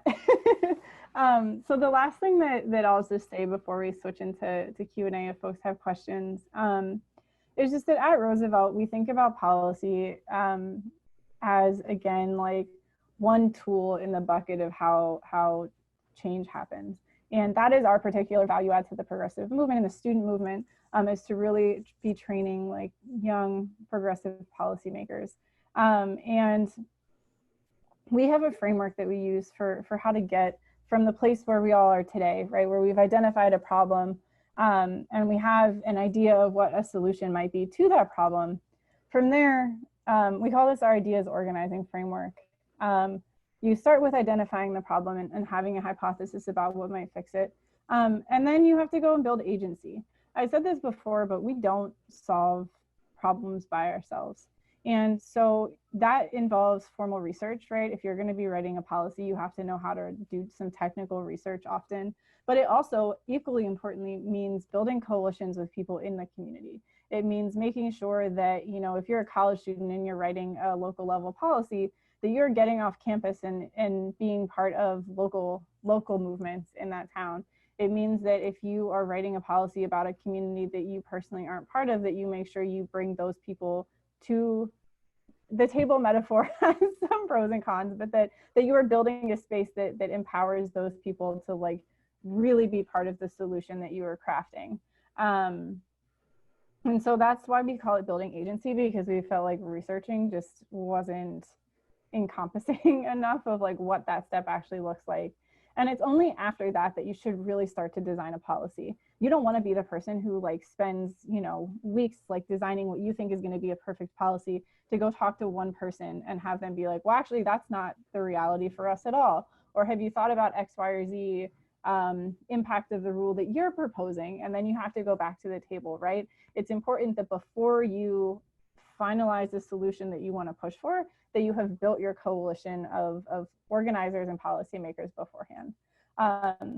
After you design your policy, then you obviously want to influence the decision makers, or, you know, get to a place where you can make people empowered make a different choice, right? Figure out how you advocate, how you build that influence, and ideally at the end of all of this, you solve the problem. You start to reimagine a different reality and build a different reality for your community. And that's what I get to help young people do every day, and what I hope that you all are part of in your communities at some point. So yeah, that's the end. Thank you so much, Katie, for this brilliant workshop and for this useful information. Did folks in the chat let us know, did you find this workshop useful? Did you learn new things? We do have some time for some questions. We're getting lots of feedback here in the chat. We do have some time for questions, so make sure that you submit your questions using the Q&A function for Katie.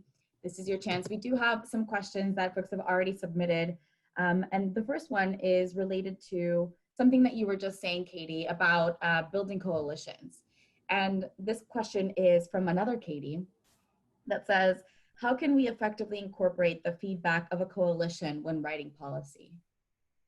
That's a great question. And I think the first step is like making sure that coalition voices are represented in the actual building of the policy. My gut instinct to that is like, well, listen to them. But I think it's deeper than that, because it goes to the structure that you build. That like, if you think about coalition building as like, you do the work and then you show somebody and you're like, what do you think? Okay, great. I'm going to go continue to do the thing I was doing anyway. That's not a real coalition. And you know, you want to actually have partners who are as equally empowered in the work as you are, who you really like think about as like co-conspirators, if you will. But coalitions really have to be built on like a foundation of trust and a foundation of like empowerment. And so, you know, if you are working with somebody and you're genuinely working in partnership with them, it should just be natural that like that kind of feedback gets built into what you are doing as you move forward. I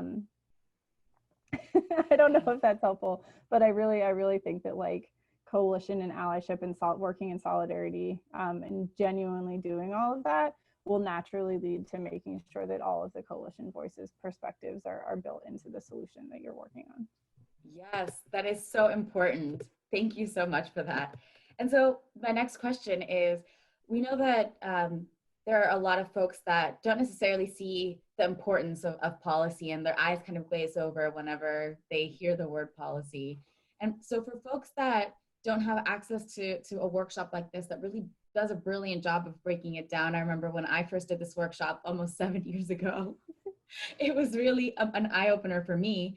How can we explain the importance of policy for folks like in our community, like to our family, in a quick way that really internalizes it for folks? I think really when somebody explained policy in that rules terminology to me, I think it was like that aha moment where again, like rules are written and unwritten. They can be as like, you know, complex as like the zoning laws for a city, or they can be as simple as like, we all put on clothes before we leave our house every day when we walk outside. And we all know that, and we all understand that like there are forces that shape the way that we interact with our communities in the world. And I think if we start to frame policy as the choices that are being made that shape the way that we all operate in our communities and in the world, it's a much easier way to articulate what we mean when we say policy.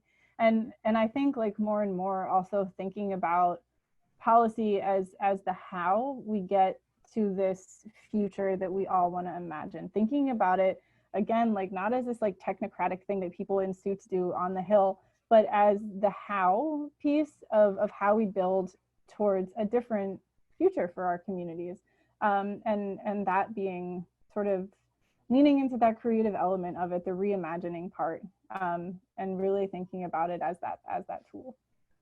Yes, and that's perfect, because that's literally one of the things that has been central to the summit is we want to reimagine what our vision for the world looks like, and you're giving us those concrete tactics and those skills for how to specifically do that in our communities, and that's so valuable. So thank you for that. We do have another question in the chat from Artie. What technical research is required before one introduces a new policy? Well, it totally depends on the policy. So that's hard to answer right now, but it depends on the policy and what data you need to back up the point you're making. We have students who, for example, look at the budgets of their universities and look at the way that people in decision-making powers for the university are spending and investing the money, and how oftentimes those decisions are not actually being made with the benefit of students in mind, or they're being made from more of like a corporate decision-making perspective. And so for that kind of research, you have to be able to look at budgets, you have to be able to do data analysis, you have to be able to like do some hard Excel skills. But some policy research involves surveys, like actually going out and talking to people, getting, you know, X percentage of people support this, and having some of that, that kind of data experience. Some of it is you have to be able to be able to read an academic article and be able to pull out the themes, like what have people done before me? What have they said? Where have the shortfalls been? And so it's not as easy as like there's one thing that I can tell you on this call that will be a surefire thing that you need in every policy. But in general, thinking about some of the broad things around like knowing how to read academic sources and interpret them, knowing how to use them to make your own case, thinking about data analysis, thinking about some of the primary research you might need to do in like building surveys or things like that. But really, it depends. It depends. Thank you, Artie, for your question, and thank you, Katie, for that response. Another question that is very frequent in this discussion is, you know, how can we make sure that the policies that we are proposing are rooted in the communities that we're serving? We know that a lot of, you know, students in particular might be in a college where they, you know, that isn't their hometown, or they might be, you know, studying somewhere else or working somewhere else. How can we make sure that what we're proposing is rooted in those communities that we are serving? Yeah, and I think that goes back to the coalition piece and the building agency piece, that policy is a tool to, again, sort of shape the realities of communities. And so you, as a policymaker, have to make sure that you bring the community into the process of crafting it. And I think somebody put in the chat participatory budgeting as an example earlier. And I think that's a great example of how to democratize decision-making for a community. Participatory budgeting is sort of a democratic way to make decisions about finances and about budgets, for folks who may not have heard that term before. And right, like, again, if you're building a policy for a community, you have to democratize how you do that, right? If we're fighting for democracy, if we're fighting for a different way that decisions get made by us and not for us, we have to be like part of embodying that. And so again, like, I think that's so important, where it's like, as people who are policymakers, like, your job is not to like write policy and take it to people. Your job is to write it with those people and to make sure that you are bringing people to your coalition, to the work, and making sure that their lived experience is how and why the policy gets made, not the other way around. Yes, thank you so much for that. We do have another question for you. Yeah. This question is, how can we evaluate how a policy will impact our communities? Yeah, that's a great question. One, I think sort of the first one is like, again, talk to the people in your communities. If you say, hey, I'm thinking about making the subway free, for example, and like to go talk to New Yorkers and hear what they say. And that can be a starting point. But there's also, it's really important that like once a policy gets implemented, like let's say you get to a point where like in New York City, in some universe, we make the subway free. We have to actually go back and analyze that then and look at, what does ridership look like? You know, what does the service look like? And actually analyze some of those components retroactively. And I think in the same way that we've talked about policy being a tool, I also think it's really important to say, just because you get something passed doesn't mean that that's like the end of the work, because there you might see like, okay, we've made this subway free, but there was X thing that we weren't expecting to come from that, and now we have to fix, and I don't know what that would be on this example that I'm using off the top of my head, but like there are unintended consequences of policy decisions sometimes, and we do our best, you should do your best to mitigate those in the creation of the policy. But when you go back, like after it gets implemented and you're doing some of that analysis, if you do find some of those consequences that, you know, you weren't expecting, or, you know, that in the implementation of it, something happened that, yeah, nobody was expecting, then you go back and you say, okay, how do we adjust this? How do we edit it? How do we think about whether it was the policy itself or whether it was the actual like rollout of it, whether it's the idea or the like administration, I suppose is how I would say that. And so again, there's like a bunch of different tools depending on what the policy is to be able to do that analysis. But I think making sure that you see the work is not done when you get a policy passed is really important. Yes, thank you so much for that. And thank you for sharing all of your brilliance and the work that Roosevelt is doing with us. We do have, one more minute. What is your call to action for all the folks that are watching us here on the Zoom and watching us live? What do you want to say to them? Well, you can come join the Roosevelt Network if you're not already part of it. We would love to have you.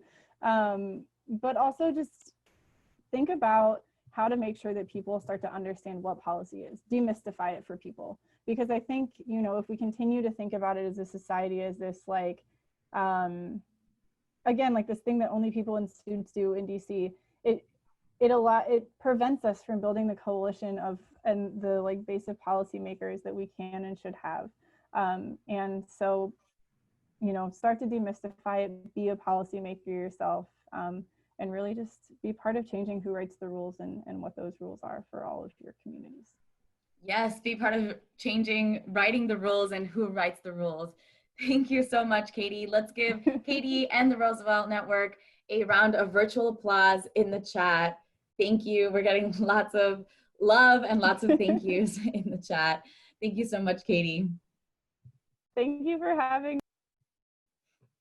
All right, so thank you all so much for joining this workshop. We have more in store for you all today. In this next break that we have some awesome guest speakers. I want to give you all a chance to guess, who do you think some of the folks that we're going to bring on next are? We have a couple of folks lined up for you all. Who would you want to see? Hello, everyone. Thank you all so much for staying for our next special guest. I am so excited to have this next chat with one of my good friends, all around badass organizer, Greg Sendina. Hey, Greg. What's up, Cece? Hello, YP4 fam. How you doing? I'm hanging in there. I know that's right. Taking it day by day is the only thing we can do right now. Thank you so much for joining us. And just for a little context, we've been gathering young folks for the last 4 days to really have the tools they need to not only participate in November, but also from this point moving forward. So first, would love for you to have the opportunity, because you have such an amazing journey, to just talk about who you are, what you do, but more so, what has been your journey to where you're going? And then I'll ask you some more questions. Yeah, so mabuhay, everyone.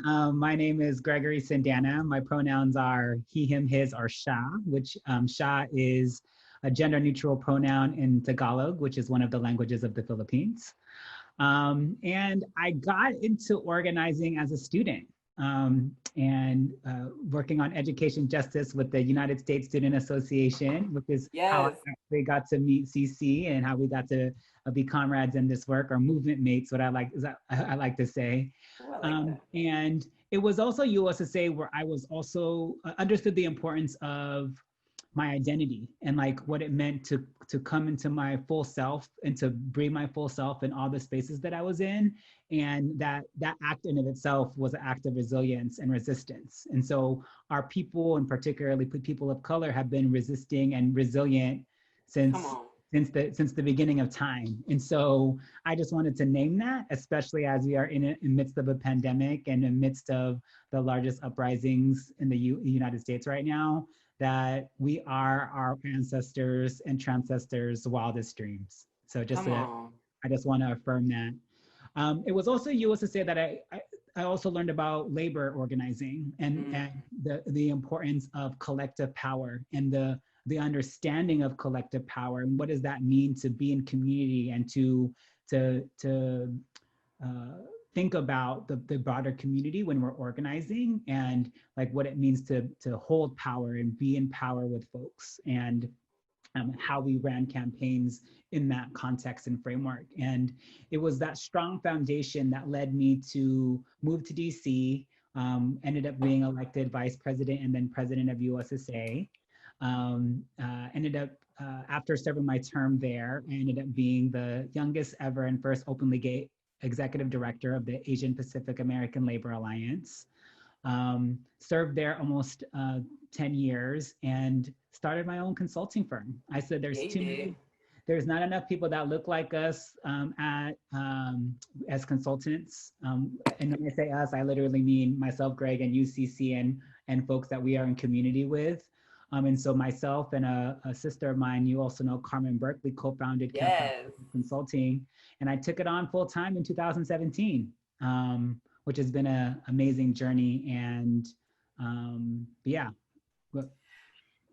What I love about your journey is regardless of what position you've held, you are always an organizer at your core. So whether it be organizing emails I'm getting from you, you organizing people on social media, like you are an organizer through and through. One of the things that we don't talk enough about, and I love your experience, especially around labor, is economics, right? So right now we're in a massive recession on top of, COVID-19, we have the rebellion happening, but the folks who, are at the bottom of this poll, quote unquote, are our people. Mm-hmm. Can you talk a little bit about, thinking and centering labor and thinking about why we have to consider that as we're going to the polls in November and beyond? Yeah, so first I'll say, I think it's interesting because the impact that the pandemic has had has only been heightened by people really understanding the impacts of racism and the multiple systems of oppression that folks face. And so even while they let's just name it, while they aren't able to access healthcare or personal protective equipment or testing, that's not new to folks. Folks haven't been able to access those things even before the pandemic. And so it's only heightened and worsened and this been more visible to folks now that we're in a pandemic. And now we have hospitals not able to handle folks coming in because they've contracted the virus.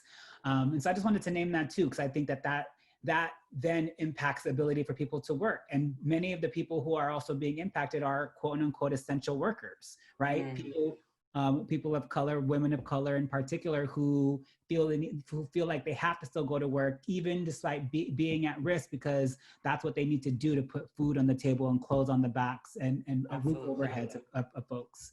So I think there's an interesting conversation right now around how can we actually create systems that actually provide to folks? And so, what does a universal basic income look like? What does it look like to organize, even labor, as unions? What does it look like to organize unemployed folks? Unions aren't set up to organize unemployed people. Come on.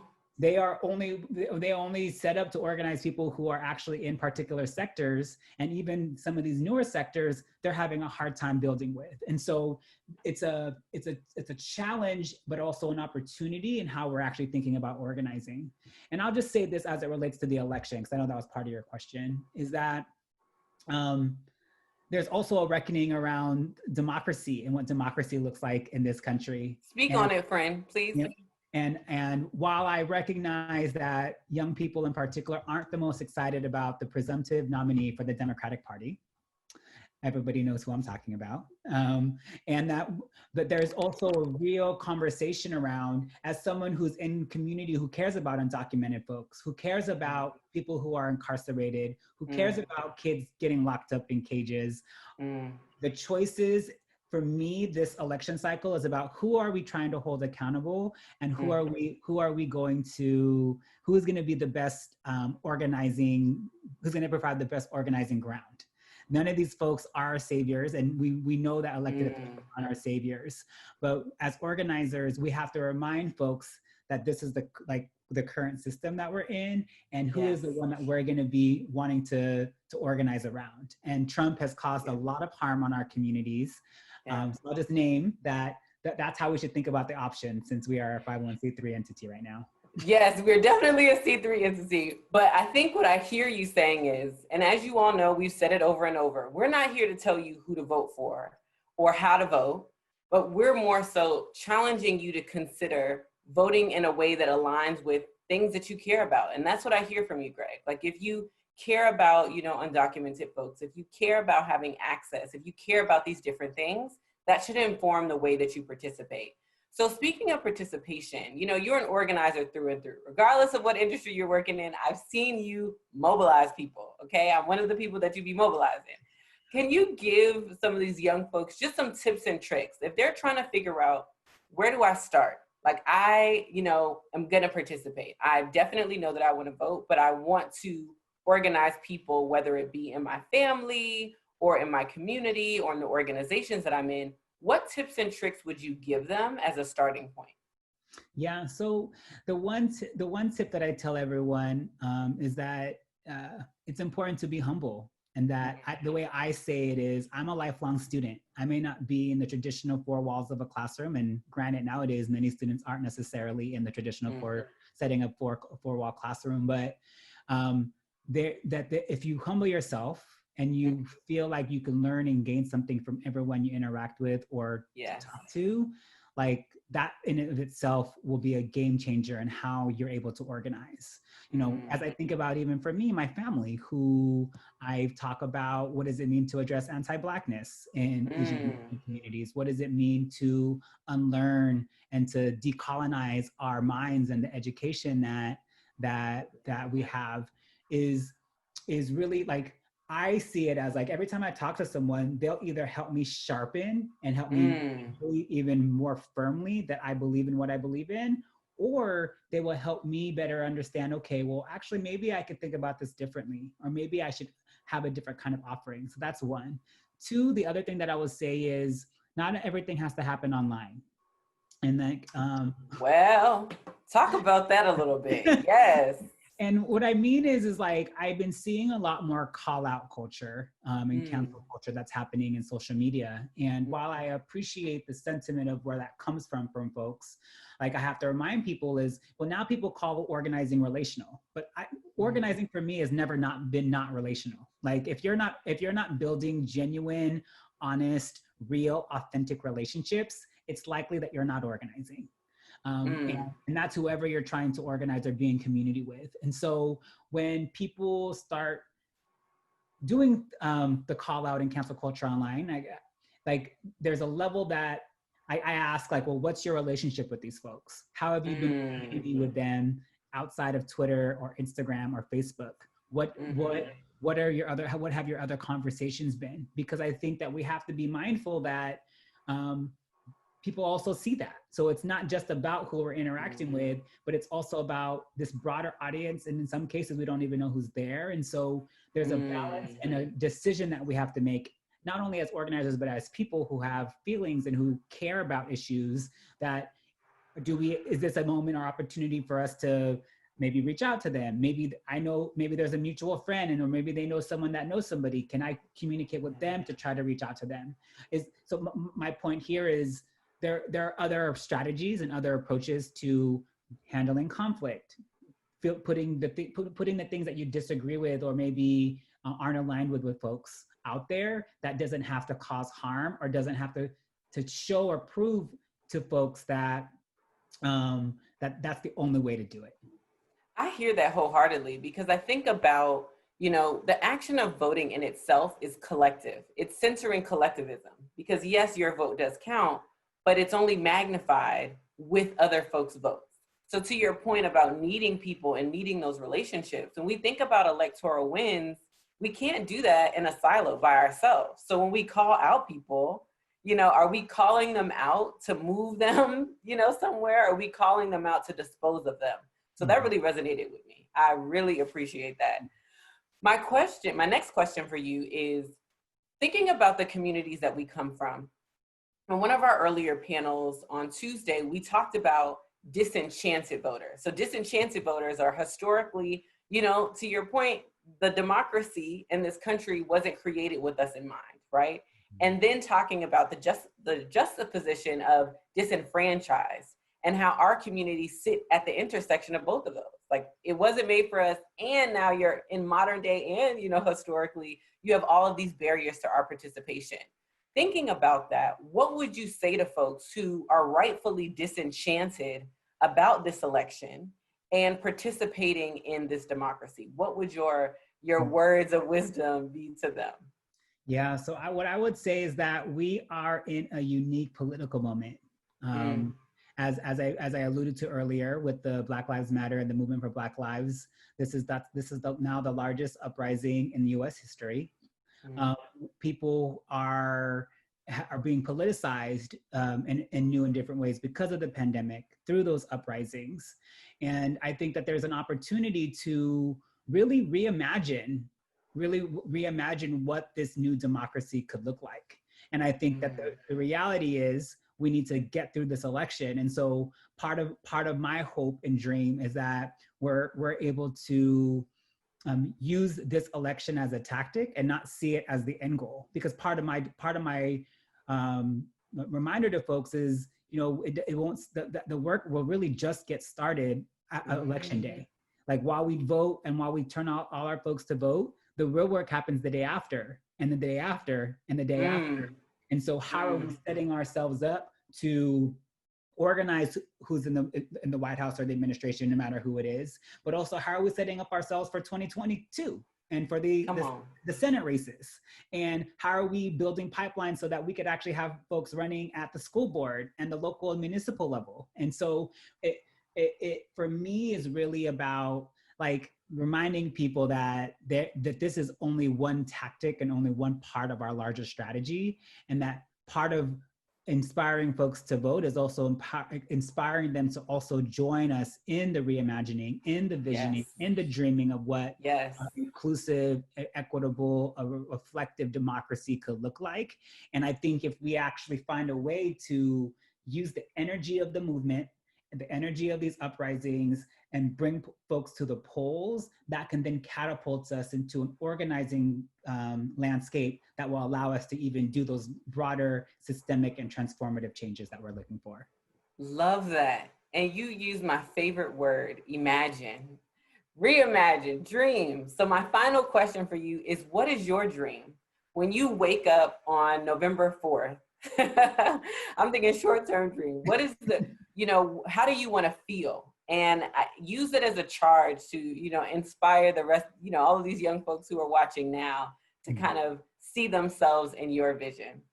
Yeah, well, I want to feel victorious. I want to feel like I'm at a 90s dance party. I want to feel like I'm in community, and while I'm probably going to be getting some rest the day after, getting ready to recharge for the next organizing that we're going to do, not just at the federal level, but at the state level, at the local level, and to do so in community and in relation and in building transformative cross-racial solidarity. Because I think it's going to be a tiring, 80-something days until the election. Yes. And so I have faith and I have trust that we'll do what we need to do to get there, and use this election as a tactic and as a way to get folks excited about the organizing to come. I felt myself in that vision. Give me some exclamation points in the chat if you feel that, if you want to wake up and feel like you're in a 90s dance party. More recently, the what is her name? Savage. Fancy? Cardi B and Megan Thee Stallion 90s video. That is how I want to feel when I wake up on November 4th. So thank you so much for sharing your dreams. Thank you so much for your time. And I hope to see you soon. Sounds good. Much love, CC. Much love to all the YP4 fam. Y'all got this. Take care. Thank you. Bye. All right, y'all. I hope you all are enjoying some of these chats. We have a 2-for-1. We have another rock star joining us right now. And I am so excited to introduce the homie and also a YP4 alum of 2011, Jamira Burley. What's up, girl? Hi. Well, if I knew you were going to have a back screen, a green screen, I would have came prepared. But listen, your back screen, you're giving us skin, you're giving us perfectly braided hair, you're giving us real clothes and quarantine. Well, I got a real bra on too for the very first time in a long time. So bless my heart out here. Well, thank you so much for joining us. For those who don't know you, would you mind just giving us a little bit of background about who you are and what you do, but like your path? One of the things that I really love about you and your career is you've done a little bit of everything, I feel like. You've tapped different countries, different industries. So share with the folks who are watching live, but also the folks who are streaming, Who are you? Yeah. Again, thank you for having me. And as mentioned, I am a 2011 alum. I met and was a part of YP4 at a very crucial moment in my leadership development. And as mentioned, I am a native of Philadelphia. I currently live in New York, but I work and have always worked at the intersection of kind of youth policy and social impact. I firmly believe that young people are going to save us. That's just me. And a lot of my work has been, how do I work within traditional institutions of power to create pathways for young people to lead and be the change that they want to be. You know, I started off as a youth activist shortly after my brother was murdered and after I watched folks that I loved experience the criminal justice system. And over the last 15 years, I've become an advocate for youth. Whether that's in corporate America, whether that's in government or international development, really ensuring that the barriers of access are eliminated for young people to reach their full potential, whether that's in education, whether that's in social services, but really how do we build more bridges versus barriers for young people to reach their full potential and be a part of the process. Thank you for that background. I hope y'all understand how much of a boss, okay, not boss, a boss Jamira is, okay? My question for you, because one of the things that I've watched throughout your career is you've always included a global perspective, always, before it was sexy, before people were talking about it.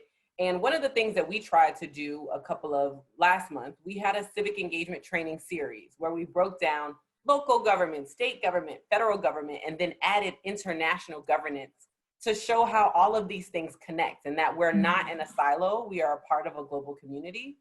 So can you put into context for us, how does our vote, especially thinking about a presidential election, impact, impact, you know, the international world? Like, why does it matter? And make it real for us, because I know you got some stories. No, that's such a great question, because I think oftentimes when folks think we are electing elected officials locally and even all the way up to the president, that it's only about local politics, only about what's happening here in the US. But really the president by design is actually more of our ambassador to the rest of the world. The Congress manages our day-to-day per se.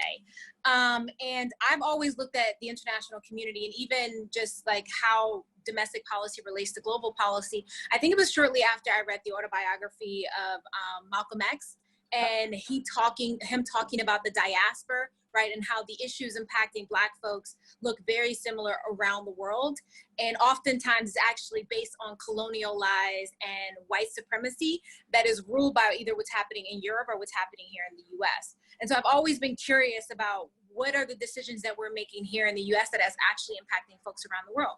So prime example, right? When we look at police violence, very few people know that the police officers here in the US have trained police officers in Tel Aviv and have trained police officers in Brazil and in Mexico. So the standards in which we operate and many times that we think is wrong and illegal here in the US are taking up shape in other parts of the world and actually doing harm to people who look like us. And the same could be said for business practices and human rights concerns, right? The iPhone that I'm currently using now, yes, and I know this and it hurts me every single time, but is made and oftentimes made impartial using slave labor, right? And I'm not saying that all of you have to like stop using these things, but I think when you learn more about how the things you take for granted, how the policies and practices here in the US impact folks abroad, you start to make better decisions because you start to realize why electing the right people who care about domestic policy and international policy is so important.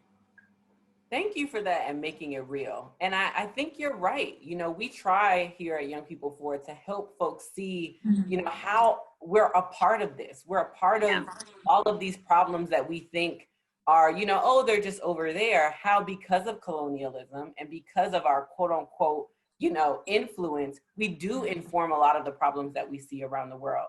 My next question to you is, you know, you are shaking stuff up, thinking about workforce, thinking about young people and thinking about their access to jobs and to be able to survive and thrive. Understanding that we are in a serious recession, what should young folks know and really understand about this election compared to their economics and their ability to survive in terms of finding a job? What would you say? It's all connected. It is all connected. And I say that because we're entering a very unique moment in our history where, one, we are dealing with a global pandemic. We're also dealing with racial uprisings around the world, and we see high unemployment rates, particularly with young people, and particularly young people who are working in the gig economy. And I say all of that to say, because the skills needed for the future are actually skills that are oftentimes honed in the gig economy, but we're not seeing those young people being able to move that into a career field. And so for folks who are curious about this moment and are thinking about long-term of how do they, one, build their own individual wealth, but also generational wealth for their families, is really recognizing that we need to have a larger conversation on a national shift on curriculum for schools, right? I mentioned iPhones earlier. Over the last 10 years, we've had 10 iPhones. In the last 100 years, education hasn't changed. So education isn't moving at the speed in which our technology is moving. And so there needs to be a national overhaul of curriculum because, and Cece mentioned it earlier, the international stage, right? Because we're not just competing for jobs with the person down the street, we're competing for jobs for folks around the world. And if at the very core, we're not educating folks for this new economy, we're going to put our folks at a disadvantage where they're not going to be able to support their families. And also there's a larger conversation on income and inequality and what does that look like for universal basic income. I'm a fan of universal basic income because realistically the demands of the inflations of our society is not meeting realistically what folks are making in their jobs, even those who are the most educated. We should not be spending 30% of our income on housing, i.e. I live in New York. And so it's very complicated, but we definitely need someone who recognizes the intersectionality of education, of workforce, of the international sector, and how are we building wealth within our communities for folks to be able to really invest long-term in themselves and the people that they love. Thank you for that context. That example that you gave, that we've had 10 iPhones, but education has stayed the same, that was like, ugh. But I think you're really pointing to a very important point that who we elect decides what our curriculum looks like. Who we elect decides what, how we can have certain labor practices. All of these are connected back to folks that we vote for. Yeah. And that's why I always hate the conversation when folks are like, I don't do politics. And it's cliche to say, but like politics does you every single aspect of your life, from whether or not we're wearing masks, from whether or not there's a cure, from whether or not the potholes in your neighborhood, or even like the fact that you wear a uniform to school. All of those things are politicized in a way in which who you elect will decide whether or not they actually are fighting for you as an individual versus are fighting for institutions that are creating more barriers than actual change. I know that's right. Power is up for grabs. And if the question is, are you grabbing it or are you allowing someone else to take it? Exactly. My final question for you, because you come from this work. A lot of folks say that they're about this work, but you actually come from this work. You used to run the Philly Youth Commission. You've organized young people for a very long time. For the young folks who are feeling like, I don't see myself in this election. Like, yeah, there's a lot going on, but I actually don't feel like participating. It's not worth it. What would be your final charge and words of advice to those folks? Well, I never looked at an election as a savior. Like, I've never looked at those who I'm electing as the person who is going to save me or solve everything. I always look at election as who do I want my opponent to be across the table, right? Who do I want who do I want to be negotiating with? And to be honest, if this election and every election matters, because are you electing someone who is willing to listen, right? I don't need them to think with me 100% of the time, but do they listen to new information and shift based on the trends, right? Do they take into consideration how things have changed, right? Or are they willing to admit that they might have been wrong when new data points to a different direction? For me, I want someone who is potentially movable based on how the community feels and how the community is pushing them in the right direction. So think about this election not as a savior, like who is going to save you, but who do you want your opponent to be as you are advocating for the things that you know need to change in your community. We can't expect those in the White House to know what is going to make a difference in West Philadelphia and in Houston and all these different communities where these folks are not at, but we want them to be able to say, how are we working with local organizations, local leaders, young people to ensure that what they believe liberation should look like for them, we're actually implementing on the national level. So yeah, I know you don't see yourself. I don't see myself either, but I recognize that every election, and this is going to sound so dramatic, but if the last few years have not taught you anything, people die based on the decisions we make at the polls, right? People die, people's rights and liberties are taken away. And do I think everything is going to be solved after November? No, but do I think lives potentially will not be saved, but will be spared? Yes.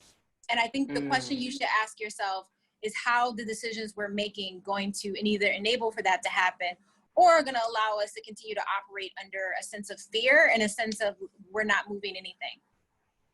Mic drop. Thank you. That makes sense. No that made sense to me. I really appreciate that framing. Thank you so much for your time, Jameer. We know how busy you are. Thank you, thank you, thank you, thank you, thank you. All right. All right, everyone. We will be right back to start our next workshop. So hold tight. We're going to put up a timer and we will see you back super soon. Hello, everyone. Welcome back for that quick break. I'm super excited to spend the next 10 minutes chatting with the homie. You may know him from one of my favorite shows, Insecure, or you may have seen him protesting on the streets of LA. I'm really, really, really, really, really excited to announce, waiting on him to pop up before I say his name. Drop some guesses in the chat if you think you know who I'm talking about. Let's see. The homie Kendrick Sampson. What's up? You're on mute. There we go. Hey. There we are. I was like trying to figure this out. I think you're about to hear a lot of noise in a second. It's all right. Can you hear all these sirens? How you doing? Welcome back to the YP4 space. We just had you in February, had to bring you back again. Thank you. You know. I will say, I talked to Mary Frances Berry yesterday and she said, oh, tell him I said, how he doing? Tell her I said, what up? Let's get out here. I will. Thank you. Thank you so much for joining us. And for those who don't know, well, most folks know you, but I would love for you to share about the amazing work that you're doing with Build Power, specifically in LA, to kind of frame some of the quick questions that I have for you. Okay. I'm like, I still hear these sirens. Anyway, yeah, we are a nonprofit initiative, a small nonprofit initiative, taking on the task of working to organize Hollywood for liberation, and just trying to, seeing all of the oppressive culture that we perpetuate and working on flipping that to be, instead of institutionalized oppression, just like an institutionalized liberation. So that is the essence of what we do. We connect Hollywood to grassroots organizers and do our best to foster a sense of organizing, and not a sense of organizing, but actual organizing, and build up liberators in Hollywood. Love that. And I will say, I've never seen anything like it. And what I appreciate about you and your team, Lacey, who is a YP4 alum, had to throw that in there, is that y'all are serious about working with the real folks who are doing the work on the ground and not just coming in and saying, oh, I'm a celebrity, so I'm gonna co-opt this space. My question to you is for all of the young folks who are watching, from your perspective, what do you think the role of Hollywood is in the moment that we see ourselves in right now? Well, I mean, we've had such a part as Hollywood, a role in perpetuating culture and influencing culture that is problematic, oppressive, detrimental to vulnerable people, whether it be our portrayal of mental illness or anti-Black culture, portrayal of what is beautiful, you know, just white supremacy, you know, like capitalism. I mean, you name it, transphobia. We have been, as Hollywood has been at the forefront of perpetuating bad images, detrimental imaging, and controlling narratives that it should never control. I think right now, Hollywood owes it to these communities that are being disproportionately affected, especially Black folks, Indigenous folks, to reverse to reverse that harm or add to the healing, and allow people to have autonomy over their narratives, and to utilize whatever resources and influence we have over politics, and culture to push things in the right direction, to uplift real solutions, to uplift radical solutions that are actually that get to the root of the problem, to frame things as they really are, systems as they really are, detrimental, instead of adding to the myth that the people that are actual liberators are the ones that are dangerous, as opposed to, like, I don't know, slave catching, you know, AKA policing, or like capitalism. You know, who are the real villains, if you will. So my question is, I really appreciate you naming that we, as people who are living everyday lives, and as Black folks, as Native folks, as immigrants, should be in charge of our own narratives and our own stories to really tell the truth. Seeing that young people are the moral compass of, you know, the world, right? They are the folks who really call for us to think and imagine radically and to transform things. What would your call be to young people with that same vein of how to take control of their narrative, thinking about particularly how they could start to leverage and influence Hollywood? I mean, they're kind of already doing it in terms of like social media and continuing to be their own news source of sorts and filter through, or do their best. I mean, you know, it's very hard. You don't know what's real, especially in 2020, but doing your own research and really connecting with the community and taking on the organizing hat yourself, but learning from those who have been doing it for a long time. And I think, you know, challenging Hollywood, because young people, Hollywood caters to young people. That's all I was waiting on for you to. I knew you.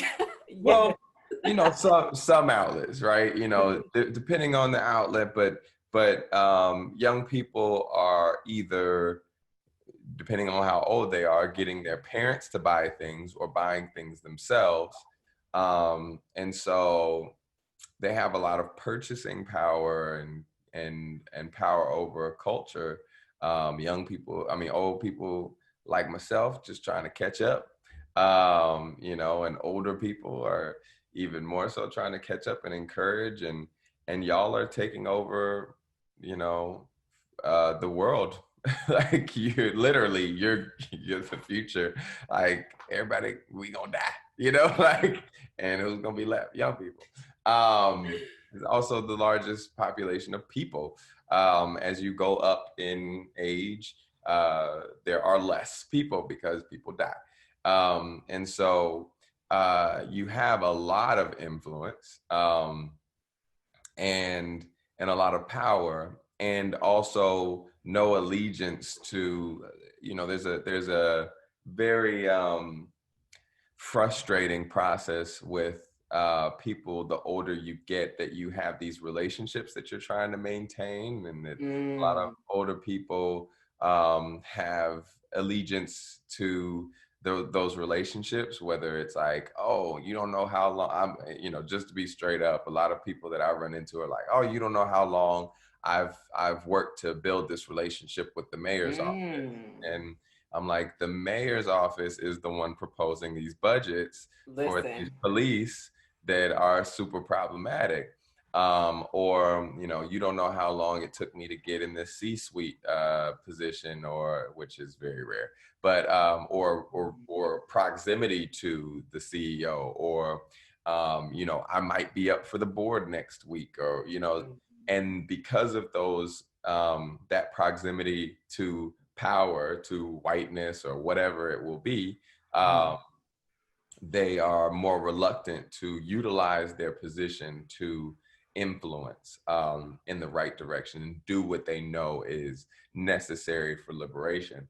So young people have much less of a history and an allegiance to that.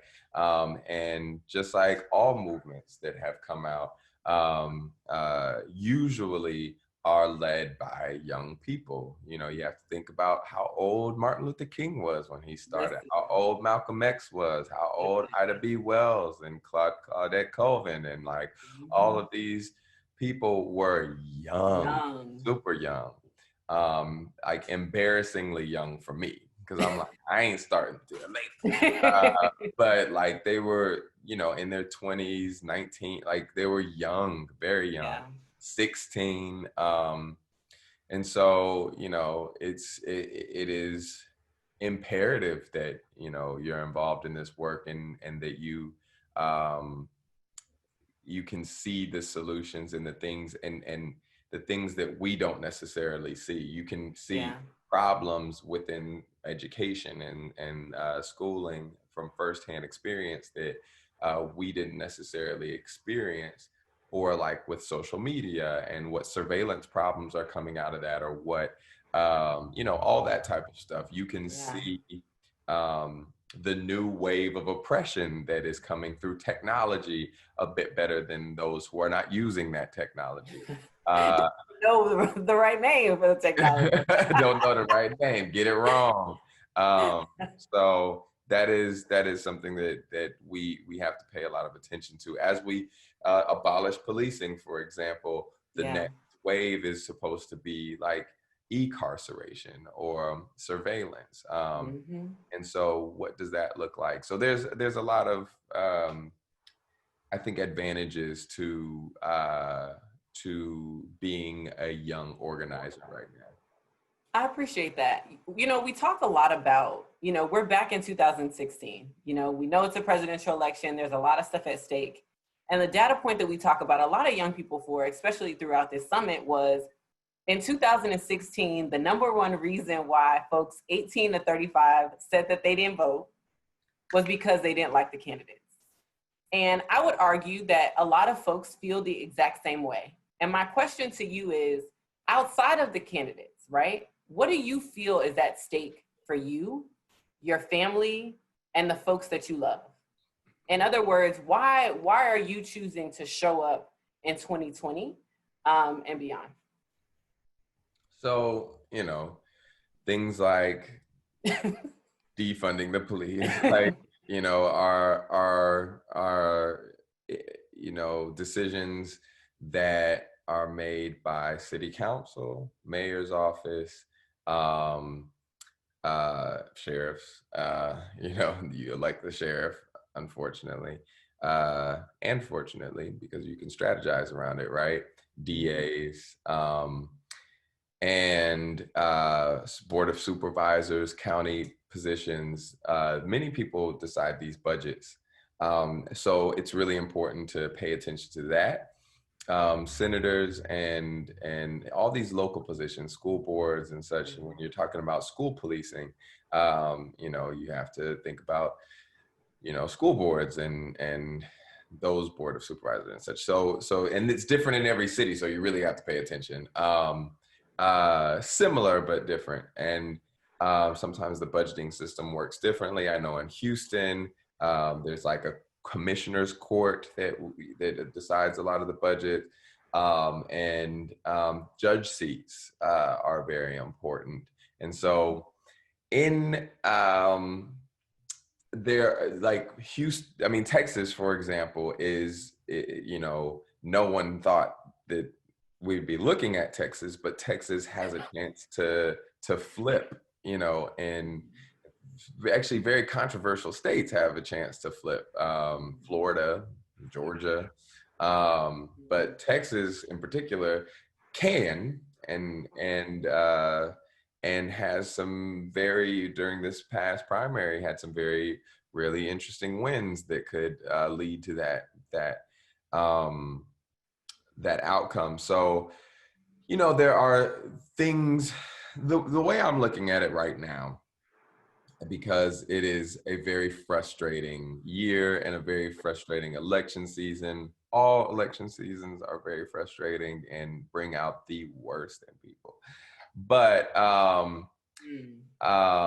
you'll see this in 4 years again. Hopefully not to this degree, and we aren't dealing with a pandemic and all of this, but every 4 years, elections bring out the most interesting characters and circumstances and behaviors, debates. So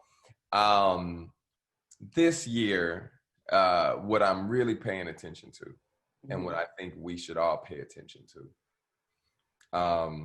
and excuse my language ahead of time, but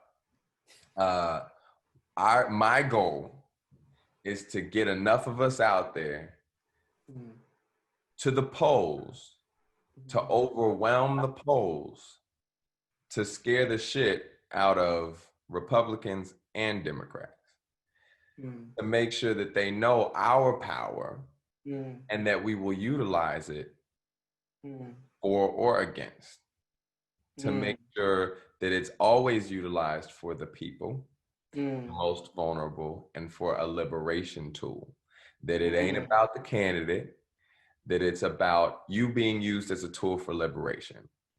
Just like I'm using my vote and my body as a tool for liberation. The way that we've been out in these streets, don't get it twisted. As smart as you are being used as a tool for liberation. You are part of this movement, and we are people. We are humans. We are spirits for sure.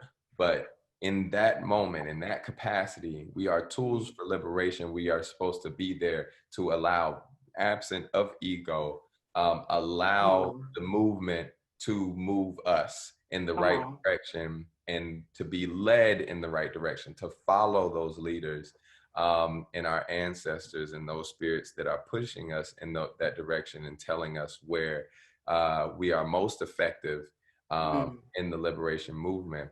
And the same thing happens with our vote, and the same thing in office. A lot of the time, elected officials get this ego that they are this thing, right? And at the end of the day, we have to remind them, no, you are a tool for liberation, and no more than that. And so that is my goal in encouraging people to go out to the polls, is to be a tool for liberation and to scare the shit out of all of these elected officials, to let the last one know that we want them out, and to let the new one know that we will do it to them too if they don't act right and serve the people. I love that. Are you using your vote as a tool for liberation, regardless of the candidate, regardless of the party, to say we are here, we are the power, we are the people? I love that. Thank you so much, Kendrick. Are there any other last final words? If there's anybody on the fence right now, what would you say to them about turning shit up in 2020 and beyond? What's your closing words? We're at a tipping point. We're at like a very unprecedented time of systems being exposed. And people, you don't whatever you think is going to happen at the polls, it ain't. Whatever you think, I don't care if it's positive or negative. If 2020 ain't taught us nothing else, it's completely unpredictable. It is. You don't know what is going to happen in the next day, the next hour, and definitely don't know what's going to happen in November. And that gives us an opportunity to participate historically in something that ain't ever happened before. It will be unprecedented, whatever it is, right? And so what we should do is organize as best as we can to make sure whatever that unpredictable outcome is in favor of liberation. Come on. All right. So participate in this historic moment, because the movement's gonna move without you. So either you're gonna be on the other side of that, feeling like, you know, ah, shit, I should have done something better. You know, I was on the wrong side of the history. I was on the right side of the history. Or you're gonna be on the other side of that, like, look what we did. And, you know, no matter who gets in that office, I guarantee you, if you do it right, if we do it right for collective liberation, if we do it right, we're going to be on the other side of this like, yeah, we did that. And now we got even more work to do. And they scared as hell. And we're in a great position to move forward. I know that's right. The movement's going to move. Yep. Thank you so much, Kendrick. So good seeing you as always. Thank you for your time. And more importantly, thank you for all of your activism and organizing. We see you, we love you, we appreciate you. Thank you. Bye, Thank fam. you. All right, y'all. I hope you all enjoyed this amazing kind of chit chat. Now I get to introduce my homie, okay? Nia Weeks. Let me tell you about this boss lady right here, okay? Lawyer, organizer, ED, all of these things in one. She is here to break down and share with you all amazing organizing tactics that she is doing in my favorite city, New Orleans. So give me some exclamation points in the chat if you're ready to learn from the boss herself, Nia Weeks. Man, I just need to have CC like walking with me all day, every day, doing that hype. I appreciate that so much, CC.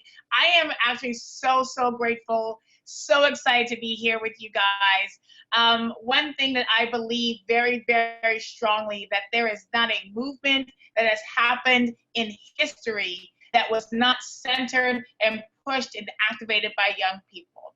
You all are the heart of liberation. I was sat here and listened to Kendrick a little while ago, and he got my blood boiling, and there were some words that he used talking about, the movement is gonna move, whether you're a part of the movement or not, it's still gonna move.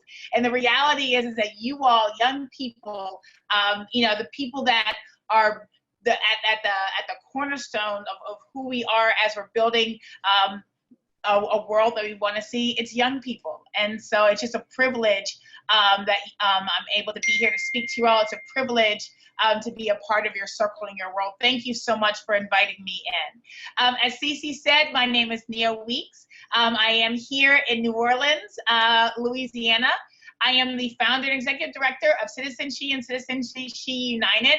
But before I get into all of that, one thing that's important for us at She is that we center the people and the community we advocate with before we promote self. So if you could go to the next slide, I'm going to explain who She is before I explain who I am. And our vision is that we have a Louisiana that respects and responds to the advocacy needs of Black women from every walk of life, enacting progressive policies that are rooted in Black women's needs, informed by Black women's wisdom, and can transform the lives of every Louisianian. We believe that when Black women are organized, trained, engaged, and mobilized, and take collective action, Louisiana will reach its fullest potential. And that is at the heart of who we are. Our belief is that She belongs to every single Black woman that lives in our state, that lives in the South, that there's ownership regardless of how you have been navigating through this world, that your voice, your story, your investment in self and your investment in your community is just as valuable as the person sitting next to you. And so we uplift all of that. I say that I love being in a room where I have trans women and formerly incarcerated women and women who do sex work in the same room as judges, lawyers, doctors, and policymakers. We're all in this space together, working together for our own liberation. We have the next slide. can tell you who I am. So my name is Nia Weeks, and I'm the founder of She and She United. And I am, as Cece said, I'm a local attorney here. I was a former public defender, and it was at towards the end of my career as a public defender, I started getting disheartened because I was navigating people through a system where what is right and what is fair and what is just and what is good and what is truth did not play in the same sandbox. And the reason why all of those things did not mesh together well is because the policy that was governing how we navigated through our lives was written and implemented in a way that was intended for the detriment of communities of color. We have to remember that when the Constitution was written, Black folks were not citizens. Women were not citizens, right? And so when we look at the formative space of that document, we the people, not all of us are a part of we, and not all of us were considered people. And so the systems that come behind it are not inclusive of everybody. And when you look at the way the Constitution has navigated itself with amendment after amendment, it is trying to correct itself to now include those of us that were not included in the beginning. However, what is structured and inundated in it is the ability to not give full citizenship to everybody on an equal playing field, right? And that's just history, that's just real, right? And so how do we create space? We push the policymakers to push the document and the other documents that surround it to be more inclusive, to reflect the needs and the reality of the existence of everybody. You know, I've heard comedians talk, you know, quite a bit lately. You know, I've been watching some comedy as my woosah self-care space.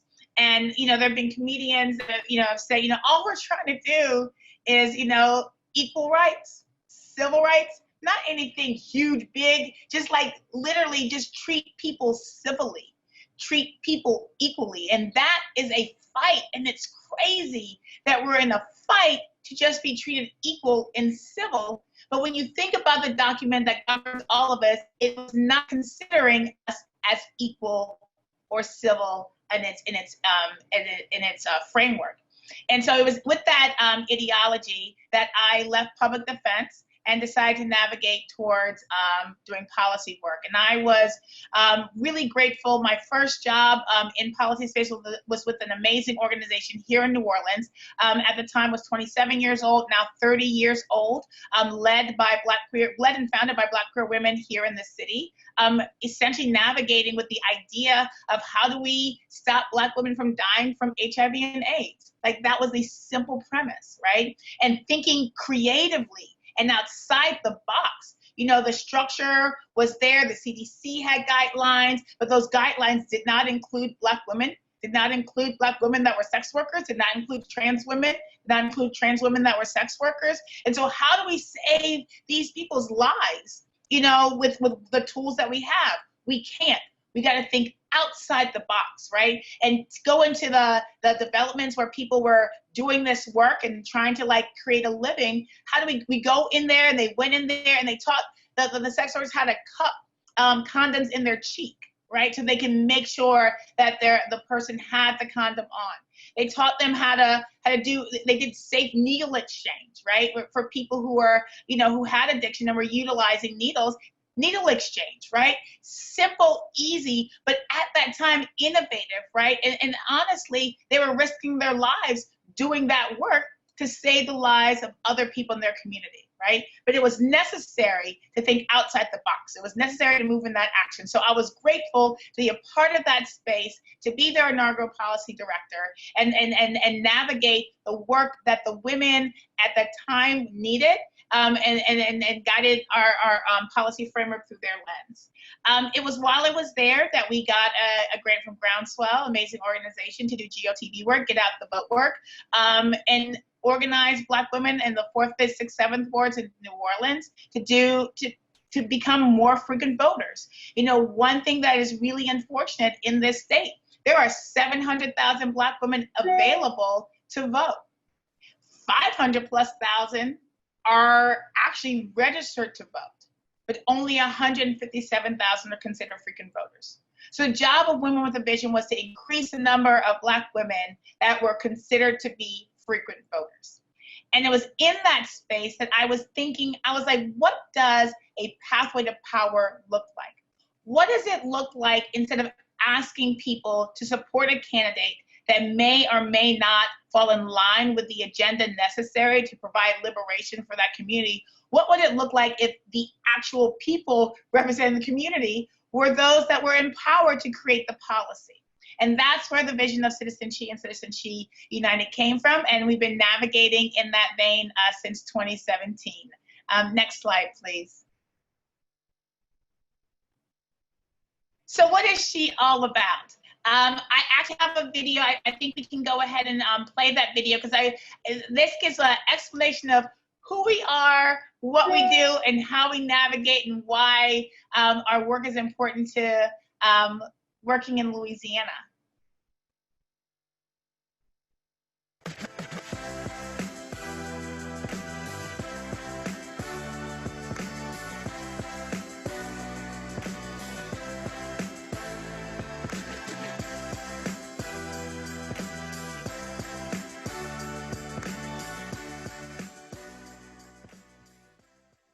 You can't change policy until you change the policy maker.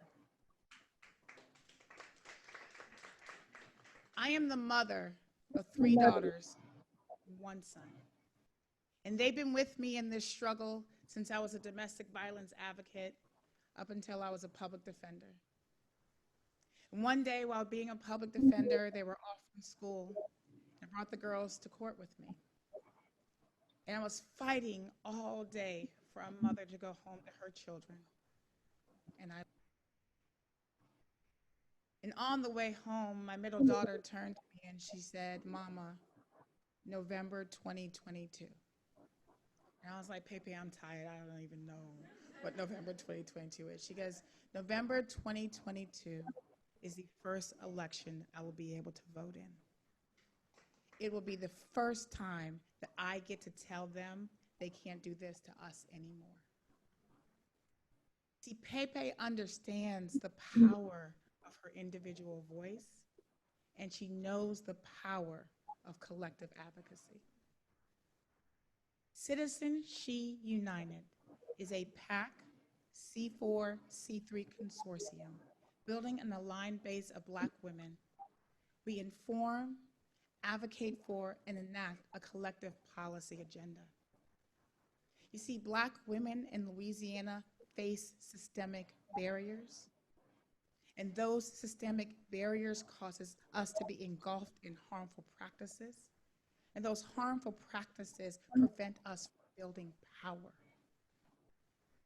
You see, I live in a state where, because of racism and sexism and bigotry, 68% of Black households are led by women who make 47 cents for every dollar made by a white man.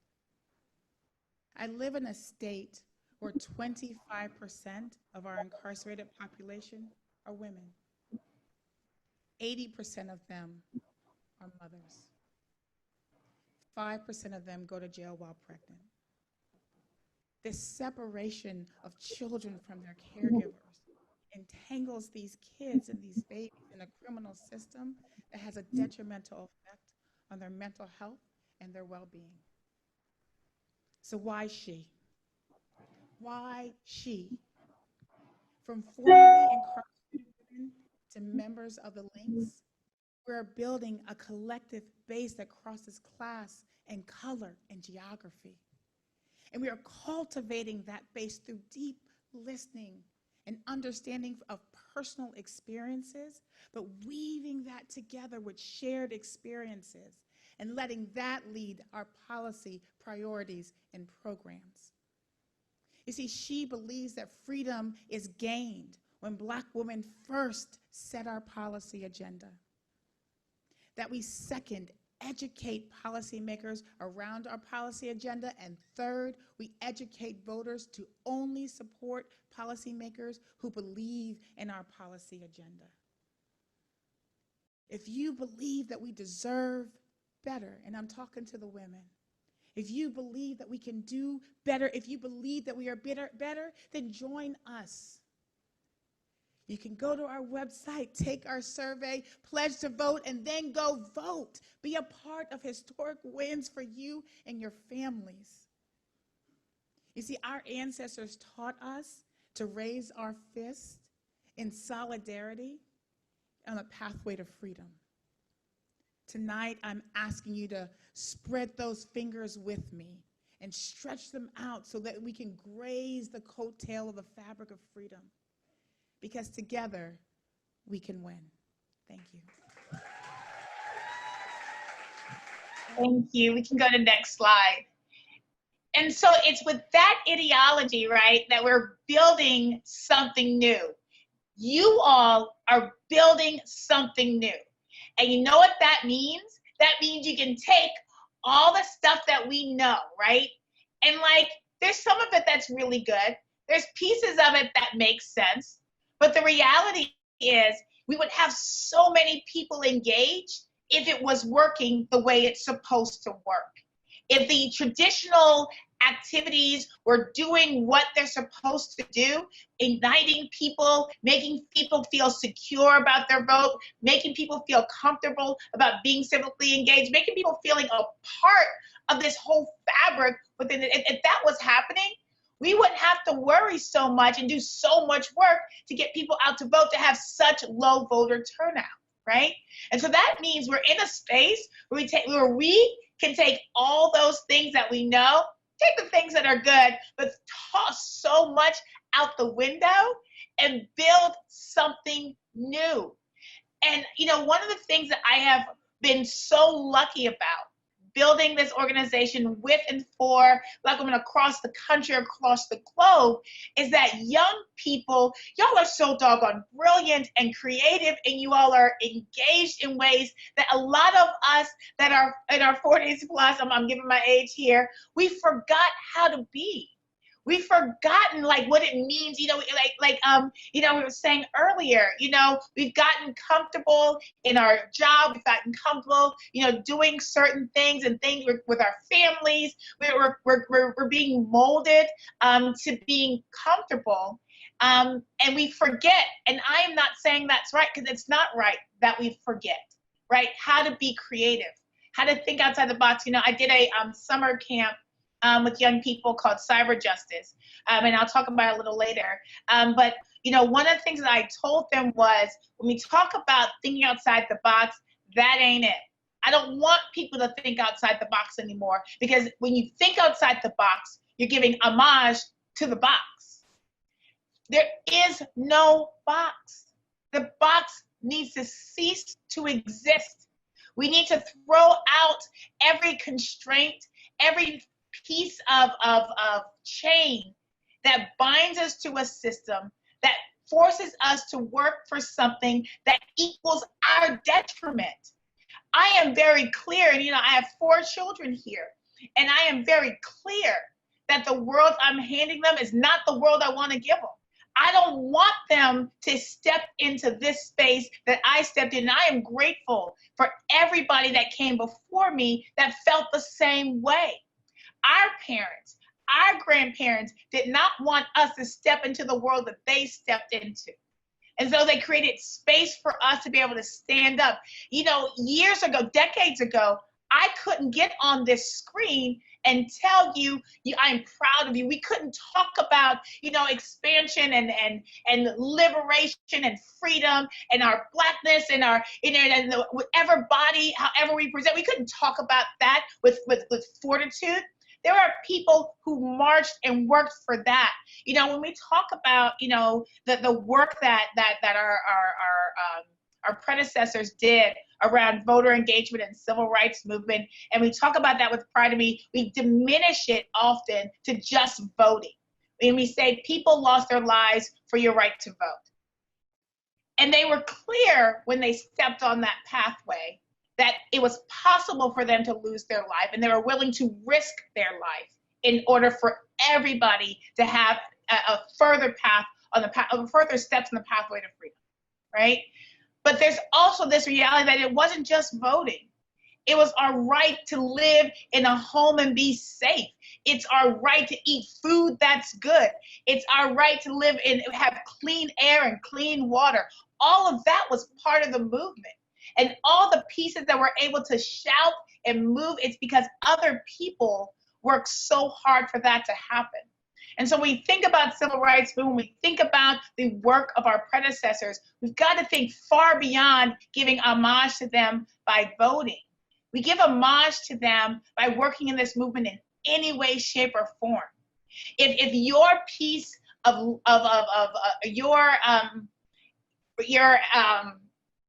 your contribution, if your contribution to liberation today is waking up, right, and making sure that the people in your family are eating something healthy, you are contributing to the movement, right?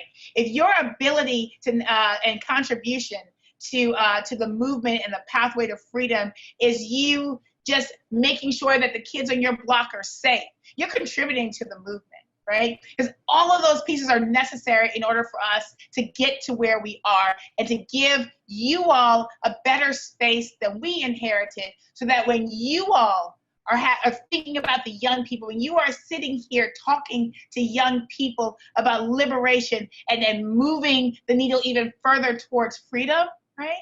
That you all are well equipped and thoughtful about what that means.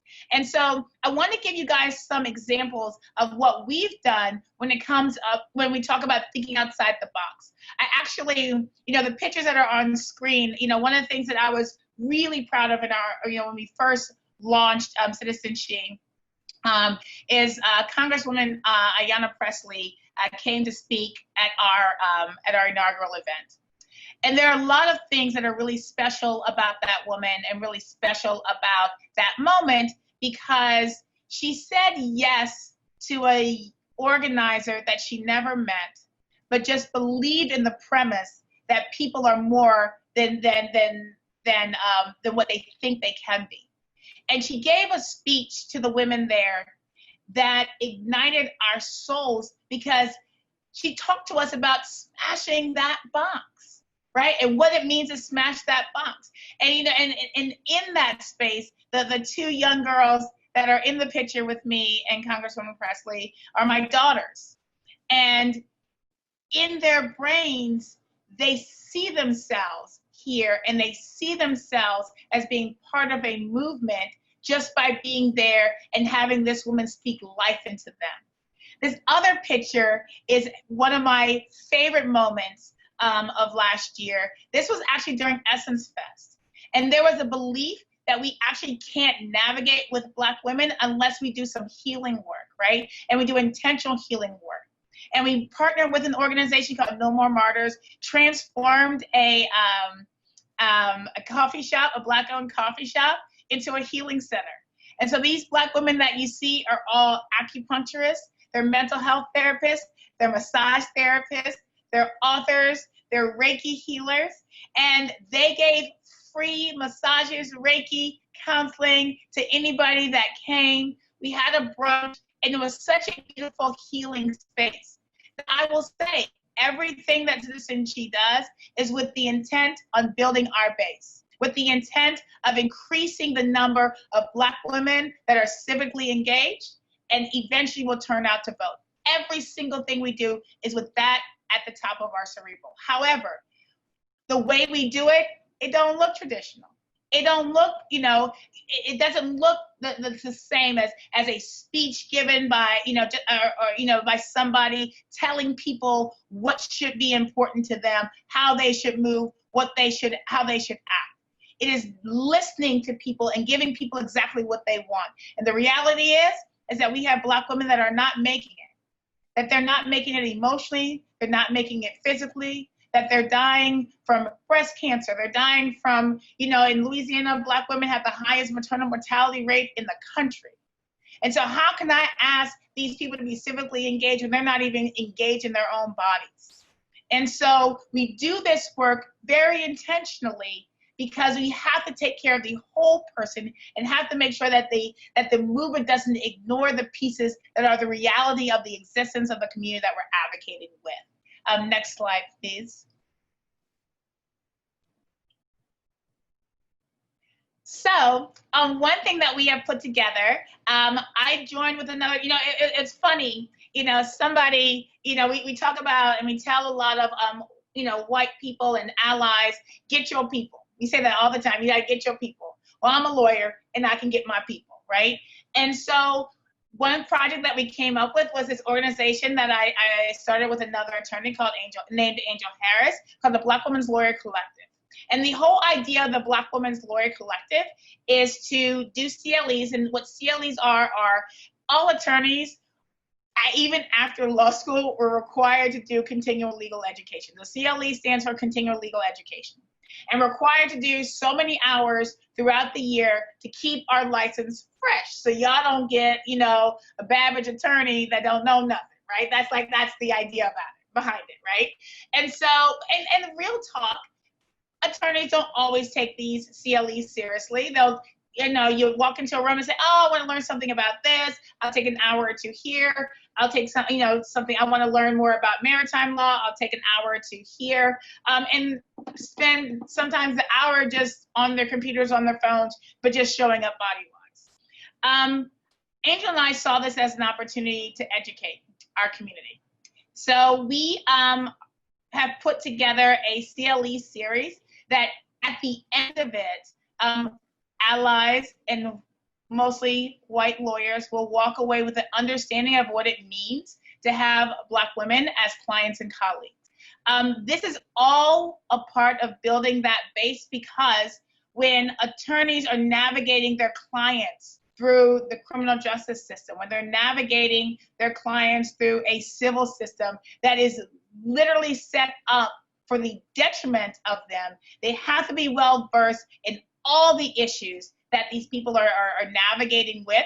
You cannot move without knowing about all the other pieces. I can't move a criminal case without knowing that there's also a civil case or civil implications, and that could cause detriment, just like going to jail can. There's so many things, we talk about jail as like the worst thing that could happen, but we get our liberty stripped away from us all the time without being in jail. I've often called it outside jail, right? When restrictions are put on you, when you're arrested, when you recognize that you can't go outside your home because this person's gonna accuse you of something and you can't, that's jail. That's all restriction of freedom. And all of those pieces impact how people move and impact how people can navigate through. And so if I know that I have to adhere to the court this way, and I'm being forced to do something else, it actually can have impact on my custody with my child. It can have impact on how I move in another way. And so we got to get these lawyers straight and lawyers together. It's not a traditional way of thinking when it comes to civil advocacy. It's not a traditional way of thinking when it comes to navigating with lawyers, but it's the way that we think it.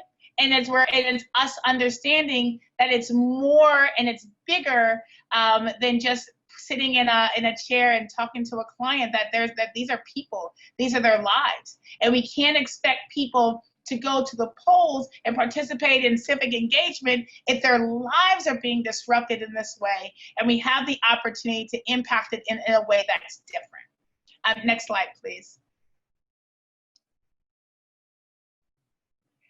So we are what was really interesting was at the end of last year, we said we're going to move to a digital platform. It's because of you, young people. Right? Our target audience are 18 to 45-year-olds. The reality is that 18 to 45-year-olds get most of their information, understanding through social media, right? Through being on online platforms such as this, right? And so we're like, if this is our target audience, we got to go where our audience is. And so that was pre-COVID, and then we hit COVID. right? And so one thing, you know, we have been working on getting ourselves in a way that we could navigate digitally pretty well. But most orgs just didn't have the capacity. You know, one thing that is really, really tough, especially for orgs that are centered around Blackness, freedom, liberation, is getting that stuff funded, right? And so we spend a lot of time doing a lot of things, but not as much time, you know, doing some work that's necessary. And understanding how to navigate in a digital world is, you know, that's necessary. And so we're like, look, we've had the opportunity to get trained by, you know, really dope organizations, Google and Salesforce and YouTube and Facebook. We've done work with all of them. How do we create a space where we train Black women in led and focused organizations on how to do digital organizing? Like, and like, real talk, just make that mess free, put it on the internet, and, you know, and give it to people, because we can't have a movement if people don't have the tools to do the movement stuff, right? And so, bruh, we had it, we were able to do it, so let's do this digital organizing training. And I will say one thing that's important to me, you know, I love civic engagement, I love politics, I love policy, it fuels my soul, but there's a reason why I'm not an engineer, because that doesn't fuel my soul. There's a reason why I'm not a mathematician, because that doesn't fuel my soul. So everybody is not gonna get fueled by policy and politics, even though it impacts our lives. So everything that we do is fun. We try to make it as engaging as possible. You know, I believe in, you know, enjoyment, and, you know, because I will also say that part of liberation is not just fighting for survival, but fighting to enjoy the heck out of this life, right? And so this digital organizing training was a lot of fun. We did it over 2 days for an hour and a half, and it was really about telling our story authentically, being able to utilize the tools that that have been, you know, granted us by those that be, and how we use that for our own benefit. And so, you know, that was a space that, you know, thinking outside of how do we cultivate the groups, and how do we get people that we're working with, and we want to mobilize the tools that are necessary to pursue movement work. Next slide, please.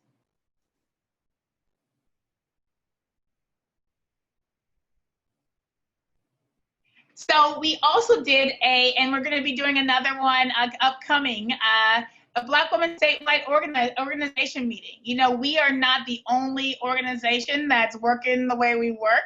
And in order for all of us to make this happen, you know, we have to work collectively. You know, I was learning from some Black women that were a part of the civil rights movement. It was one of those meetings that I was just like, Nia, you just need to shut up and sit down and listen. And they were saying that, you know, we may not have all agreed on everything, but if they said don't get on the bus, you better not bring your ass on that bus. We may not have all understood the totality of what we were doing and why. But if they said don't go to that store, you don't go to that store, right? And so the idea of our statewide meeting was to listen to the perspectives of all the other Black women-led orgs and Black women-focused orgs that are in our state, and just getting an understanding of what their needs are, what their agenda is, and how we can find spaces to work together so we can have a collective movement, so we can push policy in a state where Black women are at the lowest on everything good and the highest on everything bad. Next slide, please. So this is one of my favorite things. You know, I believe in the beauty in us. You know, we have all these stats and spaces where it's true. We're being harmed. But man, we don't, right? We're beautiful. We're brilliant, and you know, and that needs to be celebrated as we're doing this work. And we believe wholeheartedly in celebrating. You know, yes, we acknowledge the muck. We celebrate the heck out of it, of the beauty of what it is and what it means to walk around in these bodies. And so we got a photographer, Gus Bennett, my favorite photographer in the city, and he put together this photo shoot where we shot pictures of 120 Black women and you know, families and around their hair. And we're about to release, I have a brilliant filmmaker from Los Angeles who has put together quite a few campaign videos for me. And one of the campaign videos, docuseries that he's put together is around Black women's hair. And I am really excited about this hair campaign in support of the Crown Act. And just pushing the idea that we shouldn't discriminate against Black women's hair. Like, real talk, that's simple, right? But not as simple as people think. And so in order to push this campaign, we're just using the beauty that already exists, right? And we're doing this through photos, videos, testimony, people telling their own stories, and collectively telling the same story of what it means to navigate in this world with our hair. But at the same time, recognizing the individuality and the beauty of each individual person's struggle and triumph when it comes to their hair. Next slide, please. We do quite a few mentoring programs. Like I said, we do our tech empowerment. We're also doing a branding mentoring workshop that we partner with another company. Black women businesses, Black women organizations need help and support to put their word out there, to put their voice out there, to put their own spin on this whole narrative. And we have the opportunity to put those pieces together. And like I said, all of this is base building. Every piece of this is base building, non-traditional base building, but it's all base building.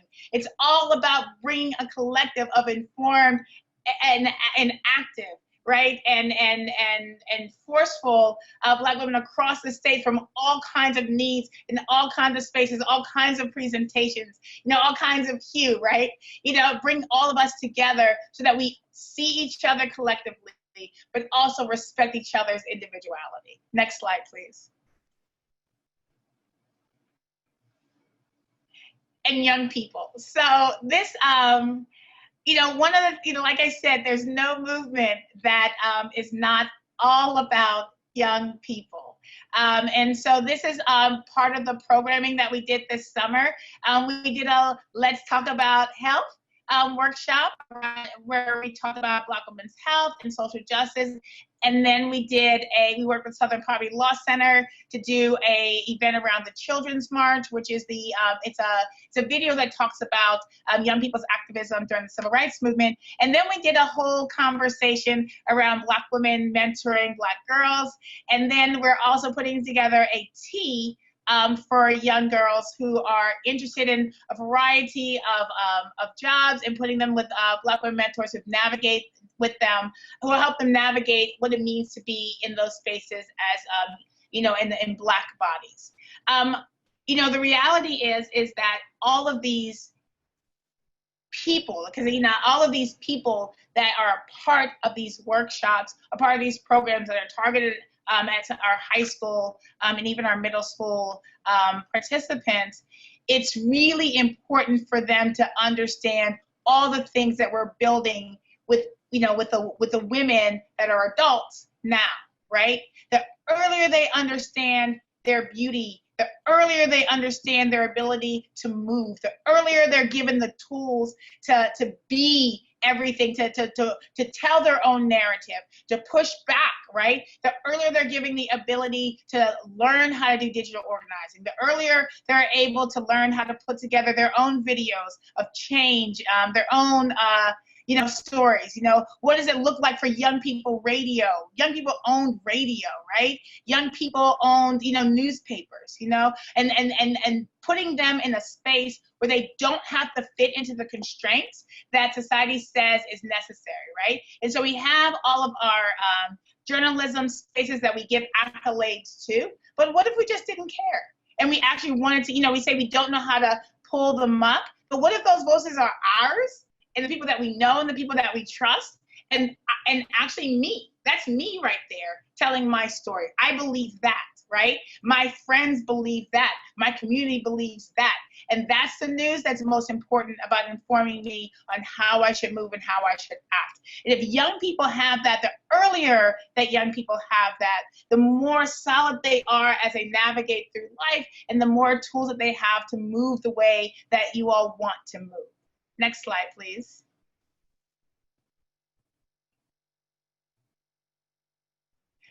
This is, and I'll just go quick to this. Cyber Justice was our summer camp that I talked about earlier. We taught young high school girls what does it mean to be in movement space. We taught them digital organizing. They got to meet with many Black women in the Women X community across the world. And then they put together videos for change. They wanted it to be around Black girls' hair and voting. That was what was important to them. And they put together, and they did a social media takeover for a day based on the work that they had done. They also got a sponsorship from Color of Change that gave them $500 a piece to do that work, valuing the work that they did. And and it was such a great space that we're actually moving cyber justice into the fall, and going to allow the girls to continue doing that work, continue to create videos for change, and creating a Instagram channel for them to uplift their own voice. One thing that my children always talk about is being placated, when they have an idea that people are like, oh, that's so cute.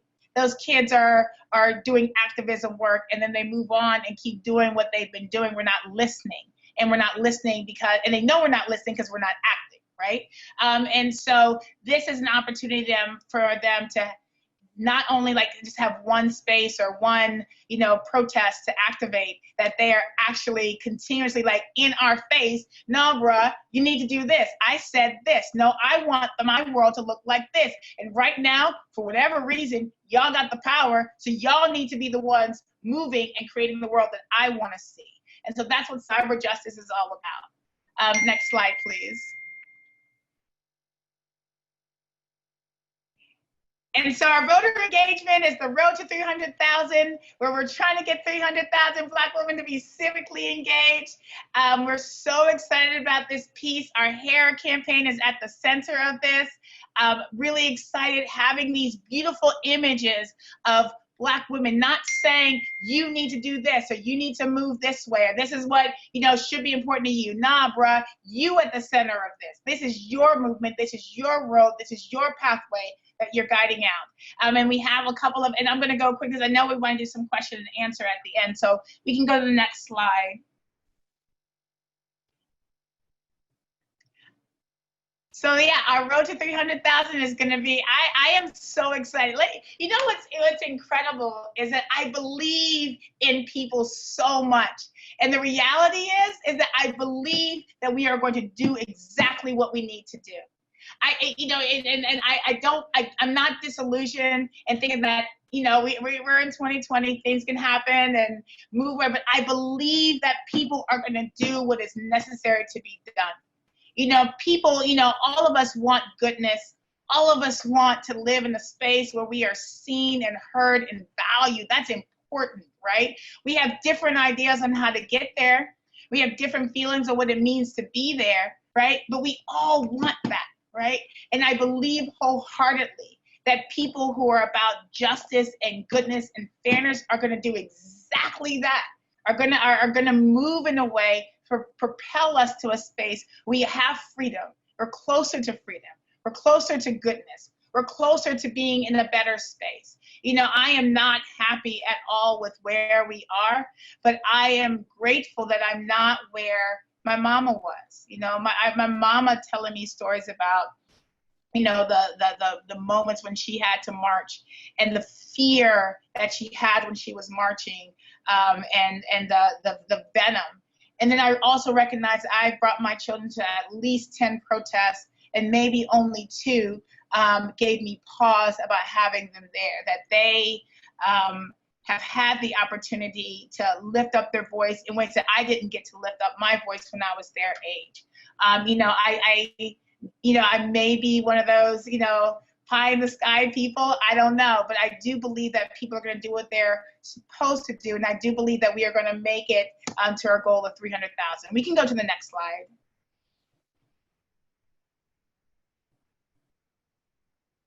So the way we are going to do ours, and this is again, thinking outside the box. We're taking Black women and having Black women hold other Black women accountable. So you're going to get your squad together, and all of y'all together are going to make sure that everybody in your squad has checked their registration.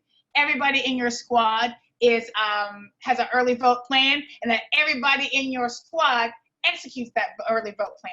But not just that, throughout the entire campaign cycle, this entire, cycle leading up to November, we're gonna have all kinds of activities, and you're gonna make sure your squad is informed, that your squad is telling other people how to be informed, like bringing people in. We're gonna have concerts, we're gonna have speaker series, we're gonna have, we do a blog every Thursday called Love Letters to Black Women, where I get Black women to write love letters to Black women as an engagement uplifting tool. We do a show every Wednesday called She Shows Up. Cece was on that show, where I bring in Black women to talk to Black women about what's important to them, to inform them about issues that they may not know how to navigate through. We had someone talk about domestic violence during COVID.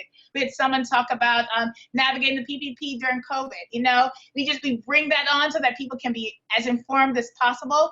And at the end of it, our goal is for everybody to be more civically engaged, for the desire to have a different space, have a different world, have a different experience. It's understood that voting is not the only answer. It is not. There are so many other pieces, but voting is an impactful answer in order to let policymakers know, as they're making these rules and guidelines for your life, that you are watching, that you are standing over their shoulder. I see you. You think about how they move when certain groups talk, right? When certain groups talk, we know that they're gonna move, and that's because they either got money or they got influence. We ain't got a whole lot of money. We just don't. But we have influence. We have bodies, right? And if we show up in mass with our bodies being like, nah, bruh, I put you in here and I can take you out, just like your mama used to say, you know what I'm saying? Brought you in this world and I can take you out. I brought you into that seat and I can sure take you out, because I got 300,000 right behind me that are gonna move the same way.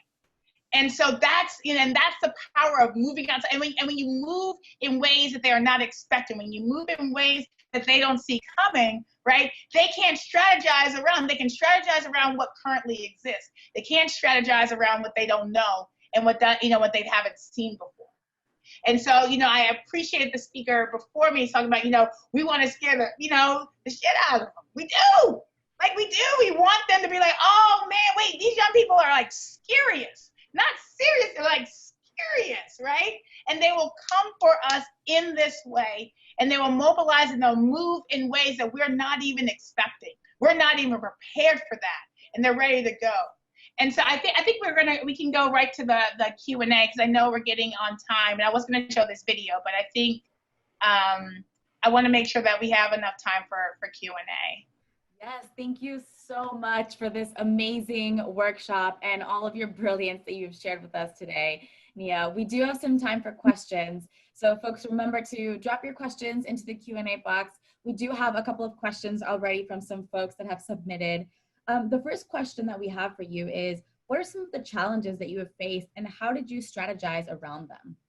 Yeah, so one of the challenges that we face is this reality that people think that people aren't civilly engaged just because they don't care, right? But there's so many other reasons, right? Like if you have the choice between visiting your incarcerated son and going to the poll, you're gonna visit your child, right? Yeah. And so it's like you have to, the strategy is about moving how the people move, not how you think they should move, right? And so you have got to get out of your own way. You've got to get out of your own head. One of the things that I appreciate as a lawyer is that our ethical standard is to navigate the case where the client wants, not what's in the client's best interest, where the client wants. And we move that way always. What people say they want and what people say they need, that's what guides us and how we move.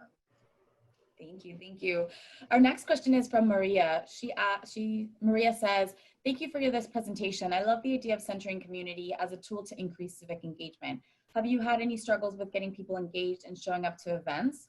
If so, what strategies did you use to increase participation, especially among young people? Mm-hmm. So I will say the event that we had with, when we brought Congresswoman Presley in, right? It was at a beautiful facility and it was really great and it was really expensive, right? And so we had to sell tickets. And so it was hard because I was like, no, I need my high school students there, I need my college students there, and I can't ask them for $60 a pop. So what I did was I asked allies to pay. I said, if you want to support this work, then you will allow you will buy tickets. We had 200 tickets bought for people that I could just give out for free, right? One thing that I think is really important is to be able to offer people, free opportunities, to offer people something good that they may not get somewhere else, right? And that's when you bring in allies, right? That's when you okay, let me explain to you. You give these Black women the day off with pay so they can go up to the Capitol, because I can't, what I'm saying, they're not going to come. I need you to drive and I need you to feed them. Yes. And so you pull in your resources and you ask for those things so that people you can eliminate some of the barriers that prevent people from being able to participate. Yes, we appreciate that. We appreciate all of the free events, especially, like the one we're putting on now. So we appreciate that. And so, with the last couple of minutes we have, we want to know, how can people get engaged with your work? How can they get involved? Yeah, so I will say we have Citizen She and Citizen She United, and real talk, that is the same everywhere, right? It's our website, it's our Facebook, it's our Instagram, it's everything. So you put in Citizen She United, all the things will pop up and you'll be able to see all the work. We have a sign up on our page, so you can put your information there, and once your information's in, you'll get our letters. Like I said, every Wednesday and Thursday, you can look on our blog and on our Facebook and see all the things that we're doing there. And then you can email me. My email address is so simple: she@citizenshe.com. And I answer everything. I love a good conversation, and I love, strategizing and thinking outside the box. I also gonna say I am welcoming ideas. We are not experts in everything. My kids came up with some TikTok stuff. There's some TikTok thing that's like, go. I don't know what it is, but they were like, no, you should do it, and be like, vote. And I'm like, oh, great, let's do it, right? I'm not doing the dance, but y'all do the dance and put that out. So I'm also welcoming ideas, thoughts, anything. We say yes way more than we say no. And we find a way to fit everyone's ideas, whether you're my law clerk or you're, my finance person, director of a campaign, whoever. Everybody's input is just as important, just as valuable. And, we find a way to say yes and fit it in. Yes, thank you so much, everyone. Let's give Nia some exclamation points in the chat. Thank you so much for sharing all of this information and for giving us the energy that we needed for this last workshop. We are so grateful for all of the work that you do, and thank you for joining us today. Thank you. Thank you for having me. All right. So now we are going to transition. We hope that you all enjoyed Nia's workshop and learned a lot from it. We see all of your comments in the chat. So we are going to transition now, and we're going to do a couple of closing polls.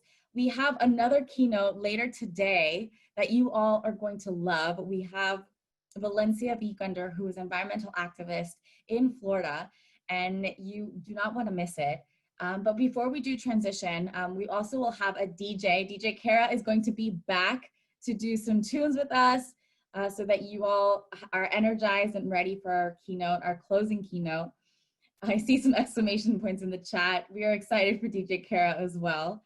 But before we do transition into DJ Kara, we want to do some closing polls, and we hope that you share with us. We're going to go ahead and pop up the first poll now. As a reminder, these are completely anonymous and we will not be sharing them with the public.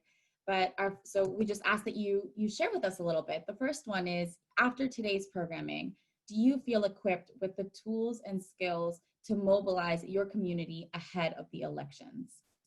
And yes, either it could be yes, you feel like you have the tools and all of the skills. It could be somewhat, like you learned a couple, but you still want to learn more and you still want to continue creating those spaces of education for yourself, or no, I still need more, and that's fair. So let us know, how are you feeling after today's programming? Do you feel like you have those tools and skills to mobilize ahead of November? And we'll give you all about 10 more seconds to go ahead and fill out this poll. And we have a couple of folks that are here still on the Zoom that are waiting to put in their responses, and we'll give you all about 3 more seconds, and we'll go ahead and close the poll. So we're going to go ahead and launch the next poll. And we want to know, how you heard about the summit. We want to make sure that as many folks as possible have access to this information and have access to this space. So we want to know how you heard about it so we can do more of it. Was it through social media? Was it through an email from us, an email from YP4? Was it, did an alum tell you about it and ask you to join? Or a partner organization that we've worked with? You've seen that we have been working with tons of partner organizations that have powered this programming and brought all of these amazing workshops for you today. So was it one of those partner organizations that told you about this? Or was it word of mouth? Or was it something else? Did you see it somewhere else? We have about 10 more seconds left of this poll, so go ahead and please make sure that you're putting in your responses. Again, these are anonymous and we won't be sharing them, so be honest. About 3 more seconds and we will go ahead and close this poll. So launching the next poll. We know that there's a lot of issues that are affecting our communities right now and that are at stake for us this year with all of the wildness going on, and especially with the massive elections that we have at all levels of government that are coming up in 87 days. So we want to, hear from you. What right now, if you had to pick one, what is the issue most important to you right now? And we know it's hard to choose because all of these issues are important and they are intersectional. But what is top of mind for you right now? Is it health equity and reproductive justice? Is it racial justice, civic engagement? Is it criminal justice reform in your community or disability justice? Is it economic justice for all the things going on right now? Or is it disability justice or education justice? Or is it the environment or immigration or LGBTQ plus justice and gender justice? We have 3 more seconds left of this poll. We're going to go ahead and close it out. And we have the last poll of the day and of the summit. The last poll, give us your feedback on a scale from 1 to 5, 1 being the worst and 5 being the absolute best. How would you rate the programming for today? Be honest. Again, this is anonymous and it won't be shared with the public. We want to know, how would you rate the programming for today? Thinking about the workshops that we've had for you all today, all the presenters, that you have seen, all the information that they have shared. How would you rate the workshops for today? A 1, a 2, a 3, a 4, or a 5, 5 being the best, 1 being the worst. Let us know. We have about 10 more seconds for this poll. Make sure that you are getting your responses in. We want to hear from you and we want to know, what did you think about the programming for today? So we're going to go ahead and close this poll. So we know that, like, as we mentioned, what we've done throughout this summit is vision and dream and build the skills and talk about the strategies and the tactics to mobilize our communities. All of our amazing guest speakers for today talked about all the things that are at stake. And we know that whenever we come together, we can make a huge impact. Like some of our guest speakers were saying, whenever we come together, we can change it up. So we want to help you make that commitment. So we're dropping a link here in the chat for our pledge, and let us know how many people you are committed to mobilizing after all of the tactics and all of the skills and the tools that you learned about today and yesterday and throughout this entire summit. How many people are you committed to mobilizing in your community? We're also dropping a feedback form. If there's something that you want to tell us about, something that resonated with you, give us a comment in the feedback, and we want to hear from you. We want to hear your comments about what you think about the summit. What do you think about the workshops, the keynotes, the special guests that we've had? Let us know. So we're going to go ahead and transition into an awesome DJ set by the one, the only DJ Kara. We'll be back at 7 p.m. Eastern Time, 4 p.m. Pacific Time to welcome our amazing keynote speaker, Valencia V. Gunder, who, like I mentioned, is an amazing environmental activist in Florida, to speak with us tonight. Are y'all excited? Are y'all ready for our keynote speaker for the night? Let us know, give us some exclamation points in the chat. And in the meantime, I will kick it off to DJ Kara to... Welcome back, everyone. I'm so excited to introduce our last keynote speaker of the summit. And y'all know we saved the best for last. For folks that are just joining us, we want to name that we're joined by 2 amazing interpreters, Annie and Rodney. So you know they will be taking turns interpreting for us, so you see them alternate throughout your screen. Please note that we do have closed captioning available, and we are dropping the link in the chat now. And as a reminder, we will have some time at the end for Q&A, so be sure to add your questions to the Q&A box at the bottom of your screen. And we are now joined by Valencia V. Gunder, our keynote for the final summit.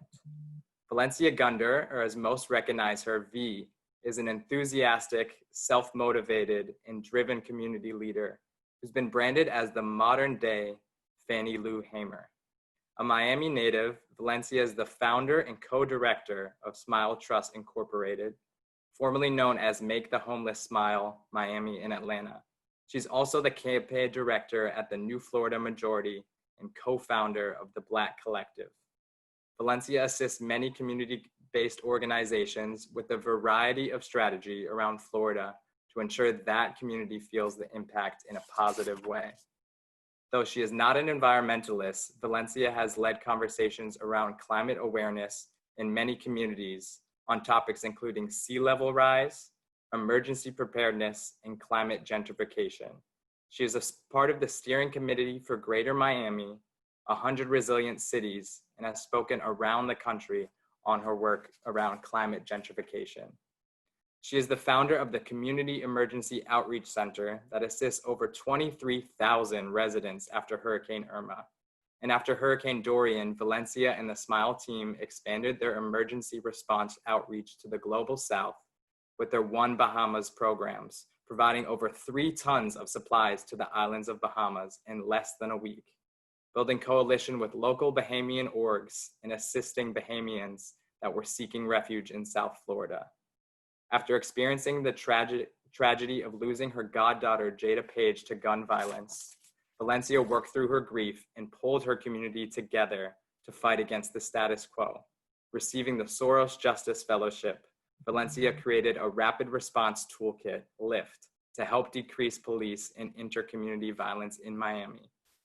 Valencia, who is a returning citizen, was a leader on passing Amendment 4 in Florida, which just restored the right to vote to 1.4 million Floridians and works alongside over 80 formerly incarcerated Black women with Dignity Florida to change legislation to assist with decarcerating women in the state of Florida.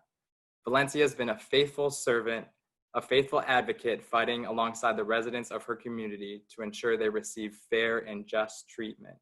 Please join me in welcoming V for our final keynote. Take it away, V. Hey, that was a good intro. Thank you. How y'all doing out there? I feel so good to be here today.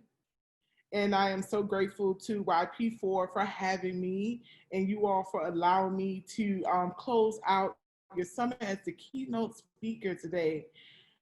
I want to first say my name again. I'm Valencia Gunder, or V. I use she, her pronouns. I am a Miami native, as you all heard. I always joke and tell people I'm from Miami, not Florida. That's an inside joke for us Floridians. But I'm here today to talk with you all about a few things. When I was asked to, give some words tonight, I sat back and I thought, like, as a young person, what did I need to hear to make me activate into the movement, to make me want to do this long term, that made me want to reach out to community and to be a part of this change that I was seeking. And it was a few things that stuck out for me. One, I was angry. I don't know about any of you, but like the first thing that got me to move is that I was upset that my community was being treated unfairly, right? That was the first thing that got me to move. And then also, like, I was curious, right? I found out that it was people, young people, Black people, women around the country who were literally doing this, and they made it a part of their everyday lives to make change for our community. So I was curious to know how that was happening and how I could get involved. And then also, I chose love over fear. And love sticks out a lot, right? Because my anger about the unjust treatment is not the thing that carries me through my work. The oppression doesn't carry me through my work. It's the love for our people that carries me through our work. So I want to ask you all a question. And I'm going to also give you all a great text for you all to go read, because I don't leave without assignments, you know.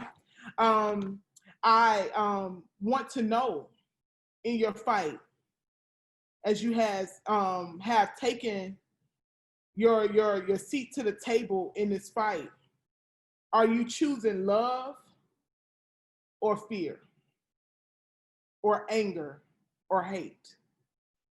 So I'm gonna tell you all, I'm choosing love, because I love people. I love young people. I love Black people. I love brown people. I love immigrants. I love trans folks. I love gender non-conforming folks. I love women. I love the incarcerated. I love the formerly incarcerated. I like the underserved. I love them so much that I get up every day, every single day, to fight for them. I fight for my grandchildren. I fight for my children. I fight for generations that I will never get to meet. I do this thing every single day because I don't want 3 generations from now for them to be having the same conversations we're having. I'm willing to put my work in to make sure that we have a just and equitable world for all of us to live in, right? So, one of the quotes that I live by in my life is, and I had to make sense of what was happening to me. Why did I feel compelled to get up, right? Because a lot of people think that America is, like the dream country. And I can understand that as I've traveled around the world, and I've seen the unfair treatment of underserved communities in other countries. And I can understand why a person would think coming to America would be the savior of the thing, and then they get here and then they get mistreated again. So it's a quote that I want to start off with. America is a first world country that creates second-class citizens that have to live in third world realities. Okay, I'm gonna say that again. America is a first world country that creates second-class citizens that have to live in third world realities, right? That's the original quote of mine, because I had to literally figure out why I was feeling this way. I'm like, I live in America, and I know people like you all are privileged, and we have these things, and we have social services and food stamps and all of these things, but people are still being mistreated. People are still not able to survive. People can't feed their families. People are still being criminalized. People are still being put in cages. What is going on in America? What is going on? So I had to take a step back to realize for myself what was happening through my eyes, so I could process my own emotions, so I can make the commitment to this fight long term, right? And another few things that I stepped back and thought about as a young organizer: how do I want to show up in the fight? So for those who don't know, this fight is huge and it's long and it's hard, okay? It's not something easy to do, but it's a way for all of us to do it. And that's what we're gonna talk about here today. So I stepped back and I was like, what are the things that you're knowledgeable about? What are the things that you can bring to the movement that will help move us further? And I'm gonna say us, because it's all of us who need to move forward, right? It's a lot of unlearning I had to do, a lot of learning I had to do, and a lot of sharing I had to do. And I wanted to know how I can bring those things forward, right?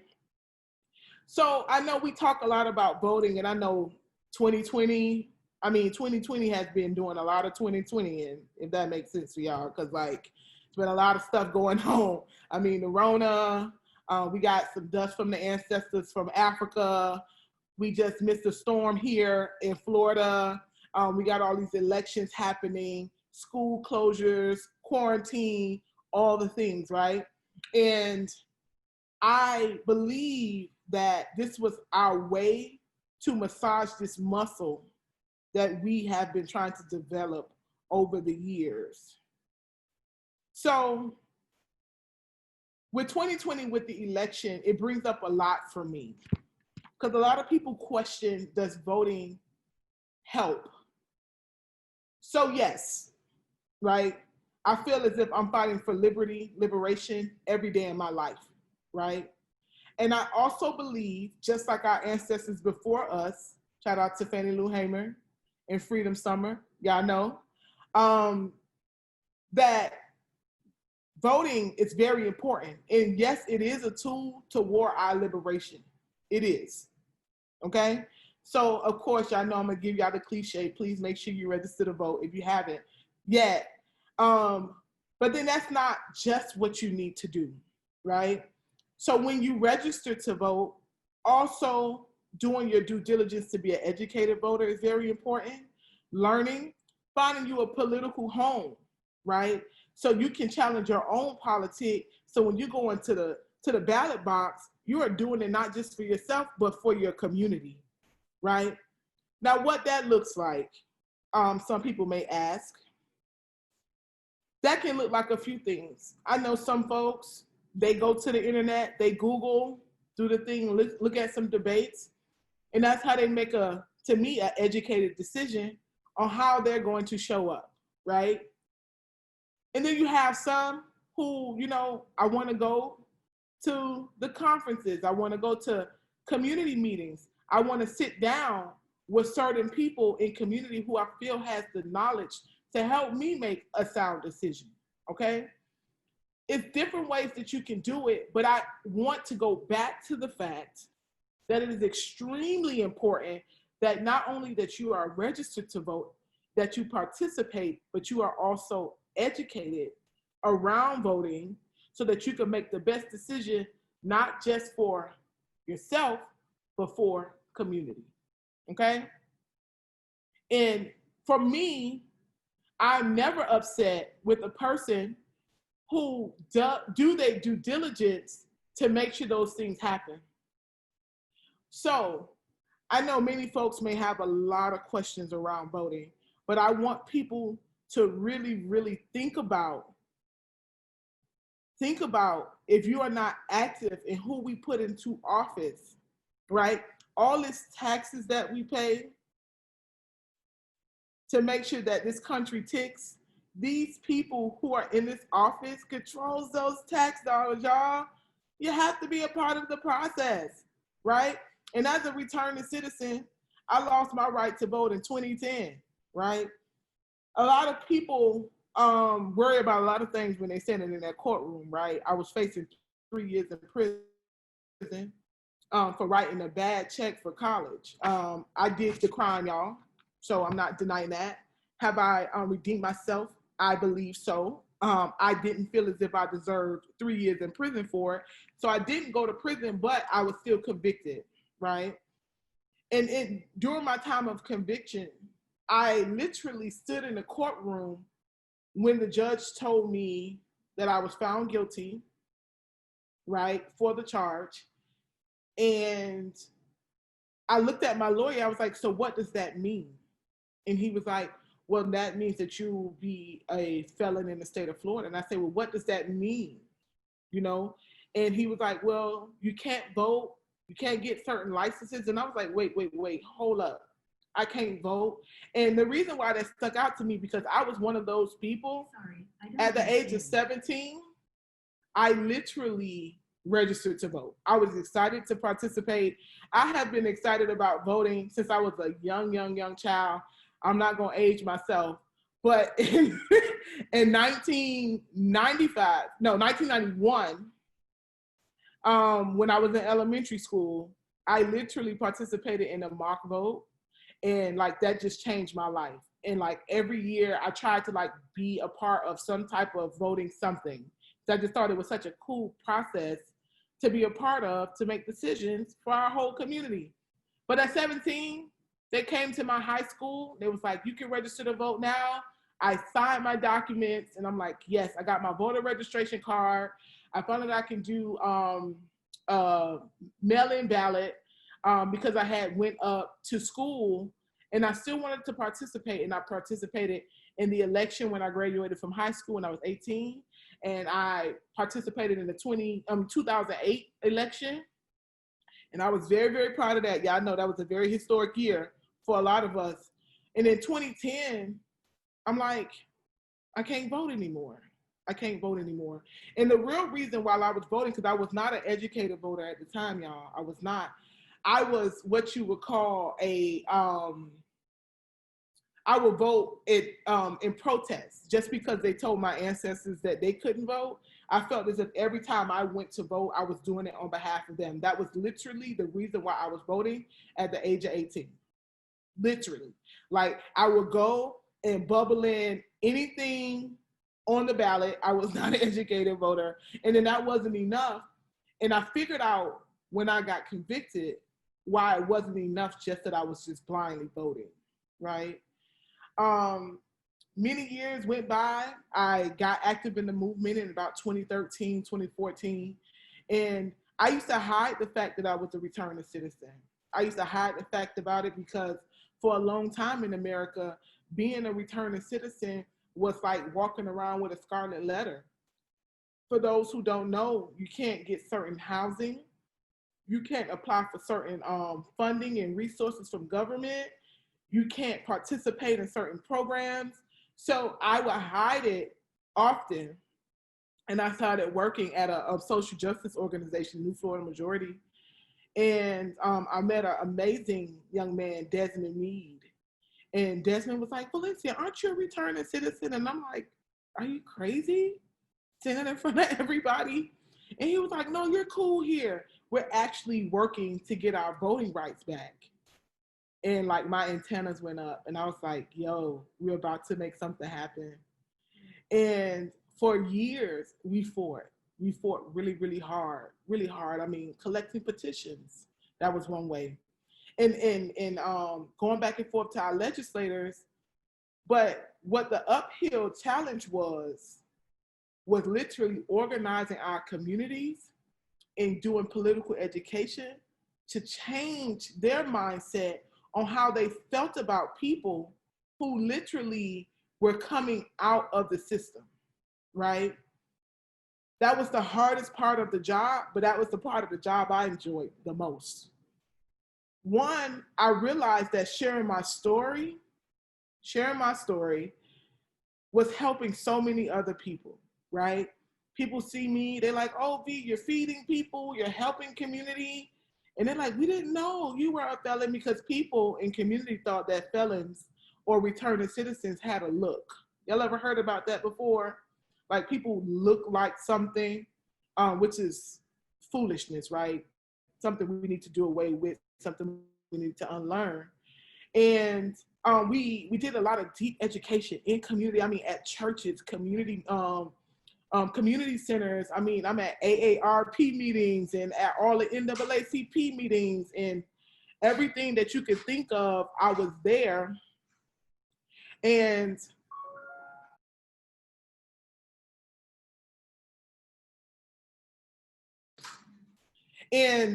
I, was a part of the fight to make sure that we got this on the ballot, right? We collected over 2 million petitions to get it on the ballot in 2018.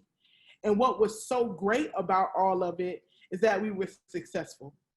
We had a lot of support from all parts of community. We had a lot of different races, ages, religions, like people just came to the forefront and wanted to participate in restoring people, right? And it was so important that we did it and that we were successful at it, that it has now opened up the door for so much other change in our community, right?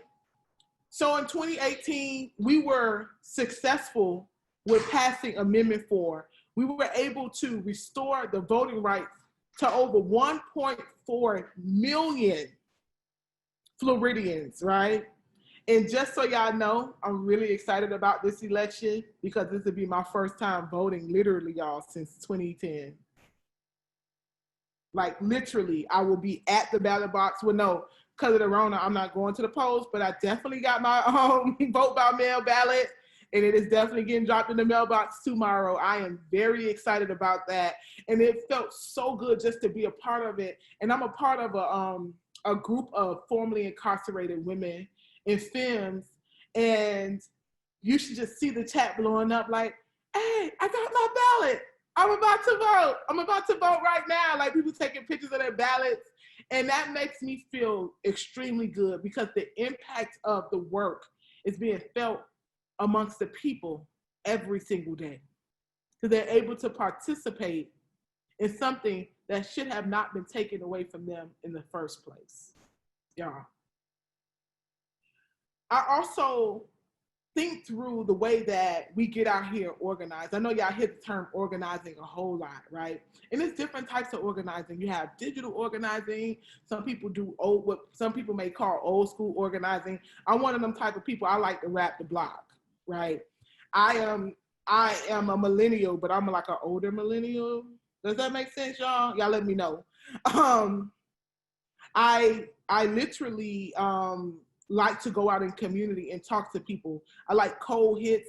I like to go to corner stores and talk to people and educate people. And I just think it's so dope and so cool that I can spend my day getting to know people and making friends and sharing the information that I know. That's exactly how I think about organizing, y'all. I don't think no deeper than that, right? I learned something. I continue to learn from my comrades. We learn together as a community. And my job is to go out there and teach more people what it is that we're doing. Kind of dope, right? But then there's so many different ways, right, that you can organize. You have some folks who, make some really dope graphics, and they get out on the internet and they can mobilize thousands, y'all. Thousands of people. And I think it's so beautiful and amazing doing political education workshops virtually, bringing people in or making videos and getting out to community is super important. And I know some people may not think texting is digital organizing, but I think it's digital organizing, right? You can reach a whole lot of people via text message because most people are on their cell phones, it's 2020, that's what we do. And I'm one of them, right? And we can get so much information out to so many people. But then, like, the other side of me, I'm like so old school. I still like to go knock on people's doors. I like to go to public parks. I like to talk to people. And it's been a task for me to do lately because of, the virus. But I've still been making my way, y'all. Y'all should see me out there. Some people tell me I need to be sitting down, but I wear my mask. I think so many other ways, like we're learning so much about ourselves and our movement in this time because we cannot do the in-person contact because of the virus. And I believe that more and more people are trying to figure out how to handle and to move information to our ground, to our people, to our community virtually, right? Like this conference right now, right? This summit. This is a great way to get information out to a whole bunch of people virtually about what it is that we have going on, right? But then I also think it's very smart and it's very important that we have an aligned message, that we have messaging that is fitting for different generations, different educational backgrounds, different races, different genders, right? I know some people like to do an umbrella sometimes, but I don't think that always works. Let me give y'all an example. So my grandmother, she's 81, right? I believe my grandma's an organizer. She doesn't call herself an organizer, but my grandma is a remarkable woman. She raised me too, y'all. And my grandma calls me every election, and she has this breakfast with all of her friends. She graduated from high school many years ago, like the early 50s. And she still get with her classmates, the ones who are still here amongst the living, and they get together and they bring their mail-in ballots together. They've been doing this since like about 10, 15 years now. And they have breakfast and they discuss politics and then they feel like they're balanced. But now, since I've become like more engaged in organizing, they call me on the phone, and I'm always having to like walk them through these things. And they always were like, you never tell us who to vote for. I'm like, I don't have to do that. My job is to educate you on the issues so that you can make the best decision for yourself, right?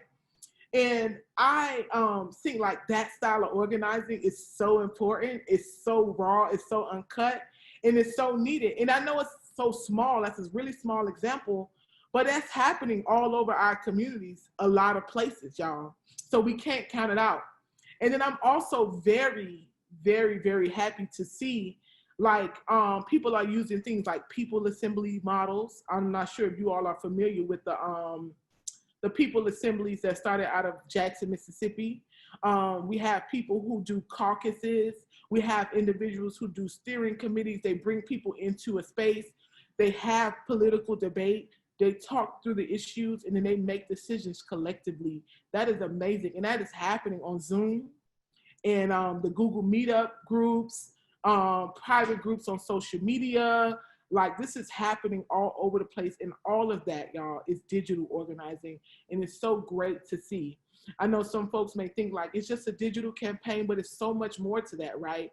That flyer, those words, that hashtag leads into all of this amazing work where we're talking to hundreds, sometimes thousands of people about the things that we're doing. We're giving people a space to, a safe space to reimagine what this world looks like without oppressive systems, right? What does this world look like without white supremacy, without patriarchy, right? Without racism, right? Without oppression? What does it look like? We can't imagine that. And that's what we do when we do these groups, when we have these conversations. And don't ever let anybody tell you that this thing that we're asking for is too far, or that's too radical. It's no such thing, right? Because our ancestors would have thought that Barack Obama being president was too radical to talk about, right? Us having a digital platform with thousands of young folks is a radical thought, right? People being open and queer and trans and asking for safety and their rights, right? Is radical thought. But somebody had to think of it for us to be doing it now. So imagine if we start giving space to this type of thought process right now, literally, even if we don't see it in our lifetime, even though I'm fighting for liberation in our lifetime, we literally are fighting for the next generation so that they can be innovative for that next level of radicalness that we think is too radical, right? But you're never too radical. Don't let anybody tell you about that. So, and I could go on and on and on and on, because y'all, I love organizing. If I don't like to do anything else, I love it. Always put me out there. I make all the phone calls. I text folks. I do all the things because that's what I like to do. I like to people with the people, and that makes me feel really, really good. And I also have this one thing about myself. I do legislative work, and I've had the pleasure to work with over 100 formerly incarcerated women across the state of Florida. We created a coalition called the Dignity Florida Coalition. And the reason why we brought this coalition together, because you all know around the country, decarceration, prison reform, criminal justice reform is like the hot topic, right? A lot of people are talking about it. A lot of people are, messaging about it. But to me, it felt at the time like it was a very male-focused conversation, right? Even in the last administration here in the United States, we saw that our good president at the time literally had released more people from prison than any other president before his time, right? Amazing, great work. But out of all of these people, less than 100 of them were women, right? And as we are talking about decarceration and we're trying to get people out of the prison system and we're trying to abolish the prison system, it's unfortunate that the women incarceration rate has risen 700%, literally in the last 10 years. So while men are coming home, women are going inside. Why is this happening, right? It's no fault to the movement, because what capitalism and white supremacy do, they do all the time, right? They evolve, okay? So we decided to make a space where formerly incarcerated women would advocate on behalf of the incarcerated women, right? And we had to step back and make a lot of decisions about how we wanted to show up in the space, how we wanted to uplift each other and be in community with each other. But the one thing that stuck out to me the most was the fact that we decided that we would not move any legislation until we talked to community first, right? And sometimes that could be a really hard, tedious job, right? Going back into community, because you hear people complain about a thing often. This is happening. This is happening. This is happening. And you're like, well, we could do something about it. But then when you come up with this thing that you think we can do about it, you have to go and take it to the people to see if it's what they want, right? So we did that. We did this thing. I shared my story in my incarceration. Just briefly, while I was being extradited across the state of Florida, I was refused sanitary napkins. And when I shared my story in 2017, I found out that it was a lot of women around the country who was experiencing the same thing. But the best part about telling my story is that I met a group of amazing women who were like, in our state, we're fighting against that to make sure that women have free and unlimited access to sanitary items and hygiene items, right? And so I was like, I'm gonna do that in the state of Florida. But I couldn't do it just based off my story, right? Even though my story is valid, my experience is very valid, right? But I'm not the only person. I'm not the only person who have been incarcerated. I'm not the only person who have dealt with this situation. And I'm so happy that I took the time to go back to community. I did a call to action, and I went out seeking my sisters. Our sisters, and I asked these questions. And to get in our first meeting, 185 women who have experienced the same thing. And then to do a youth community meeting and get 65 youth, women and femmes who have went through the same exact thing. Then I go up to North Florida, get rooms of people telling me they have experienced the same exact thing, right? Then I went to my legislator and I told them what I was seeing. I showed them the data. And I asked them to go inside of the prisons and inside of the jails and ask these women. And they spoke to over 750 incarcerated women across the state of Florida who had given them examples of how they were denied pads, how they were denied soap, lotion, deodorant, right? So a lot of people think that you should get punished while you're in prison, but that's not the thing, right? That's against our human right. Incarceration is the punishment. Let me repeat that. Incarceration is already the punishment. You're treating me like an animal when I get there is against my human rights, right? I think incarceration is against human rights too, but that's another conversation for another time. Okay. So when they came back and the legislators was like, this is an issue. And we didn't even know that this was happening in the state of Florida. And I'm like, what's so sad is this is happening around the country. Around our entire country, women are being mistreated, shackled to beds while they're having their babies, right? Being put into solitary confinement because of their natural women process, right? And that's everything that's ridiculous, right? So we introduced the Dignity for Incarcerated Women Act in 2019. We took 185 formerly incarcerated women back and forth to the Capitol 8 times in the state of Florida. And we allowed these sisters to share their stories, their literally lived experiences, because that's the person that's the expert. That's the expert. And they shared their stories, and we got unanimous support in both the House and the Senate. We passed unanimously through each House and Senate committee. And when it went to the floor, it literally was passed unanimously. Now, what was so great in 2019, the law was signed it was signed by the governor in May of that year. It went into effect in July. I get an email from a mother who has a daughter who was incarcerated in the state of Florida. And she was like, my daughter just called very happy and told me that they pulled all of them out of their cells and gave everybody a box of tampons for free. And then gave them instructions on how they can get more supplies if they needed more. And when she talked to her daughter, she was like, let me tell you exactly why and how that happened, right?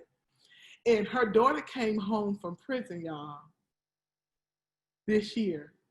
And she called me immediately. I want to be a part of that because it's things that's happening in these facilities that we must see change. And to me, that was the organizing, right, that made that so important. Had we not went to community and talked to people and did the political education, right, and got the support from community, we would have not been able to pass this legislation. And then we were able to open up the threshold for our sisters that are still behind these walls to be able to share their stories and then feel the impact of our work in their work because they were brave enough to share their story. But what was so interesting, the day that the legislation was signed into law, I get a phone call that a sister here in South Florida was forced to have a baby in solitary confinement with no medical assistance. So that bothered me personally because I don't have children, but I can only imagine the pain and the trauma that she dealt with having to do that. And she was so brave, y'all. She was so brave, and she was able to give birth to her child and keep her child alive long enough until they came 13 hours later to check on her inside of the cell. And as the news unfolds, I met so many other women, like women started coming forward. This happened to me also.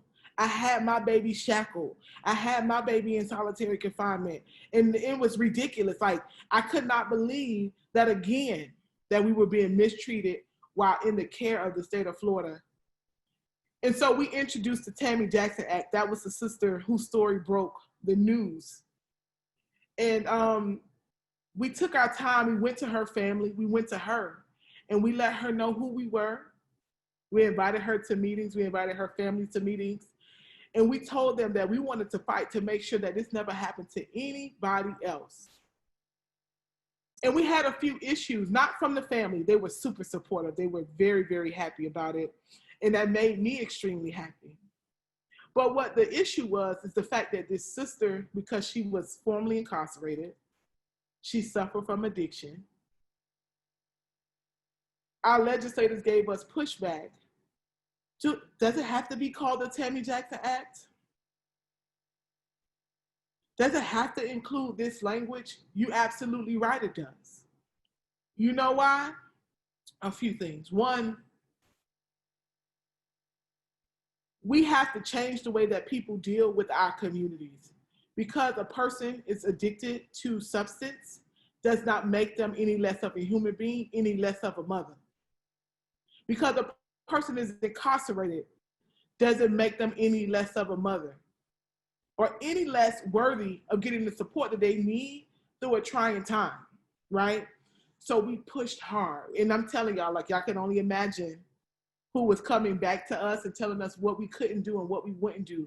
But we pushed and we let these sisters again go into the Capitol over 7 times, and we pushed and we pushed and we pushed and we talked to legislators, over 140 of them, to let them know that this is not right and that these women experience this thing, and we want to make sure that no other woman experiences it.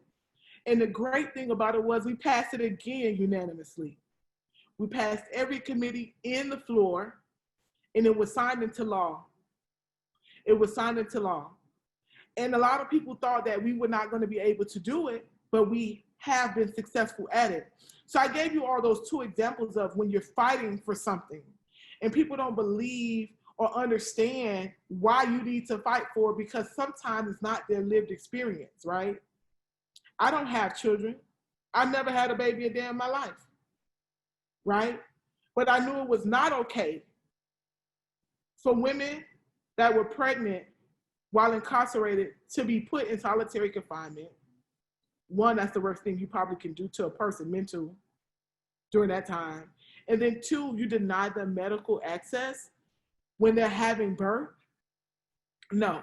So that's now changed. So the Tammy Jackson Act was signed into law on June 17, 2020, and it went into effect July 1st, 2020, here in the state of Florida. And it's so much of that work happening, y'all, that we could be a part of. And I want you all to understand that it's very important work for us to do, right? We want to show up, but it all ties back to organizing, right? You don't pass legislation without organizing, right? You're no leader if you have no people to support what you're leading on. Okay, so you have to be out in community, you have to be talking to people, you have to be letting people know and understand that why you're passionate about this thing. People want to know, V, why are you so passionate about prison reform for women, right? And criminal justice reform for women, not only because I'm a returning citizen, right? But because I've heard the stories of hundreds of women who have been incarcerated. I get letters to my house, people calling me, I'm bailing sisters out. We're writing grievance letters for women that is incarcerated to make sure that they get what they need to be okay. And that's why I fight.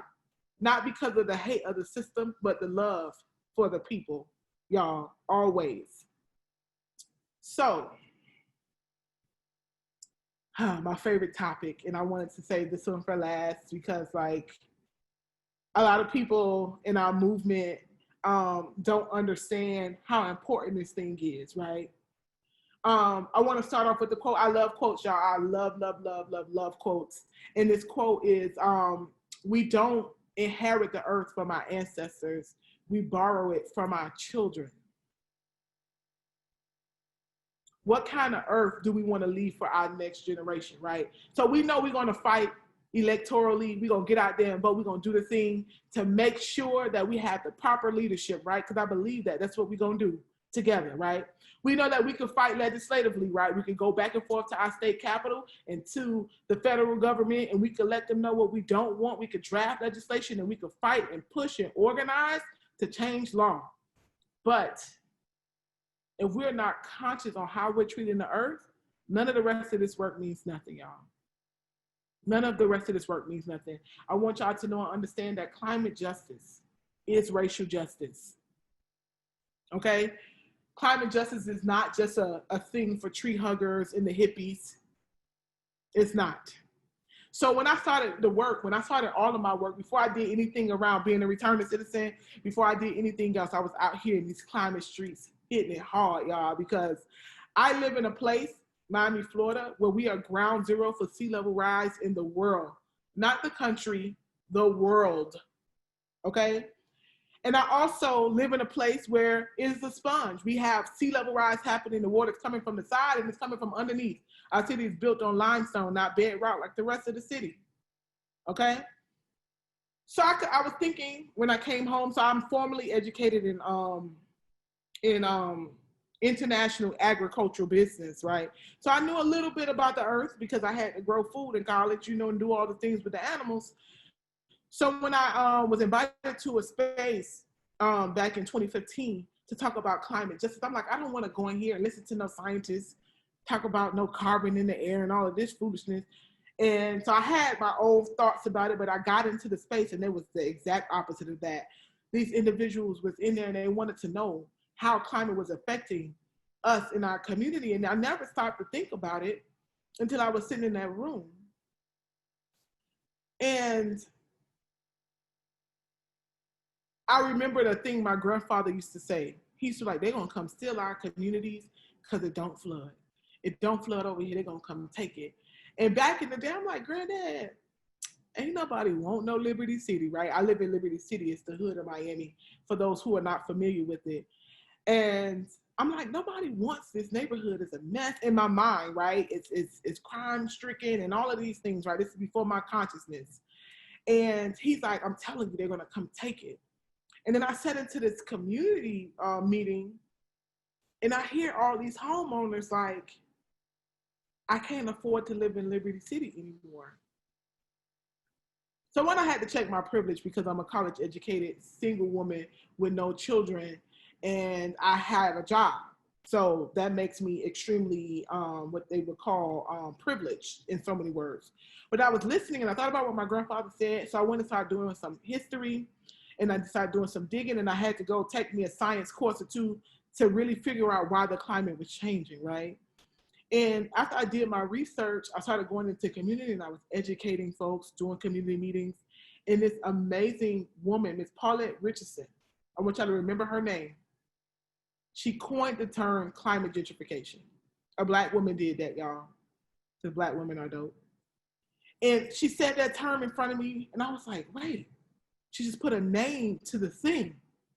So I went home and Googled it, and it was nowhere on the internet in the same sentence. It's just in 2015, y'all.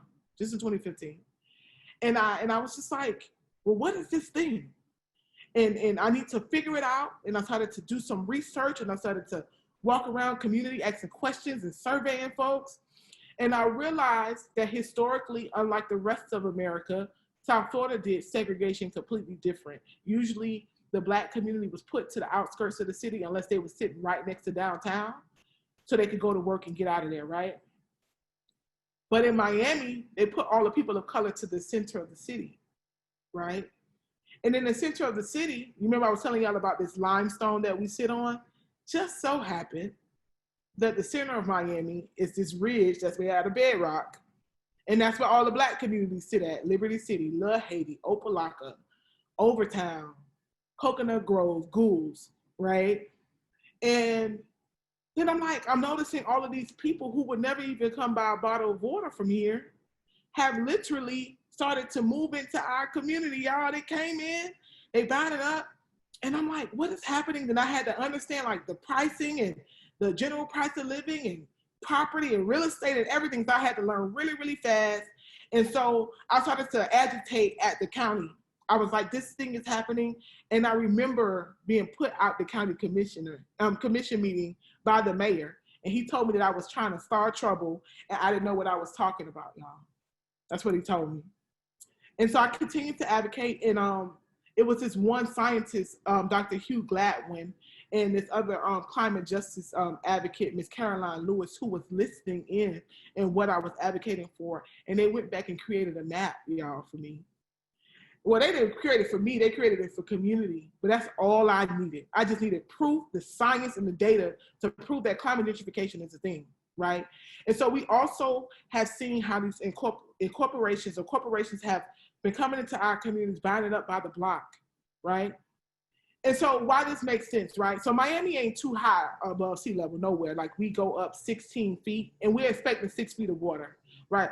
But Little Haiti, which is the predominantly Haitian community here in Miami, houses the largest Haitian population outside of Haiti, the country, right?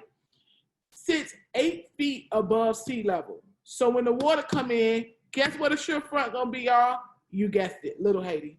And right next to Little Haiti is Liberty City, and right under Little Haiti is Overtown, right? So we're starting to see this drastic investment happening. And unlike most other countries, other parts of the country, we literally, what took some countries, some cities 25 years to do only took us 4 years to happen here in Miami, right? We saw things happen drastically. And I know you're jumping on now, so we can do Q&A, but I do want to close out to say this, right? Our communities know what they're talking about, y'all. That's why organizing is important. Getting stories from the ground, listening to community, and uplifting those stories literally is how we're going to make change. Participating in elections, participating in the legislative process, and also collecting our own data and standing by our truths is how you make change, y'all. I hope you all continue to stay a part of this fight because we need you. Thank you. Thank you so much, V. That was so inspiring. Please let's show V some love in the chat with some exclamation points. Thank you so much. And now we have some time for Q&A. So just want to remind folks that you can submit your questions for V using the Q&A box at the bottom of your screen. So first we have a question from one of our streamers on YouTube. And Tiff is wondering, V, for folks who haven't organized before, how should they get started? Great, find you a political home.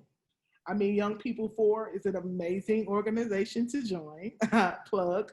And there's many other orgs out there, but you definitely want to find you a political home. That's a good way to get started out here in these organizing streets, because becoming a member is not just like, oh, I'm a member and this is cute and I wear a shirt. Like, they usually give you an assignment and put you to work, and that's the organizing, right? Some folks cannot or don't know how to start. I feel as if that's one of the best ways to do it. And y'all can find them. It's there. It's lots of us out here. Thank you. Thank you for sharing that. And we have another question from one of our streamers on YouTube. And V, what would you say to folks that get discouraged from participating due to the barriers that they face? Yeah. So it took America hundreds of years to get us here. Hundreds of years. And it's going to take us a lot of years to get us out of this. We have actually, after 400 years of slavery, Jim Crow, and all the things, right? And with white supremacy and patriarchy and capitalism ever evolving, right? We do have an unfair seat at this fight. However, I think you all should always remember that we are only asking you to do what you can do. There's a whole lot of us in this fight. That's why you should be in a political home, so you can know when you can step up and step back, right? It's times where I don't feel like activating, right? And it's okay, right? Because sometimes the work gets discouraging, but that's why you have comrades, people who could be like, I got this one, you go chill out, we could take turns on this or whatnot, or you could take a supportive role. You don't always have to be to the forefront. And I just want people to know and understand that it's okay to get tired. I get tired all the time. I get exhausted, but I also have rigor, right? Sometimes I just gotta like, just go and suck it up and get out there anyway. And then sometimes I just be like, y'all, and that's why I have people around me, my community, my comrades, my political homes, because I have more than one, but I'm just like, I don't feel like doing it this time. And they feel that they make it okay for me not to do that, right? And you just step back, and then also go find you some texts, read, right? And find you some elders that you can learn from. I go sit up under my elders a lot when I'm feeling like very tired and bothered and discouraged. And I do things like read, and then I also read Afrofuturism to help me like dream about something bigger than myself that helps me out. So that's what usually helps me. And then sometimes just taking a rest, like, hey, I'm not gonna do this for 2 days or a week. I'm gonna go on vacation. Absolutely. Thank you for sharing that. And you've touched on something that one of our special guests, Andrew Gillum, said yesterday about self-care and the necessity to take care of ourselves. Because this movement is continuous, and we're unable to do that unless we take care of ourselves. So we have a question from Maria, who's joined us on Zoom. And Maria's wondering, how do you have conversations with people who don't want to listen and have deeply held misconceptions on issues like racism and sexism, incarceration, and prison abolition? I know we say this term a lot. That's a really good question. And those are people who I usually like to work on myself. You meet people where they are, right? So everybody has a fight in them. It may not just be the fight that we all are talking about right now. So one thing I want to tell y'all, that movement folks, we try to move really fast, right? I know sometimes we go in there and we be trying to align people's chakras and stuff on the first meeting, and that'd be a lot for a lot of people, right? So, you know, we trying to talk to people about prison reform. I don't think bringing up abolition at first is the best thing about it. So, for example, when we talking about divest, invest when it comes to the police or whatnot, and abolition, I start off with identifying how they relate to this thing, right? So, as you all said in my bio, my goddaughter was murdered via gun violence in community. And a lot of people were just like, but you're doing prison reform, you out here screaming defund police, but this is happening in your community. And I stopped my family just a few weeks ago, and I'm like, did the police stop Jada from dying? And it was like, no. I said, so they're not keeping us safe. So that's what you thought. That's not what's happening. And my family has already started to shift how they're talking about police, because the misconception is that they were keeping us safe, you know? And my family, I use my family as an example because my family, probably just like a lot of y'all families, they don't believe in a lot of the things that we be preaching. Thanksgiving be real uncomfortable for a lot of us, right? Especially me, I have a very Black, queer, feminist lens to my politics, right? And I'm a very proud lesbian myself. So a lot of times they be shaking things up, but I slow people down. I have to slow myself down, right? So that's how you do it. You slow yourself down, right? You figure out, you look at how they're living their lives and the things that's impacting them, and you identify the issue. So what does white supremacy look like to this person? And that's your point of entry right there, right? You can't always make people think the way you think. You just want them to think. You just want them to think. So you just stop them right there. This is the thing that's affecting you, and this is how it's showing up in your life, right?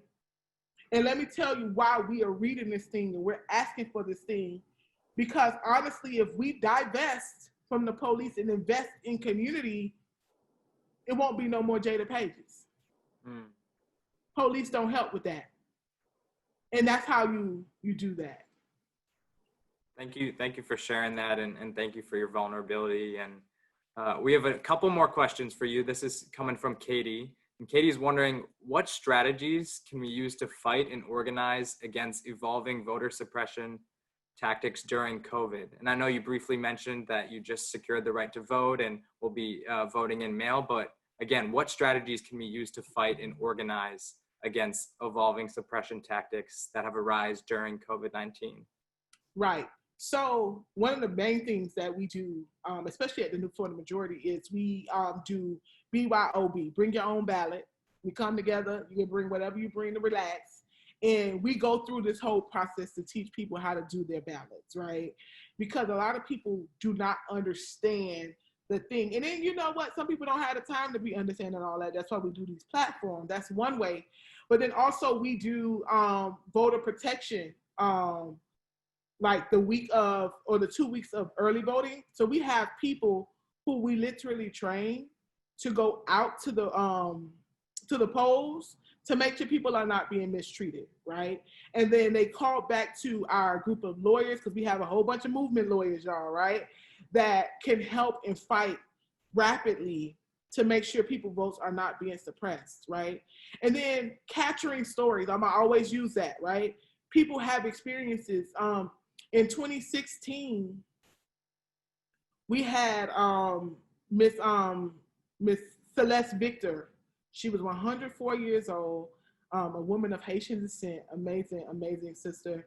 And she stood in line for 9 hours in the burning hot sun to vote in 2016. It wasn't that we just heard about her randomly. We had people at the polls who were like, what is going on? And one of our volunteers kept bringing her water, because you can look at her and know she's 104, right? She's in a wheelchair and she's patiently waiting. And we had to advocate. We call him the supervisor of election, and we push it and we push it and we push it. But she still waited the next election. She came out, and she came in a wheelchair again. And this time we had a party for her at the polls.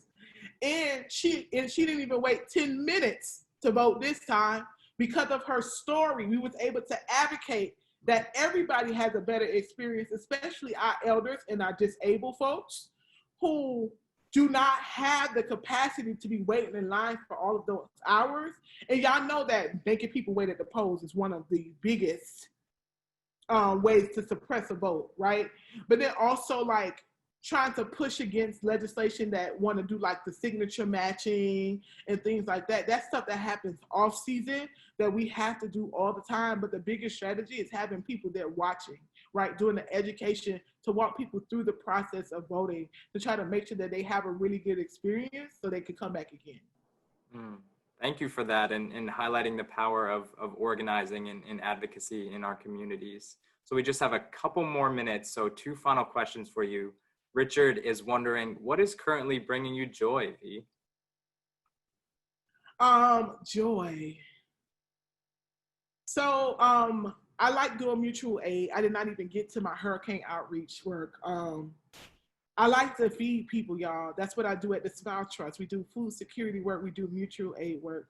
And lately, especially during COVID, to see so many people uplifting that brings me a lot of joy. I read a whole lot, brings me joy. And spending time with my girlfriend brings me a lot of joy too. And because of the Rona and I be home a lot more now, I've been binge watching TV a little bit. So that's been bringing me joy. And taking a step back from social media brings me joy. It brings me a lot of joy. Absolutely, finding that time for self-care. And so just a final question, as we're wanting folks to, leave with the skills and tools they can take back to their communities. What is your final charge for the folks joining us here on Zoom and for our live streams? What's your final charge that you want folks to leave this conversation with? Yes. So one, I always like that. So one, I want everybody to follow me on social media, Valencia Gunder on all platforms. Two, I want you all to take a second and read this really, really short essay called Love as the Practice of Freedom by Bell Hooks. The good sister Bell Hooks gave us a word that I live by. So go read that. It's free. Google it. It's a PDF. It's an essay, not a book, about 4 or 5 pages. It's a short essay. Get into it, dissect it, breathe it, and let's push through on that. And I also remind myself of a thing, and I want you all to remember this thing. So I'm gonna give you all the mandate right now by Mary Hooks, one of the co-directors at Southerners on New Ground here in the South. And the mandate for Black people in this time is to avenge the suffering of our ancestors, to earn the respect of future generations. Come on, young people. And to be willing to be transformed in the service of the work. Okay? I want you all to always remember that we have a mandate to fight. We have people to protect. We have people to get free. We have the world to change, so our children and our grandchildren, our great-grandchildren don't be going through the same mess after us, right? We have a duty to one another to unlearn things so we can learn how to not harm each other, right? We have a duty and a mandate to learn other cultures, other genders, other pronouns, so that people can live in liberty, right? So when we dismantle these systems of oppression, that we can live in harmony amongst one another. Thank you. Wow, incredible, V. Thank you so much for sharing your brilliance today and serving as the final keynote in our summit. Please let's show V some love in the chat with a virtual round of applause. Again, thank you so much for sharing your brilliance with our network. And now I'm going to pass it off to CC Battle, our director of YP4, before we head into our closing dance party. Hello, hello, hello, good people. Give me some exclamation points in the chat if you felt that speech.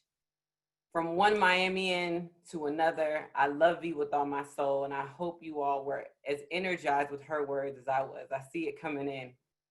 Thank you all so much for participating in Young People For's first virtual Civic Engagement Summit.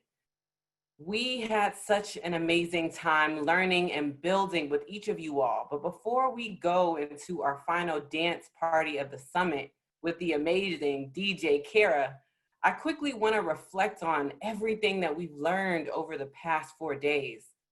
We started on Tuesday with an amazing keynote from Adrienne Marie Brown that challenged us to imagine, to create a world that stems from our imagination, as she challenged us to consider that the world that we're currently living in now is based off of someone else's imagination.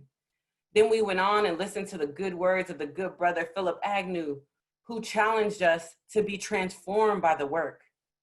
We had amazing panels that challenged us to look at the suppression that folks are trying to make sure happens come November and beyond so we don't actualize our power.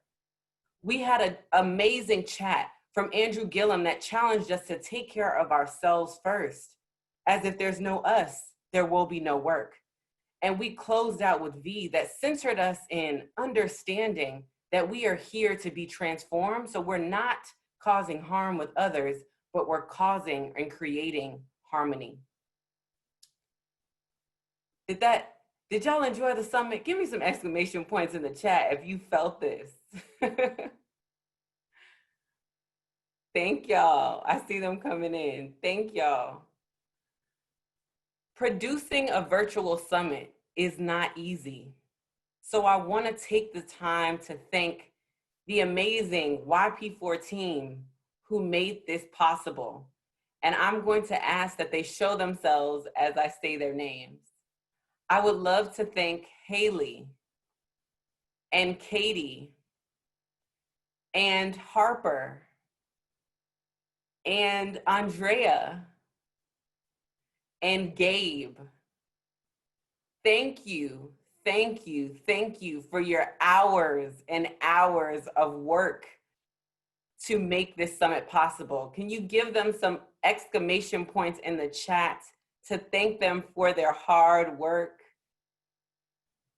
Listen, y'all, I also would love to thank our amazing interpreters, Rodney and Annie, who brought the swag, but also flawless interpretation.